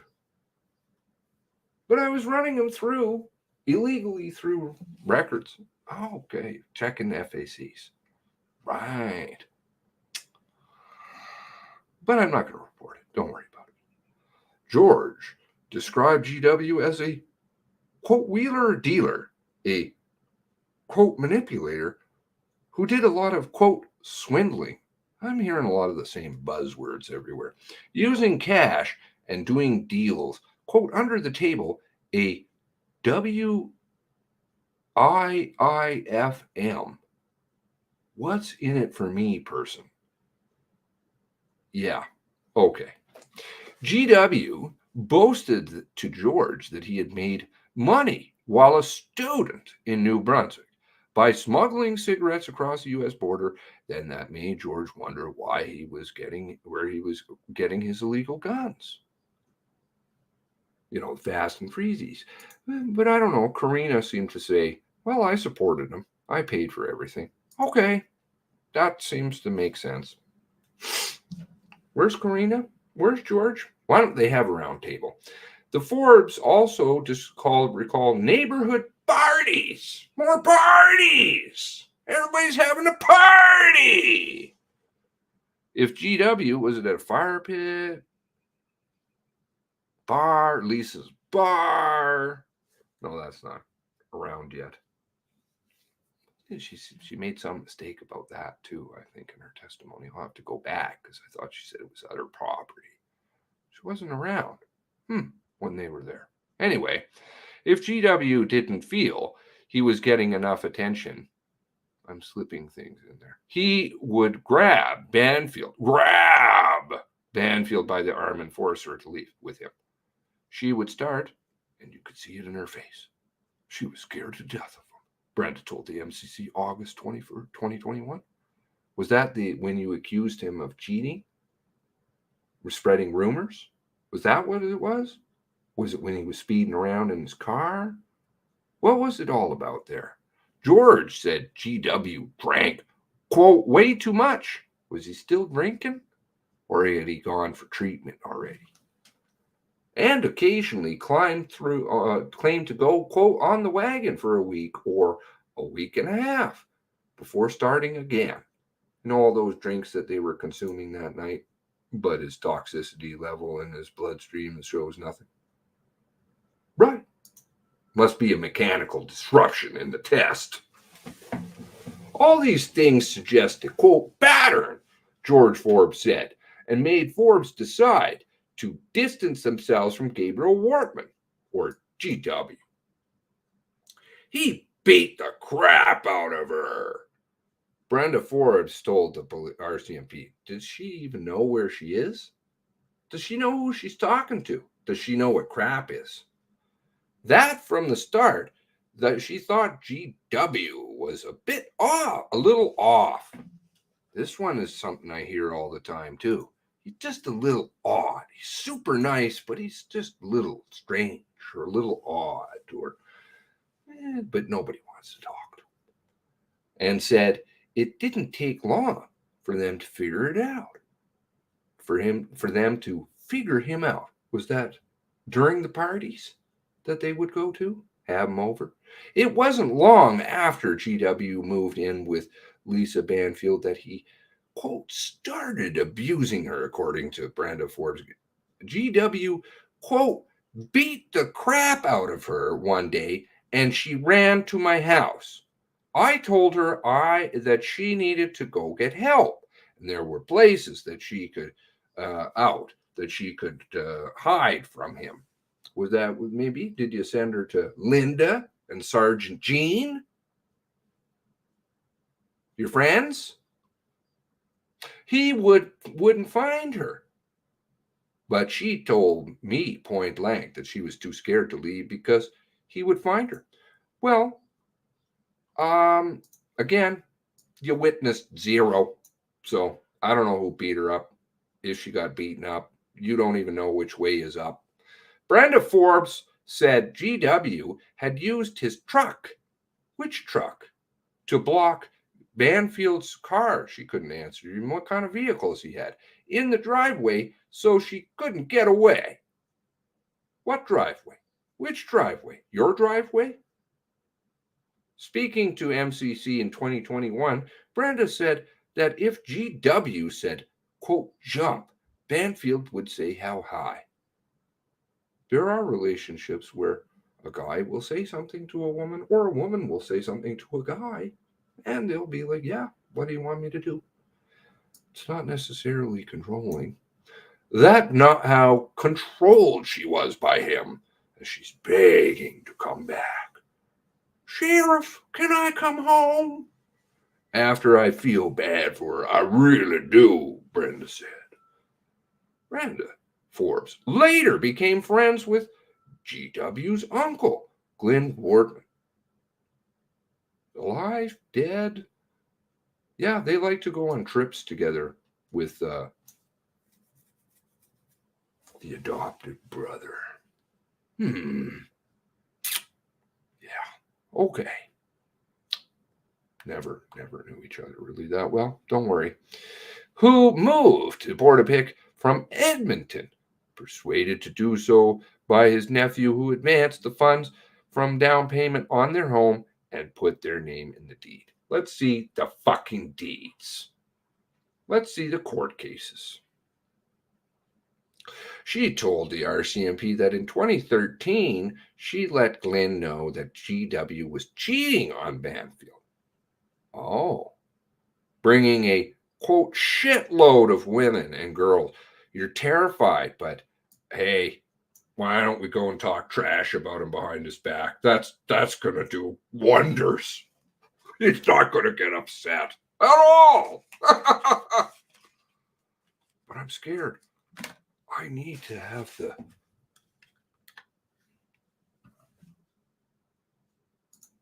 stair armor on, until I can go to Truro and then down to Halifax. After Glenn told GW about this, GW, quote, dragged Banfield to Forbes' home. But you were upstairs with the flu. Holding Lisa by the arm. Must be those transparent walls. In bed with the flu. And threatened Brenda, saying, "You're going to regret this." He's probably not too happy that you're messing around. What guy would be happy? You're talking trash. Let's just say, I'm not saying it did or didn't happen. No guy is going to be really happy with that. Are they? Suddenly your girlfriend is like hearing rumors all over the place. You're cheating. Maybe you are, maybe you're not. He's probably not going to be real happy about it. At Brenda. The one who's got 30 years of experience but is afraid of the stair. Those are my stair blockers. That's my hard body stair armor. After that, Brenda said GW would drive up to her house and see, this is what you have to do. You have to put on the stair armor. Because it's really scary if somebody looks at you. You got 30 years, 7 years between the two of you. Military, small arms trainers. Personal protective services, Brenda. Yeah, with guns in the house. Right. Taking $100,000 loss. Yeah, this is all making a lot of sense. Stare at her for up to half hour at a time. Stare at the house. It scared the bejesus out of me. Brenda told the RCMP. We both had FSC experiments, and we both had our weapons and stuff. I don't care if he's scared. He still scared me. We both had guns. 70 years of experience. Couldn't do anything. Couldn't talk to my police experience friends. I'm just going to run away and sell my house. $100,000. The complaint to the RCMP. Then came another incident in 2013. Brenda Forbes recounted this way to the MCC in August 2021. Dave Ellison and Richard Ellison and Glenn Wortman. Where's Sutherland? Oh, not there. See, now it's 3. It was 4. I'm like, no. And then Dave Ellison's statement's not jiving with Richard Ellison's statement. The whole thing is a big wipe-a-rooney. I need to get a toilet paper roll as my next prop. And they were out back part of the property that Gabriel had. And he had Lisa down on the ground choking her. Like I said all along, you didn't see nothing. So you're making tales. Chinese telephones. And the 3 guys, oh, but it was 4 this afternoon, wasn't it? Uh-oh. They were trying to get Gabriel to stop. And she piped up and she said, don't say anything else because it'll only get worse. Glenn told me this. That's called Chinese telephone hearsay. Hello, Linda. So I said, oh my God. So I was at work and that's it. I'm calling the RCMP. Was that before or after your records check? So I called the RCMP years later, after many parties, blocked cars. I don't know, all of a sudden now I hear something after the accusations of infidelity because I'm so scared of him. If the shoe fits, wear it, says she. I love that one. If the shoe fits, wear it, Gabriel. Because I'm really scared. What?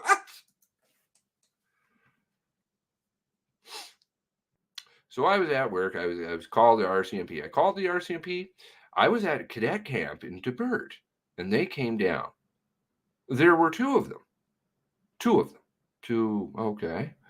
And I told them what Glenn told me. And they said, well,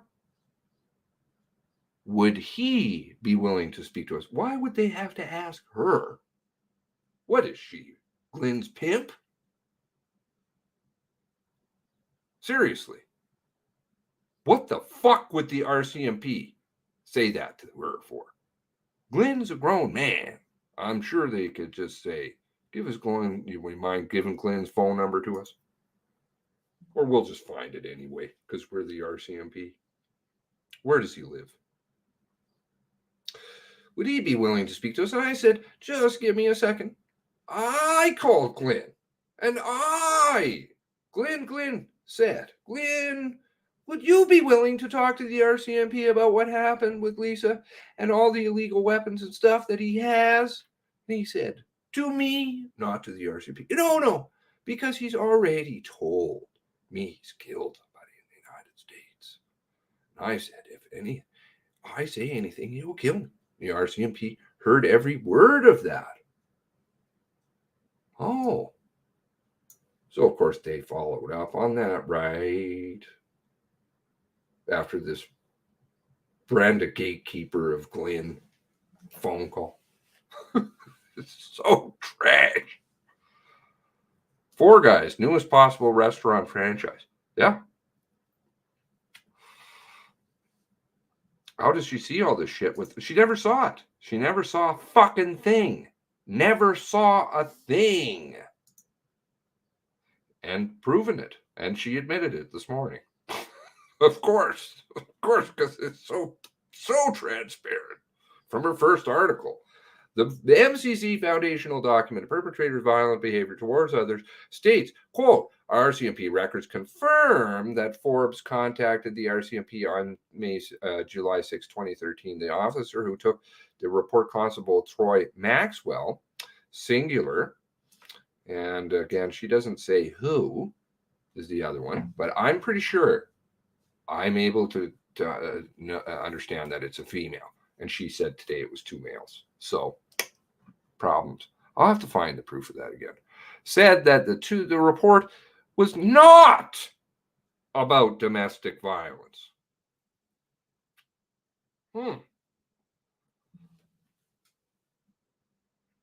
She said she has to see his place from her place. Well, it seems very far away. I guess she can see down on the deck, which is down below line of sight through trees. She can see who's shooting, way down here, because the ground level's here, and above that is trees. But down here is the deck, because there's stairs going down. But they could see, because that's how vision works. It goes in, it's like light. It bends. Right? Of course it does. I could see him firing from our place. Yeah. Oh, okay.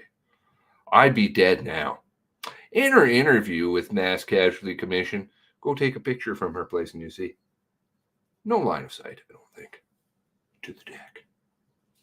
Well, the deck is gone now. Or is the deck gone now? The wall? Yeah, everything's gone. Pushed in. I'd be dead now. In her interview, the Mass Casualty Commission, Brenda Forbes said the RCMP didn't act on her complaint because they had told her that they, quote, actually had to have proof of the allegations about the assault on Lisa Banfield and legal weapons. Why don't you talk to her friendo that she gatekeeps, Glenn? That's real tough.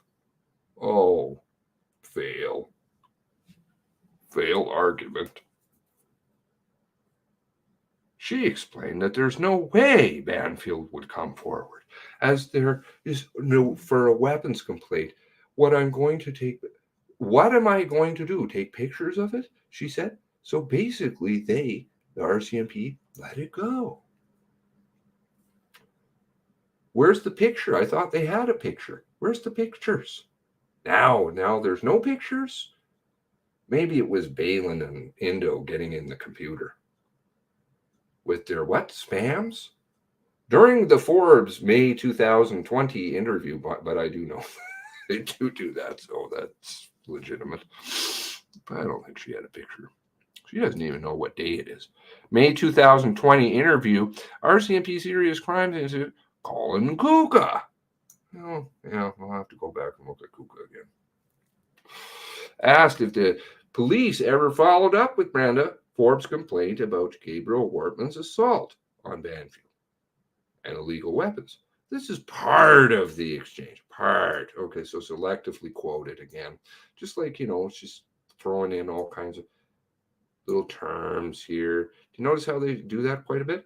Brenda saying here, you're going to regret this. And, they use selective quotes all over the place. They're writing their own thing over there. Good for you. Tales are great. Read them to kids. Nope, not at all. Colin Kuka. What was the lead up question again? Forgot.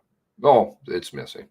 And you certainly didn't. Where's the audio to this, by the way? Where's the audio? Because they do have audio. Notes, Kuka's notes, where are they? Do we have those?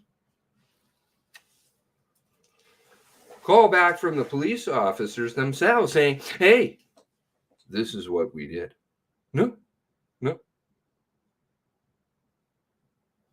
But what they did tell you, if I understand correctly, is they provided you somewhat of a reason why they couldn't really do anything about your suggestions that he had guns.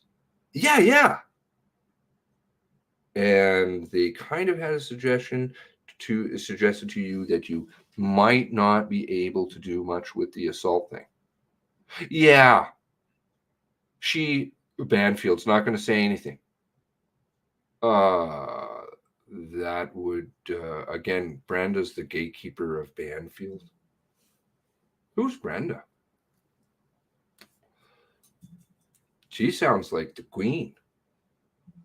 Maybe it's her connections to Balin.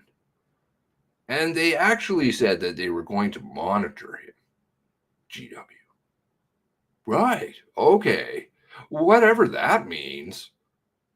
Okay. So if I were going to ask you, I don't know if they're cutting stuff out here, ellipsis. Not sure.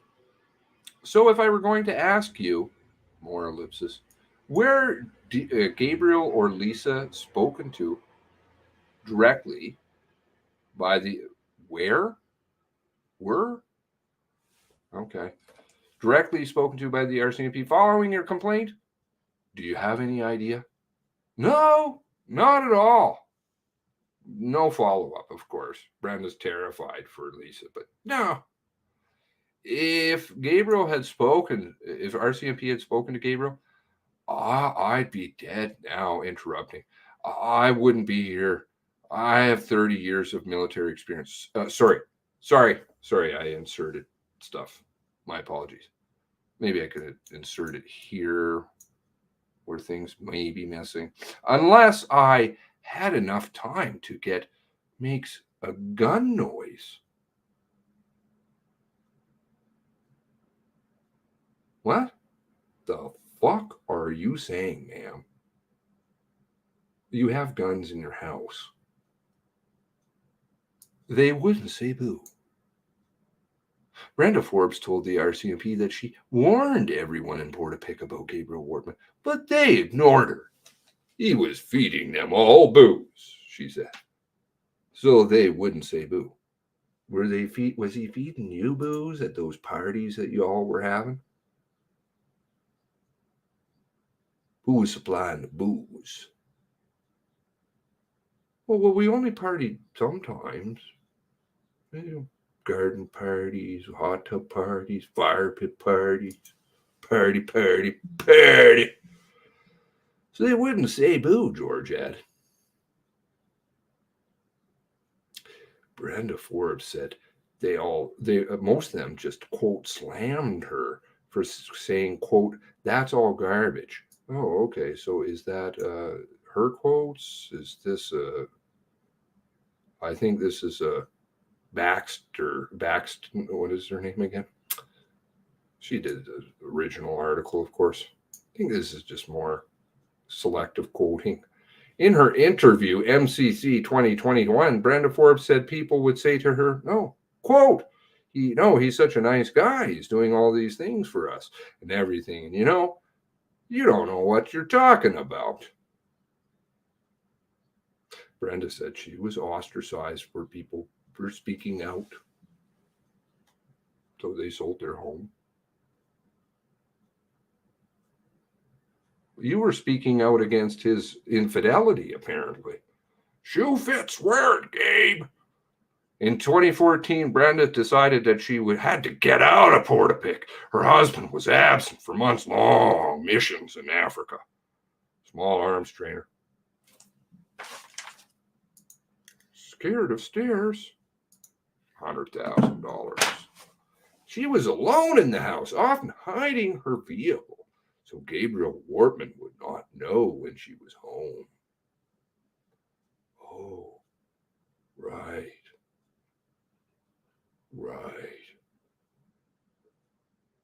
So he came over to stare at a house there was no car at?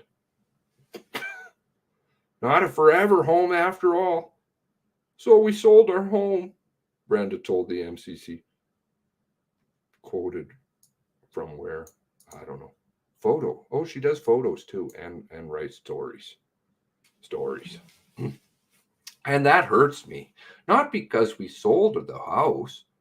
I should have warned the people that bought it what he, insertion, GW, he was like when they came here from New Mexico.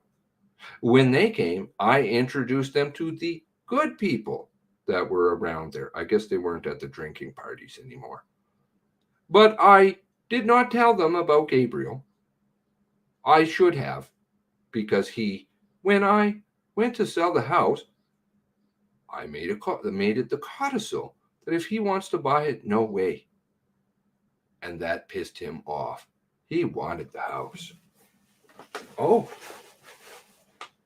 So, of course, he's going to go after the people who bought whatever. Does she know what day it is? Forbes told the RCMP that the reason that Gabriel Wortman killed the people who bought the house. Oh, what was that again? The other side of the story? 22 minutes worth. Love to hear what that is. I liked how they brought that up after the break that I showed them. Yeah, strange. Not paying attention at all. Forbes told the RCMP the reason Gabriel Wortman killed the people who bought her house and then burned it down. was not because of them, but because she refused to sell it to him.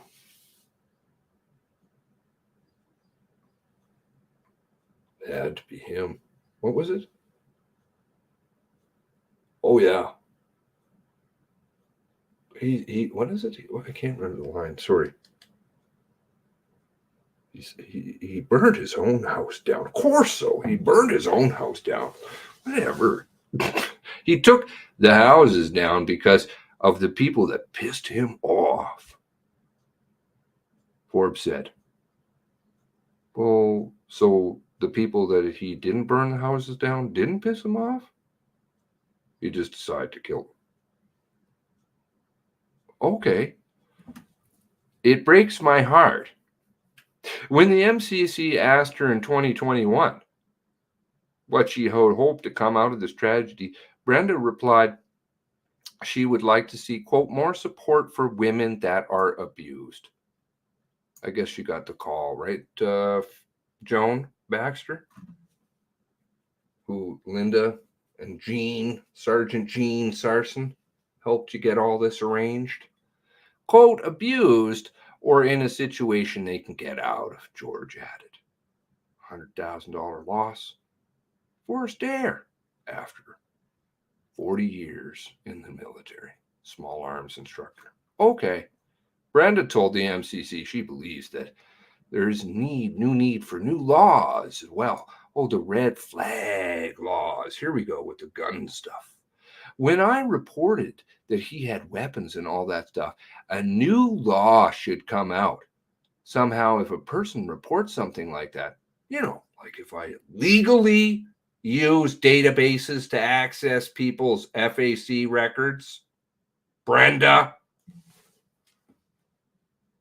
that they should go and investigate, not just say, oh, we can't do that.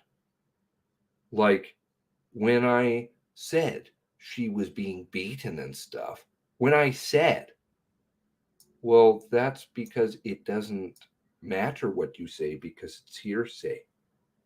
Not that I'm defending the RCMP at all, but of course they're going to go and talk to Glenn. Ma'am, we appreciate you calling. We'll talk to the person who actually saw something. Have a good day. She was being beaten and stuff, except for the mention of the guns, right? The illegal guns. I think they're going to follow up on that one. Not just go away, but I don't know. I'm just saying that's usually the way things go. New laws, red flag laws, Justin Trudeau laws, Bill Brenda Lucky laws. Red flags everywhere. Look at the names of the articles back then that had it right in it. Red flags. Not to do with the gun laws, just sowing the narrative subtly. Was being beaten and stuff. Well, she has to come here. No, if I told you, you go check it out. That's the way it should be. Right, like you tell, you're the gatekeeper for Lisa and Glenn. That makes sense. Okay, well, that was a good one. Great follow-up. Great investigative journalism, Joan. Amazing. Keep spinning the narrative. Huh? You can just decimated it with half a brain cell. Nova Scotia mass shooter had a history of intimidations and violent altercations. Last updated 2 hours ago. Okay, this will be good. By the way, I should archive this because it's, gold again. Give me 1 minute here. I'll get that lined up. Archiving all their goodness. So that they can all be like, oh, I wrote that? Yeah, you did. Sorry.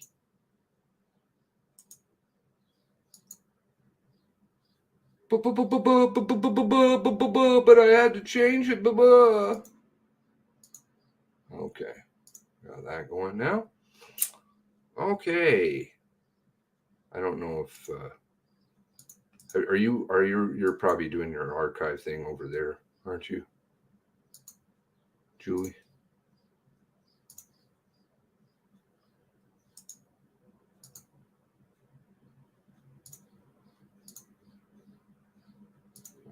We'll just make sure. Now, always archive. Always archive. I don't, maybe somebody's, hopefully Julie's or one of you's all speedy on that stuff. Archive this, the original version, because of course it's changed 2 hours ago. Interviews show a pattern of verbal and physical abuse and harassment of friends, patients, and employees. Let's see.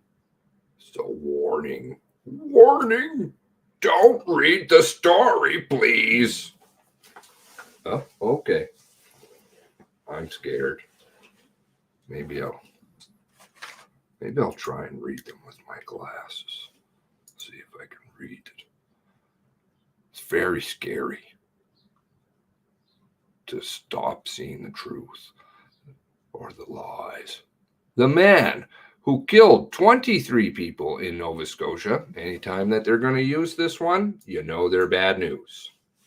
In Nova Scotia, in April 2020, had a history of violence in the decades before the foul rampage, inflicting assaults, harassments on strangers and employees and patients alike. New documents released by the Mass Casualty Commission leading up to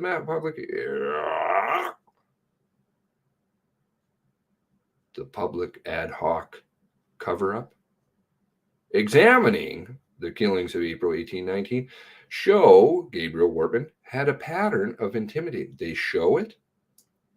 How do they show it? Names, police reports, all that stuff. I'm going to see that.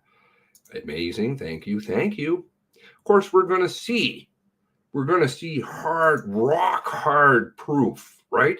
Lots of it, lots of people's names, lots of police reports. We're just going to see it everywhere. I hope. I haven't read the documents, though, but they do. Get to read it. Had a pattern of intimidating, beating, stalking, and berating anyone who offended them. Wow, the language. In interviews with police after the shooting, dozens of people, going far back as women he dated briefly in high school in 1986. Oh, wow. You're going back. What about the girlfriend that he had for twice, who's like, oh, yeah, he was a really great guy. And somebody who really probably shouldn't be saying he was really awesome also was saying that too. Strange. Anyway, moving along. That one's a different witness than Cindy. Described him as in terms of the creepy, violent, deranged, and obsessive. The tale of two tales here. Women who work for him were patients. Oh, so how many women were working? What about what was her name? Ula. Did Ula have a problem working there? Seeing him? I don't know. Never saw him. Just hired him. Just hired her, gave her keys, didn't even ask her name. Here you go. Here's a key to my house. No problem. You're going to make lots of money. You don't even have to pay me rent. Don't worry. I don't even know who the hell you are. Women who worked for him or were patients at his denture clinic repeatedly told investigators that he made them uncomfortable.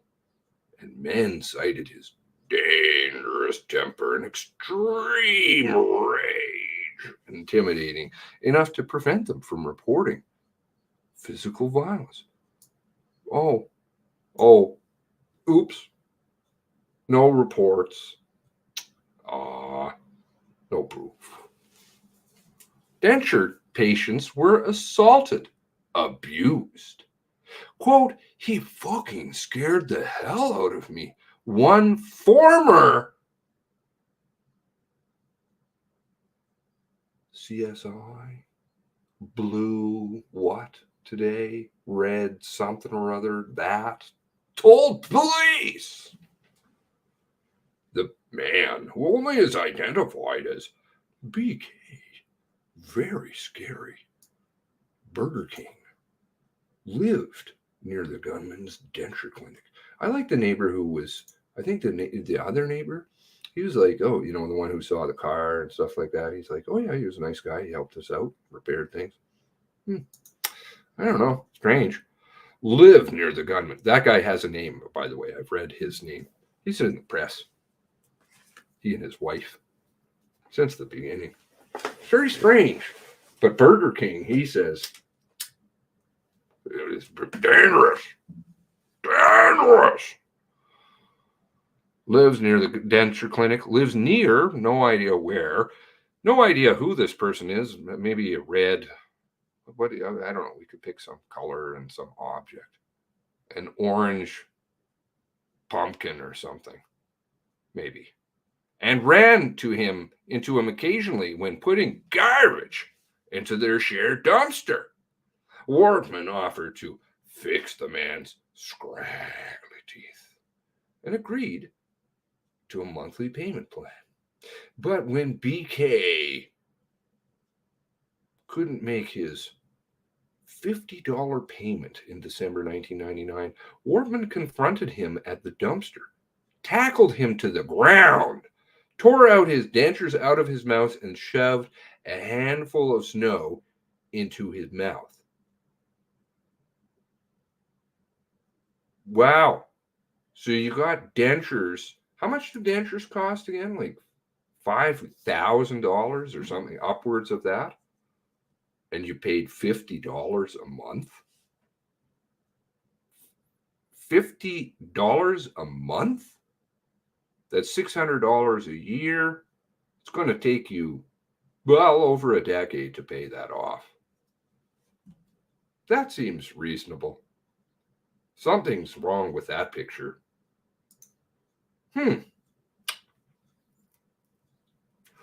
Okay. And of course, he just let you take the dentures home for free. Because he's just violent and terrible. I am not defending the man. What I'm saying is the story has problems, rife with them. And you don't float a purple balloon or whatever this is out there. You have a name, a face, the guy's dead, no worries. Let's move along. Of course, you'll have the dentures, they'll have the receipts, everything will be all kosher, it'll all be good, right? He goes, "Merry Christmas to you," and he walked away, Burger King said. Burger King didn't go back to reclaim his dentures, and he went out of his way to ensure he didn't cross paths with Wortman again. He moved out of the area within a month. Do you take a loss? Was it staring? What was going down on that one? Of course, there's no police report, right? No police report? He beat you up? You didn't sue him for the money back? I mean, what's going on? Former employees told police it wasn't an isolated incident. Renee Karsten, a denturist who worked with Wortman at his denture clinic, Dartmouth Clinic, from 2001 to 2007, he would snap every once in a while. Okay, so out of context, let's see where this one goes. She described twice seeing him break patients' dentures in half or smash them on the floor because the patients complained about the fit. Okay, once again, here's a Glenn. Where's the patients? Because I'm sure they're going to recall seeing him smash dentures in front of them. Right?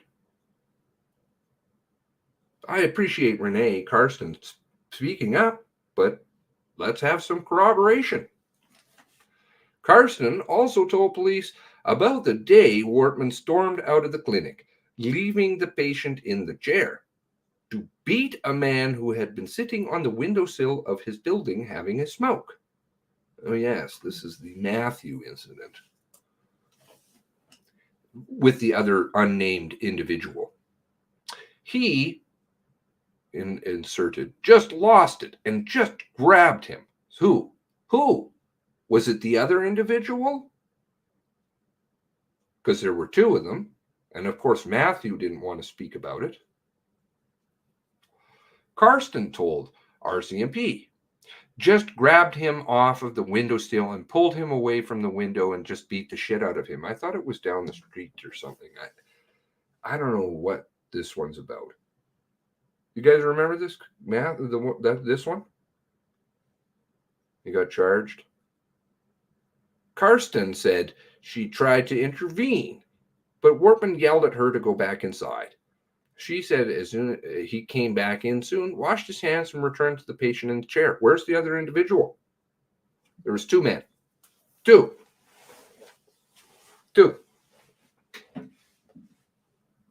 Denture board found a patient in inappropriate conduct. Okay, so there's going to be lots of paperwork on all this, and I'm sure this is all going to come out, right? There's going to be all kinds of witnesses, all those hearings, everything's going to be, all these witnesses are going to come forward. Yeah, absolutely. They're going to swear to it, stick it in an affidavit. Yeah, I was there. I remember it all. Wortman's interactions with patients are subject to an investigation by the Denturist Licensing Board of Nova Scotia. Does that have any ties to Clayfield at all? I don't think so, but maybe. The board received at least 8 complaints about Wortman between 1998 and 2020. 8! Why are we hearing about it now? 3 of those, filed in 2004, were by women who described abusive behavior by Wortman, and in one case, sexually explicit comments during a treatment.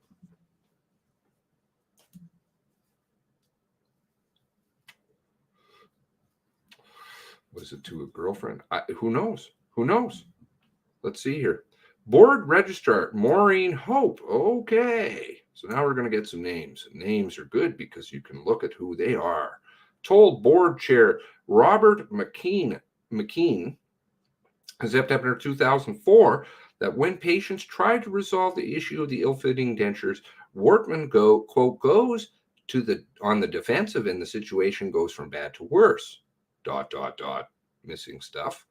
From what I have been told by the patients at this point is he's certainly bordering professional misconduct. Okay. So she was the investigator. This guy, read a file? So she's going to have all the names and all the files, right? All the investigations are going to be there. She's going to stick that in an affidavit, I'm sure. Wortman wrote to Hope in October 2004 in response to the complaint saying that women were, quote, fueled by bitterness or out of vengeance. From what? Why is this selectively quoted? Where's the letter?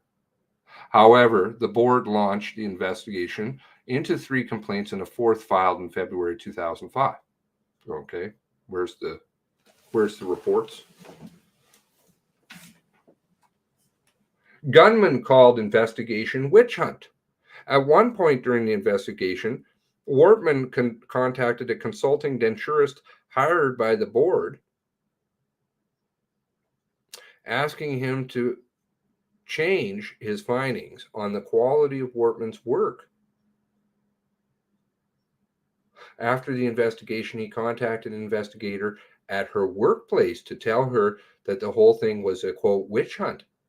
I wonder if I've seen any consultant in this story yet defending certain people who actually have stuff to do with teeth. Strange, they come out of everywhere.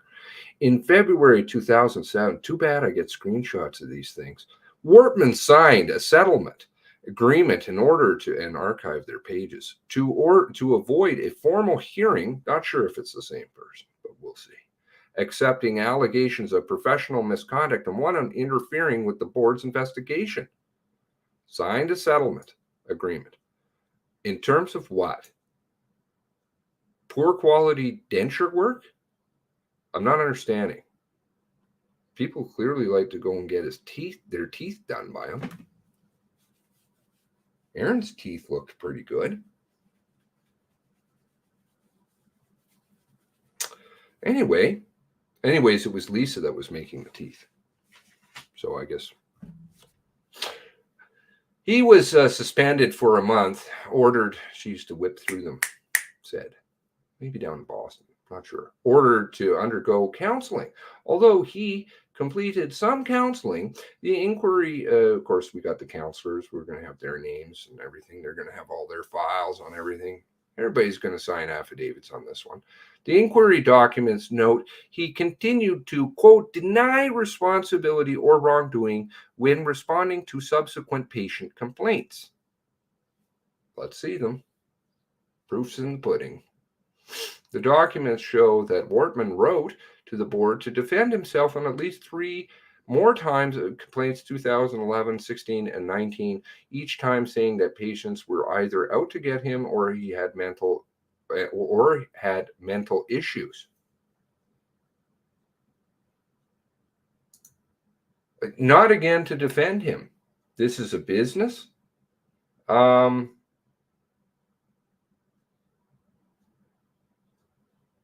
There are going to be people who aren't going to be happy, whether it's overcharged, the hamburger was overcooked, the steak wasn't that great quality. These things do happen. I know it's very shocking. It's completely it's just amazing. But complaints to businesses, they do occur from time to time. I'm amazed. There was no mention of any other investigation or sanctions the board against Wortman related to complaints after 2007. 13 years. Okay. So there were 3 complaints about shoddy work, and maybe one where there seems to be a lady who he said something to, which we have no idea or who. Repeated sexual harassment of multiple women. Although Wortman denied making sexual comments to a patient who filed a complaint in 2004, multiple women describe harassment and aggressive. What are these? Purple balloon, blue, Stratego piece? Like what, who, where, what? Described sexual harassment. There's files. And aggressive advances. A woman only identified as BB. In the inquiries. Okay, so I'm believing this one too. Said she worked as a receptionist at Wortman's clinic soon after she finished high school, but quit after less than 6 months because he repeatedly exposed his penis to her and demanded sexual favors. BB's got a lawsuit against the estate. She's got a name. She's got basis for one. Let's hear the name. Right, BB? You want to make some money? I'm sure you can. There's a name. It's not BB. Another woman identified as SS. Oh, I love all these. I love this story.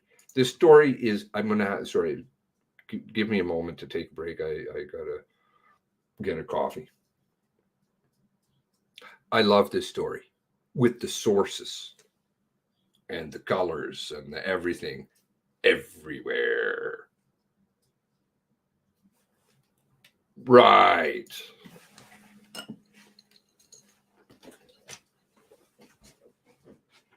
About a dead man.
Okay. Sorry.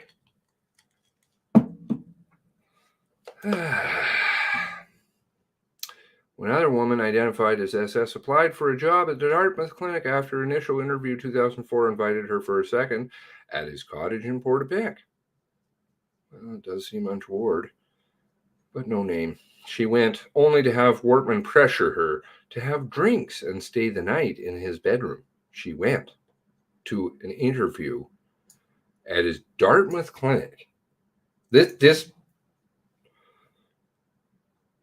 Are you going to drive an hour and a half to go to somebody else's place when the guy lives there? Hey, why don't you come up to my cabin and we can have an interview? Okay, that's what I'll do. What? She refused, but went to work at the house, but went on to work there.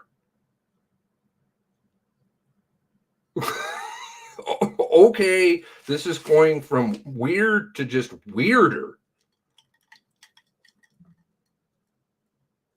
Okay, right. So I guess she drove how far is it again?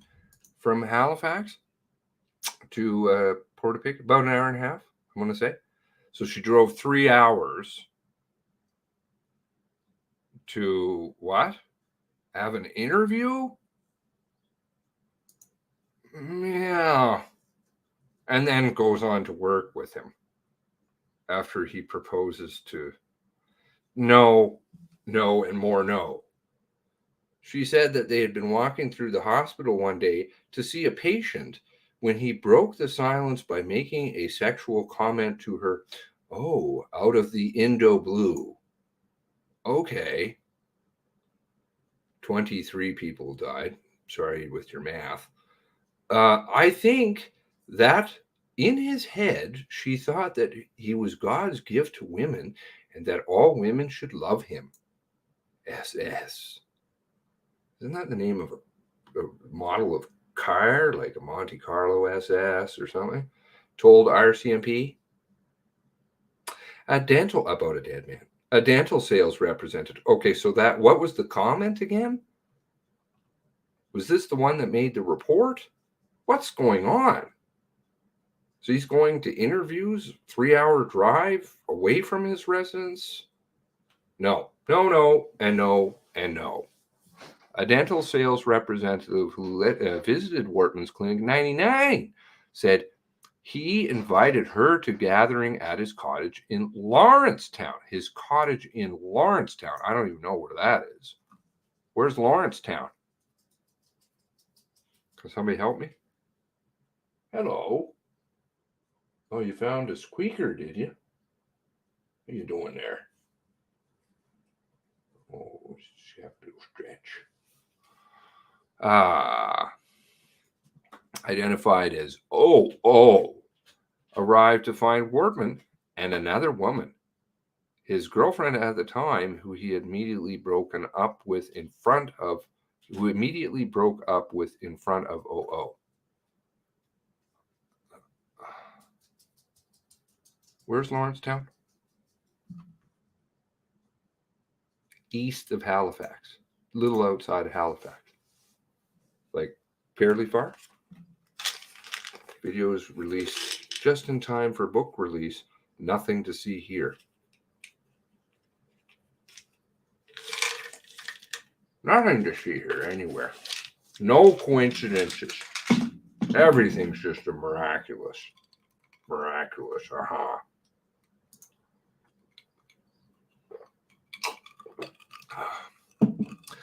Okay, so he's got a cottage somewhere else now. Good. Where's the property titles on those? The woman, identified as OO, arrived to find Wortman and another woman, his girlfriend at the time, who he immediately broke up with in front of OO. When the woman left, OO told police some person, turned aggressive and told OO that he wanted to fool around. She left and pursued And Wortman pursued her in his Jeep. My, I sped up and he was speeding up and tried to take me off the road. And I was like, what the hell is wrong with you? What year is this? Does it say?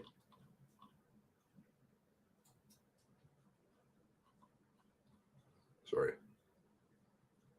99. Does he have a Jeep in 99? Does he have a Jeep in 99?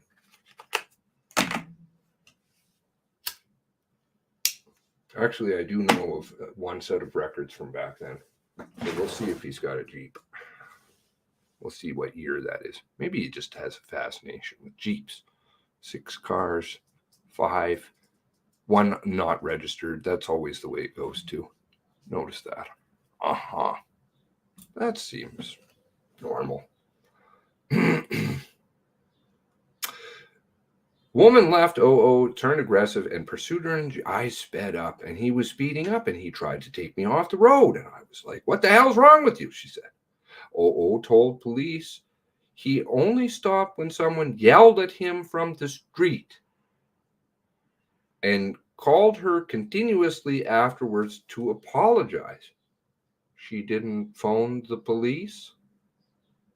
No police report about that. Did she still sell stuff there? Did she put in a misconduct thing? Is this one of the misconduct things? I don't know. Others wanted to report. Others said they wanted to report the gunman's police car and odd behavior, but felt too intimidated to take that step. Man, really? Whatever. Yeah, okay. Very intimidating.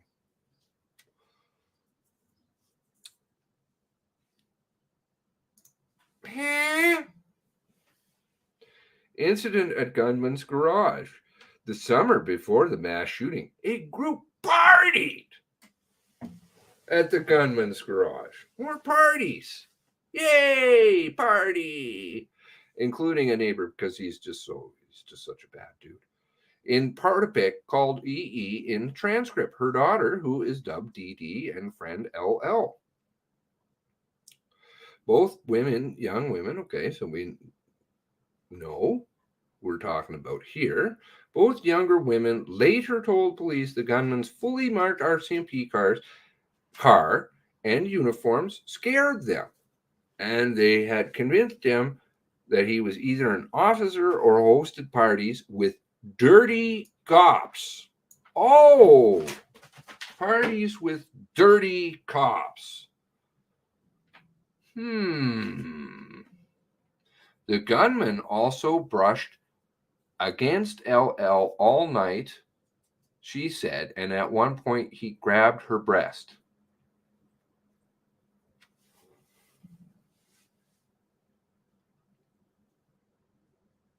That's all. Where is LL today, by the way? Yeah, there you go. That's really too bad. In a hotel. Very miraculous coincidence.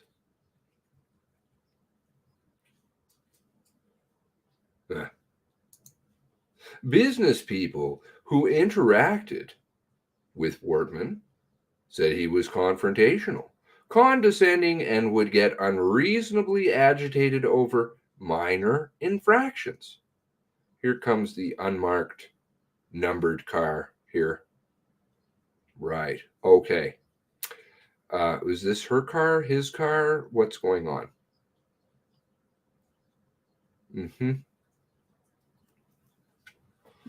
Right. Moving along. It's just odd, isn't it? No.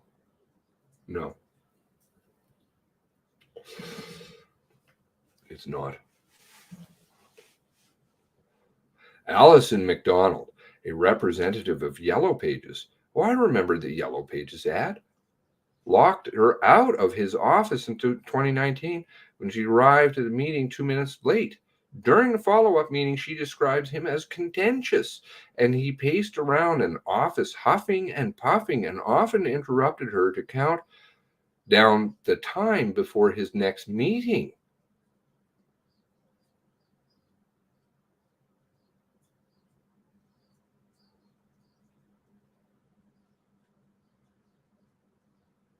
Okay. I'm seeing somebody who might be busy. They had no problem making ads for him, though. Even to this year, I think they're still making ads for him. Plus, there was the video ad they did for him. Oh, okay. McDonald said a male colleague, unnamed, I guess, who renewed Wortman's account in 2020, described him as nice as pie. Oh, odd. Very strange. If Brenda was so concerned about Gabe, why did she not offer her close personal protection skills pro bono or go through Leaf? Yeah. I see lawsuits sitting around against the states, but people seemingly don't want to sue a dead man. Right, because everybody turns down free money. In March 2020, I guess that's because they don't have reports. March 2020, they were too intimidated. Wortman contacted local CIBC officials about withdrawing large amounts of cash from his bank account, citing fears that the banks would close amid the pandemic. Bank officials tried to follow protocols such as large withdrawal, $475,000. Wortman grew increasingly agitated and irate after a local branch filed an internal complaint. Okay, so there's going to be paperwork, and of course we're going to have the name and the affidavit sworn on that, and the testimony that he's happy to give under oath, under threat of perjury. CIBC's vice president of Nova Scotia PEI, okay, here we go, he's got a name, told that he had a half-hour conversation with Wortman. Dean Branton described the gunman as pretty upset and cursing a lot.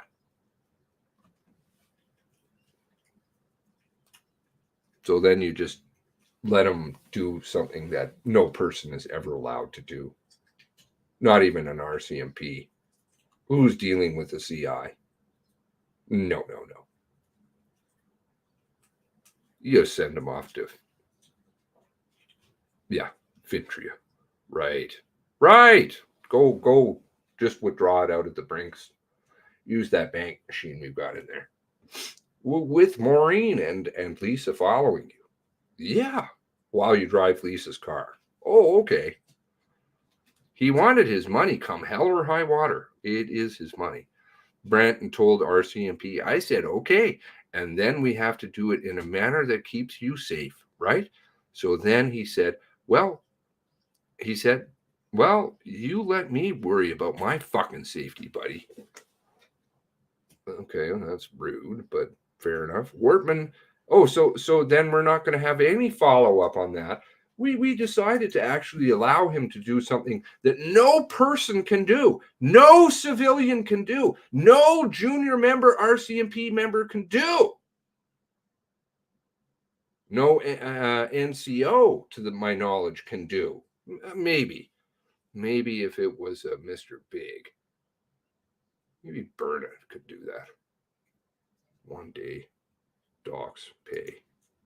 Right.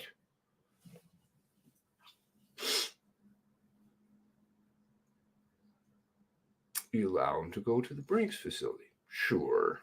Wortman was known to law enforcement. Yes, oh yes, he was. They were friends. Many friends. Halifax Regional Police had dozens of pages on Wortman owing to numerous altercations and assaults that he was involved in over the year. Okay. Well, here we go back up to the first start of it. The 15-year-old boy, Matthew, I believe was his name, Matthew. I do have his last name somewhere. Yeah, despite he didn't want that. But I do know it. Police records indicate Wortman confronted the teen October 2001. It is not clear why. Verbal disagreement escalated. The gunman punched teeth in the head and kicked him in the ribs with another person. Oh, so if this assaulted the lady was talking about earlier, the teen, that's Lisa actually, from what I've read. I don't know anything about the Wortman part of that, but Lisa phoned in a complaint to the police about teens kicking on the door. Lisa did. Is that what the earlier reference was to? Now they've suddenly changed it into Wortman? I don't know what the fuck's going on. Okay. So he did get convicted of that, yes. The police files, but there was another individual. Files note that Wortman claimed he acted in self-defense. The teen spit on him. Wortman pleaded guilty to assault in 2002, received conditional discharge, probation, banned from possessing firearms for Pink was his lawyer, right? Possessing firearms for the duration of his probation in order to attend anger management. By the way, this stuff is a whole bunch of goop. I'll let you know. Seriously. Everybody who gets convicted of anything gets this one. That's nothing special. If it's a criminal thing, and it usually involves assault, it's everybody. You have a bar fight, you're going to get it. It's not like, but to see the media, how they play it up, if you don't know that, that's totally common. Put up a peace bond, that's going to always be on there. You know, come on. The incident after Halifax Regional Police incidents with gunman was accused of assault or uttering threats weren't immediately available to the RCMP in the early hours of the mass shooting because two police forces used different databases.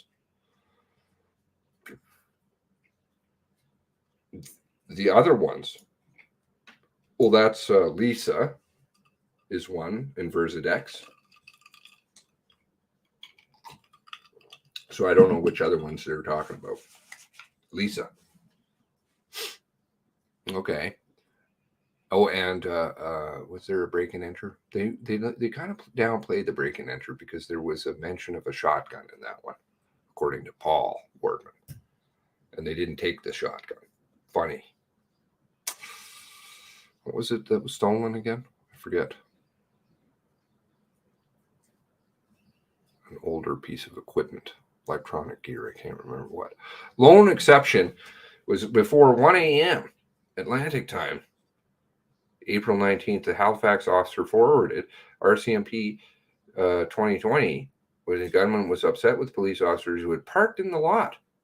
Halifax police officers. CBC. Do you see how poor investigative skills they do? That's a total lie. That's a lie.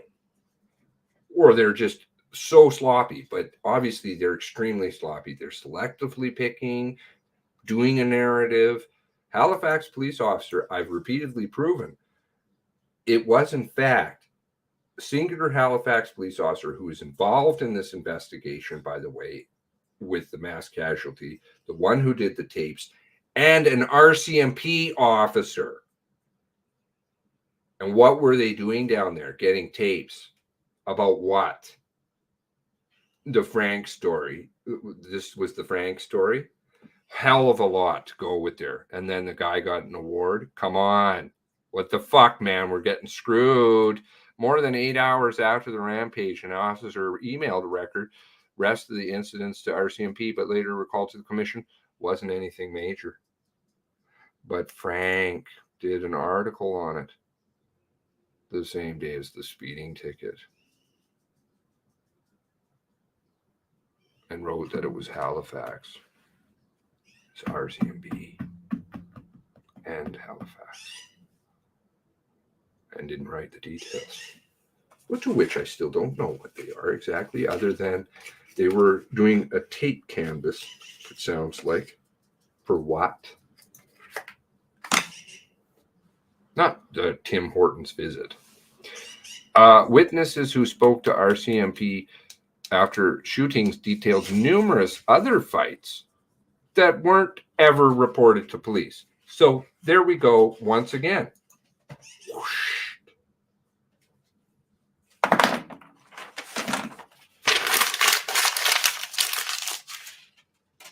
Nothing, Burger. Move along. One man who did renovations at Wortman's Cottage in Portapique as a teenager, 2005, a man, Indo Blue, a pumpkin, a source,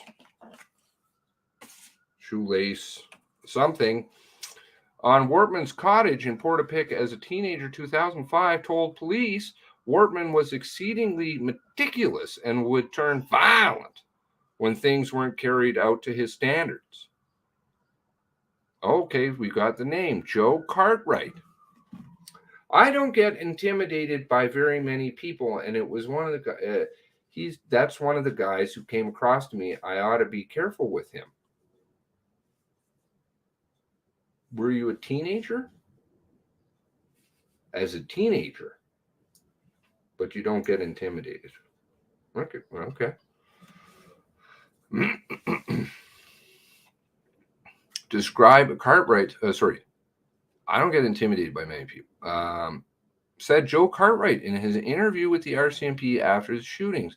I made sure that my boss never ever left me alone because he was a scary man. Who is this guy, this Wortman guy? How come so many people say that he's a nice guy, but then you get a few, usually almost always unnamed, who say that he's a problem? Let's see an affidavit. Stick him up on a stand under threat of perjury. Let's see who he is. Let's see the backstory. I want to know.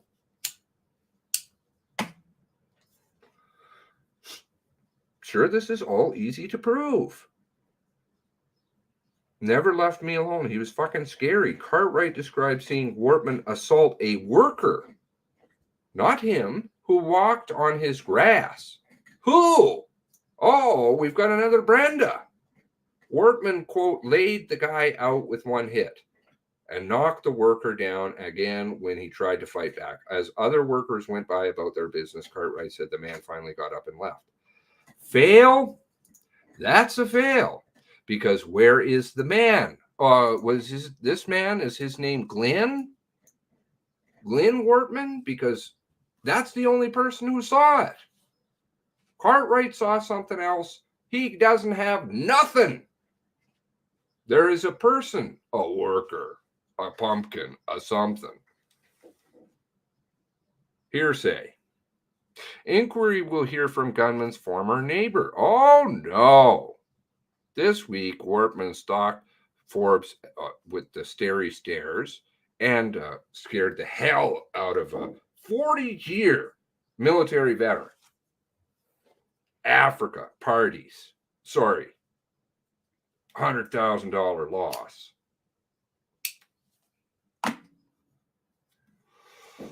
Yeah, it's all just different faces. CSIs everywhere. Everywhere. You can see them all over. I've seen them forever. And I'm like, okay, so the proof is coming when? Banfield is also expected to testify. Okay, so this article was a total fail.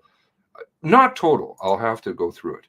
Nova Scotia shootings had a history of intimidation and violent quarrels. Warning, I'm worried about the details of this story. That is a really strange way to open that. Killed 23 people in Nova Scotia. This is worldnews.net. I don't know what this site is, to be honest with you. is a platform for publishing news. Any user can add to this publication. Oh, anybody. Who's this written by?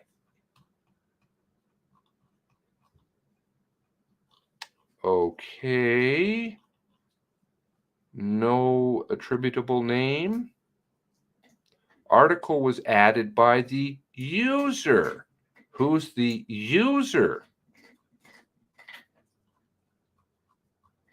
Is it Glow? Let's see if there's something else on the internet with this title.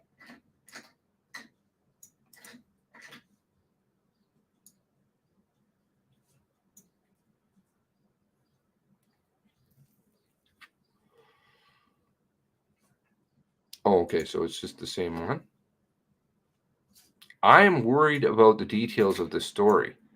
Maybe this was what the person added. Is that it? Because it's the same article, I think, right?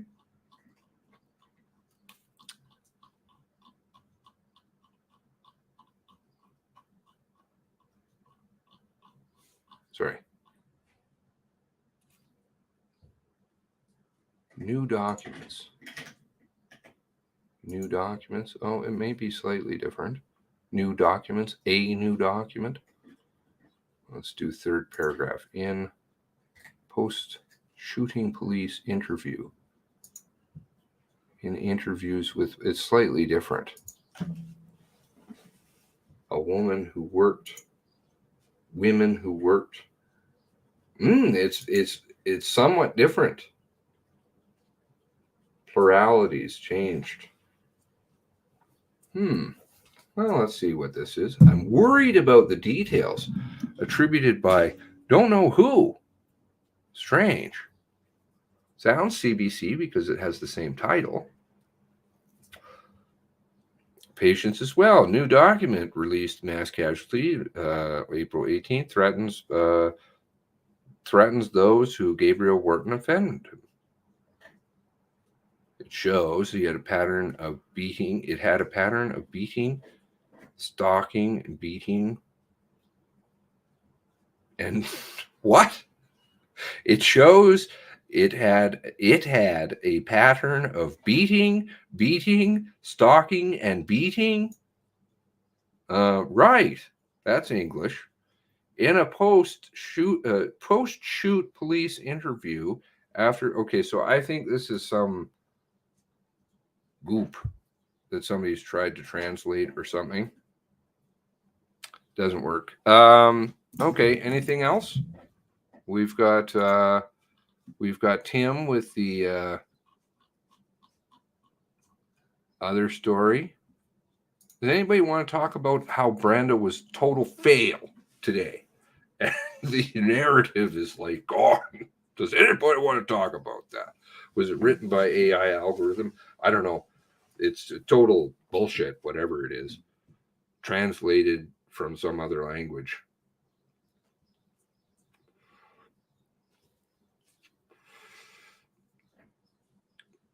Sorry, Ashlyn. Ashlyn says Evans targeted young men, supplied them with booze, and molested them.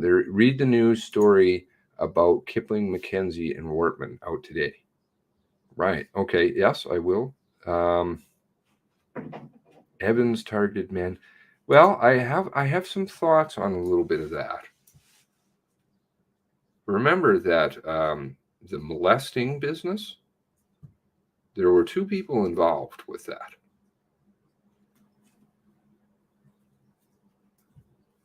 Who lived with Evans?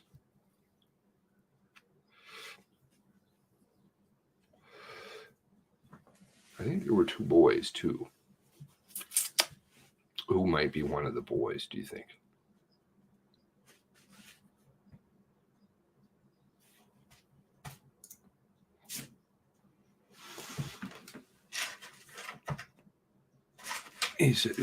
Jamie said he was a creep.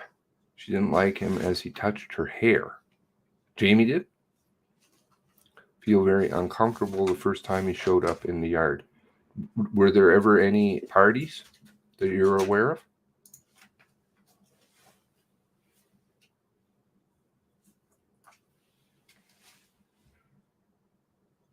Glenn lived with Tom.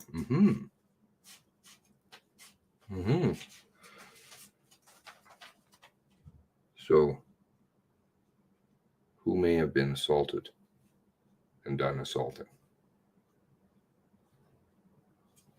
Just saying. Evans was caught red-handed. Quit being a lawyer before he could get disbarred. I bet he molested Wortman too. Glenn must have known about it.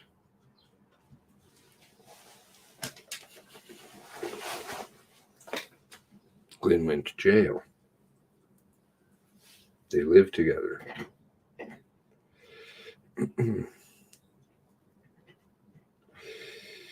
Just saying, the pieces are kind of there to say that maybe, just maybe, Glenn may have done something funny to Gabe. Maybe.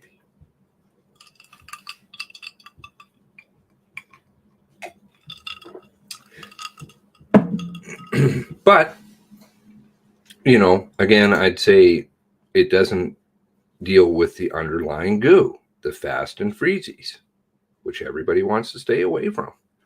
They'd all rather everybody run off in salacious corners about sex and weird stuff. Kip's gay too. Oh, okay. You know, like, see? Do you see? It's very distracting. But what isn't distracting is, well, the scrumpled up paper on my floor, the connections to Balin, the RCMP's actions, guns coming across the border, every warrant reading weapons smuggling, dealings down in the United States, interesting things coming up about Boston in the background. I don't know. Maybe they just don't want to tell the whole story. They'd rather people worry about, I don't know, sex. Maybe. It's good. It's there. It's, you know, worthy looking at, but is it a distraction? I think yes.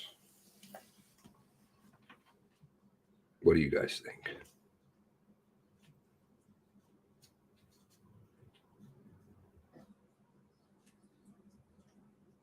Sex is always such a weird thing. It puts people off immediately. Their mind just changes gears. There's nothing on that bone anymore.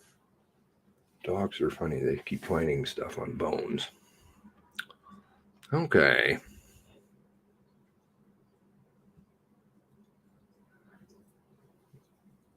No real reason why Justin Trudeau was in Truro. Okay.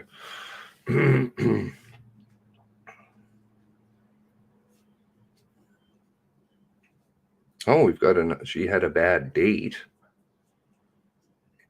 We didn't do this one, right? She had a bad date. Wow, more sex. Sex sells. Sex distracts. She was out with friends having thirsty drinks at Thirsty Duck, Spring Garden Road. Oh, I think I remember hearing about this somewhere. Long time ago. I happen to remember. Wonder if you still watch. I happened to be talking about my teeth. I wanted them to get laminated, said the woman who is referred to in the mass casualty documents as QQ. In a statement, RCMP Constable Jennifer. Okay, so more than happy to subpoena that person too. And discovery and affidavits in February 2021, but the events in question didn't happen until the fall of 2000. Happened in 2000. I never knew he was even in this world, QQ continued, but he was standing, I guess, behind me, or he was listening to me, and he interjected by saying, I wouldn't do that if I were you. 20 years later, the man killed 23 people.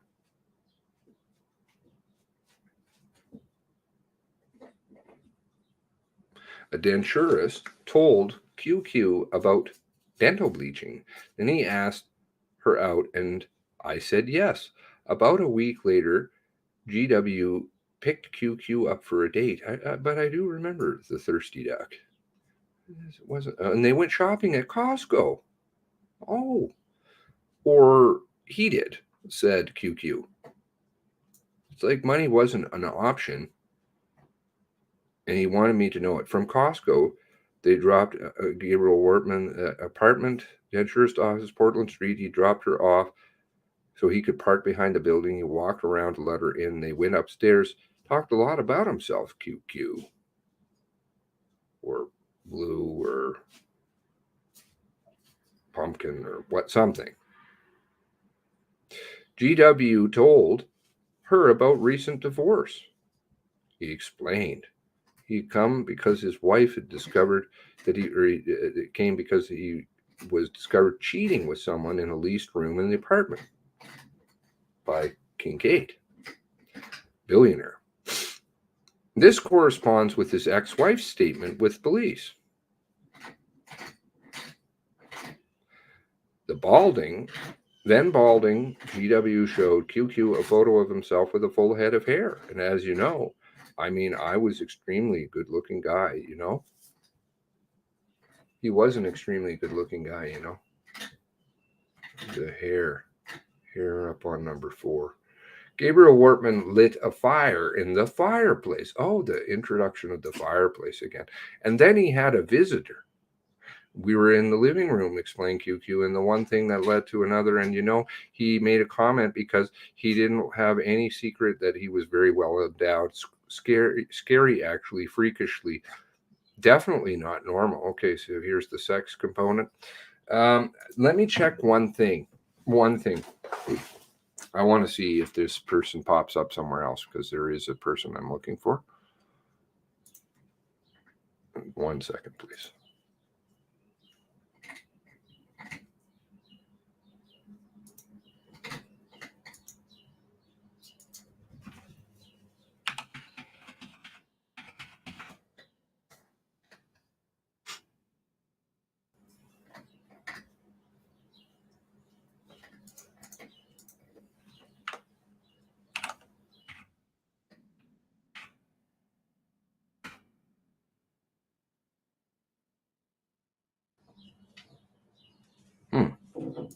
Okay. Strange.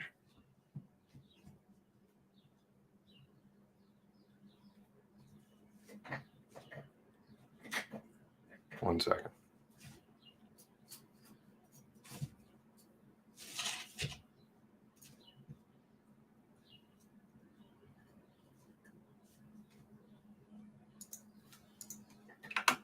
No.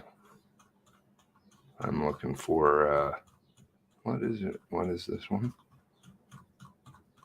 1 second, please.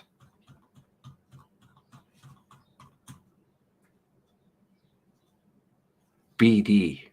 That's who I'm looking for. Okay. My apologies. More about his endowment. Sex sells. I was getting extremely bad vibes, and we were in the living room, continued QQ. It was around midnight. I would say it was late, and it was winter. He would say he heard someone come to the back door and then kick their boots on the ground to get the snow off. He didn't knock, and then it was an RCMP officer. He just walked right in. It was like it was your brother. QQ described the man.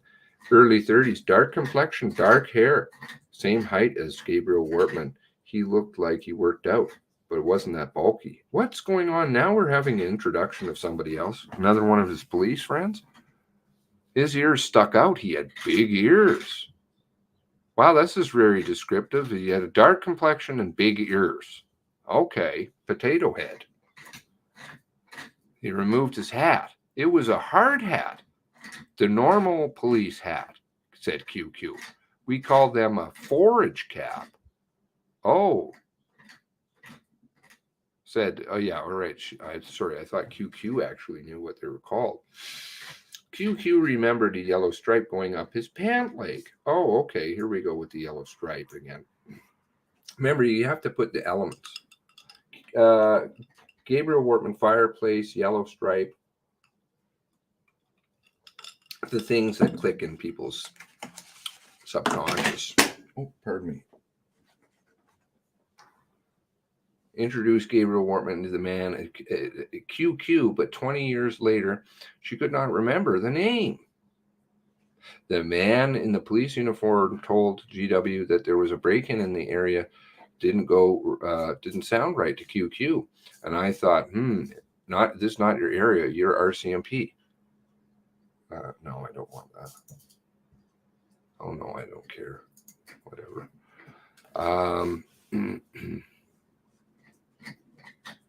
The man sitting in the police uniform soon left. Big ear man.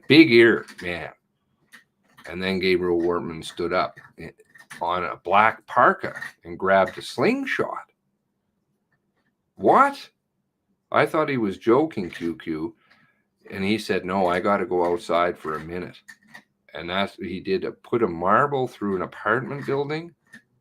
Okay, this story is just now going it's now going into Insano land.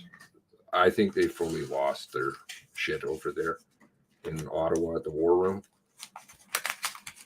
Well endowed, fireplaces, yellow stripes, slingshots, big ears. Okay. QQ. Poo-poo on the QQ. The date got stranger still. Oh, go figure.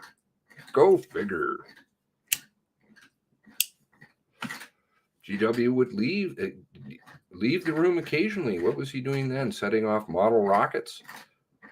QQ thought he was sneaking drinks. Sneaking. Here we go with the drinking. Okay, good. Let's get the elements. Getting increasingly drunk. She was hungry, but his refrigerator was empty. He wouldn't take her to get food. How did she get there? Couldn't she get her own food? What about ordering pizza? He told her he paid his way through university by smuggling cigarettes and alcohol across the border. And then he'd been an embalmer. Oh, no. I'm sorry. I'll archive it. And I'll link it for you guys. I can't. It's just too... it's melted down in Ottawa, man. Whoa. But you can't talk about Brenda and her full veil. Right. Because that makes sense. The most relevant piece of material, the most important witness that you had just went out the window. Everything is gone. Thank you to who archived this. Yay. Thank you. Thank you for archiving. Archive.org, archive.is. Fantastic sources. Keep archiving. Like I always say, I'm not the best at it either, trust me. But keep a list of all of the stuff, because when you archive it, then they delete it or change it. Sometimes they change the URL for the same article, which is really freaky. Saltwire Heidi article did that. Changed it to changed it all about the hero takedown. Right. All because of an event that happened in the background. Okay, so we'll link that to you, copy, paste. Yeah, where is those documentaries? I don't know. Just poofed. Must have had something to do with Vice. Anyway, thank you very much for joining me today. Keep watching. This stuff is going to get, it's gone way off, man. Because, of course, the only logical thing that a person would do is talk about what Brenda did today and how there's a big problem with that. And that whole narrative kind of is tanked. Instead, you're suddenly going to start bringing out letters in the alphabet. PP, QQ, OO. Get real. I didn't see anything. He punched somebody, but we don't know who. There was never a police report. We were all so scared. Are you not going to cover the KIP? Okay, I'll do it. I'll do it, but we can see what's going on, right? I hope. A month before mass murders, a perpetrator went to Pictou to kill someone else. Oh, now we've got somebody else. Didn't the CSI blow that one out? We've got a different one now. Let's keep throwing more. We've got Potato Head ear guy came in. Now we've got something else. How many more can you throw out? Uneventful evening. Fire lit up the sky in Pictou waterfront. So reported Adam McInnes in New Glasgow. Now these events did happen, but I tried to dig into this stuff, and I don't know. Is it related? Is it not? Frankly, Brenda's the important one. She's the lady of the hour until after Friday. Friday, Brenda, Friday. Not fires. Total distraction. The fire started washtub laundromat, spread to adjacent environmental depot. Firefighters fear the pizza seniors nearby had been evacuated. Okay, here we go. The terms evacuated already in there. Fire was dramatic and worrying enough, but also man who killed a month later 23 people. Okay, so red flag right there. Boom. Murderous spree showed up at Acropole Pizza on Church Street. Oh, I know Church Street. Certain law firms on there. Halifax Examiner refers to the man in Pictou looking for Kip McKenzie. Went to kill Kip. The RCMP only found out about this in late April afterwards because Kip was on police undertaking, hadn't seen him in a few days. Hadn't been seen in a few days. Constable Ryan Mergen went to the pizza shop to look for him. A worker at the pizza place, Donald McMillan, said, "Oh, yeah. Oh, he said, oh." Did he say that? There's no quotation. Oh, by the way, that killer was back here in March. Sorry? Mergen went to talk to Chemo. Oh, there was the Chemo guy. Remember we heard Chemo this morning. Brenda said Chemo. Poirier, who lived next door, the laundromat. I was like, Chemo? Who's Chemo? Chemo who? Why is Brenda talking about Chemo? Who lived next door in a burned out laundromat? Chemo is well known in Pictou. Reported Kevin Adshad for Saltwire. Is not well, okay, that's usually going good places, but not so well known that Mergen knew his last name. Oh, no, don't know last names. Chemo, so Brenda knows Chemo. Chemo had seen Kip the day before, said Mergen in an email to Sergeant Jonathan Kenny. Chemo said that Kip had told him Gabriel Wortman was in town looking to kill him. Both McMillan and Chemo had the same basic story 6 or 7 years previously. Oh, okay, so now we're going to do the Doctor Who. Kip inherited some property in Fredericton. Oh, God. Okay, I'm going to have to take a break. Sorry. I'm just going to have to. I'll come back and I'll do it another time. Really, this is just sad. I'll archive it, make sure I've got it archived.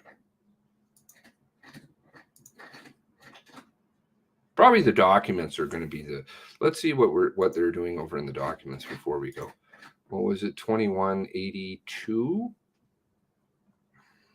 2184? I forget. And they take the emails out. Right. Lisa's email's gone. Okay. That's cool, man. Really cool. Haven't they been on Church Street for a while? Where is this pizza place? Haven't been on Church Street for a while. But where is the pizza place? 2186? I think that's right. Is that right? 2186?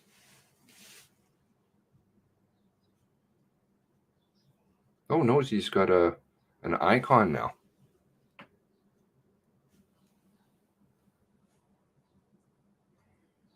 Where needs used to be.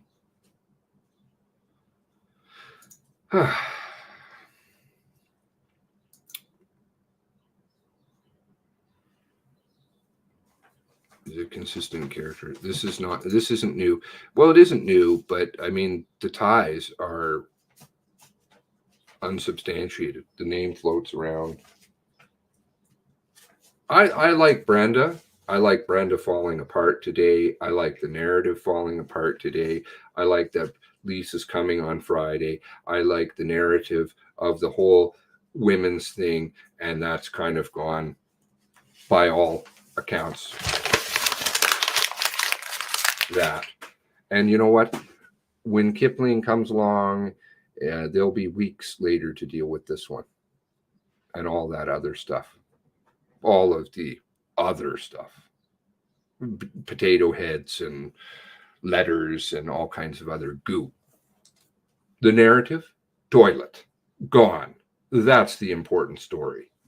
If nobody wants to report that, they've got a problem. That's a huge red flag. And anybody who wants to go and tell other stories, now we know where you're coming from. Not that it isn't that clear anyways. All right.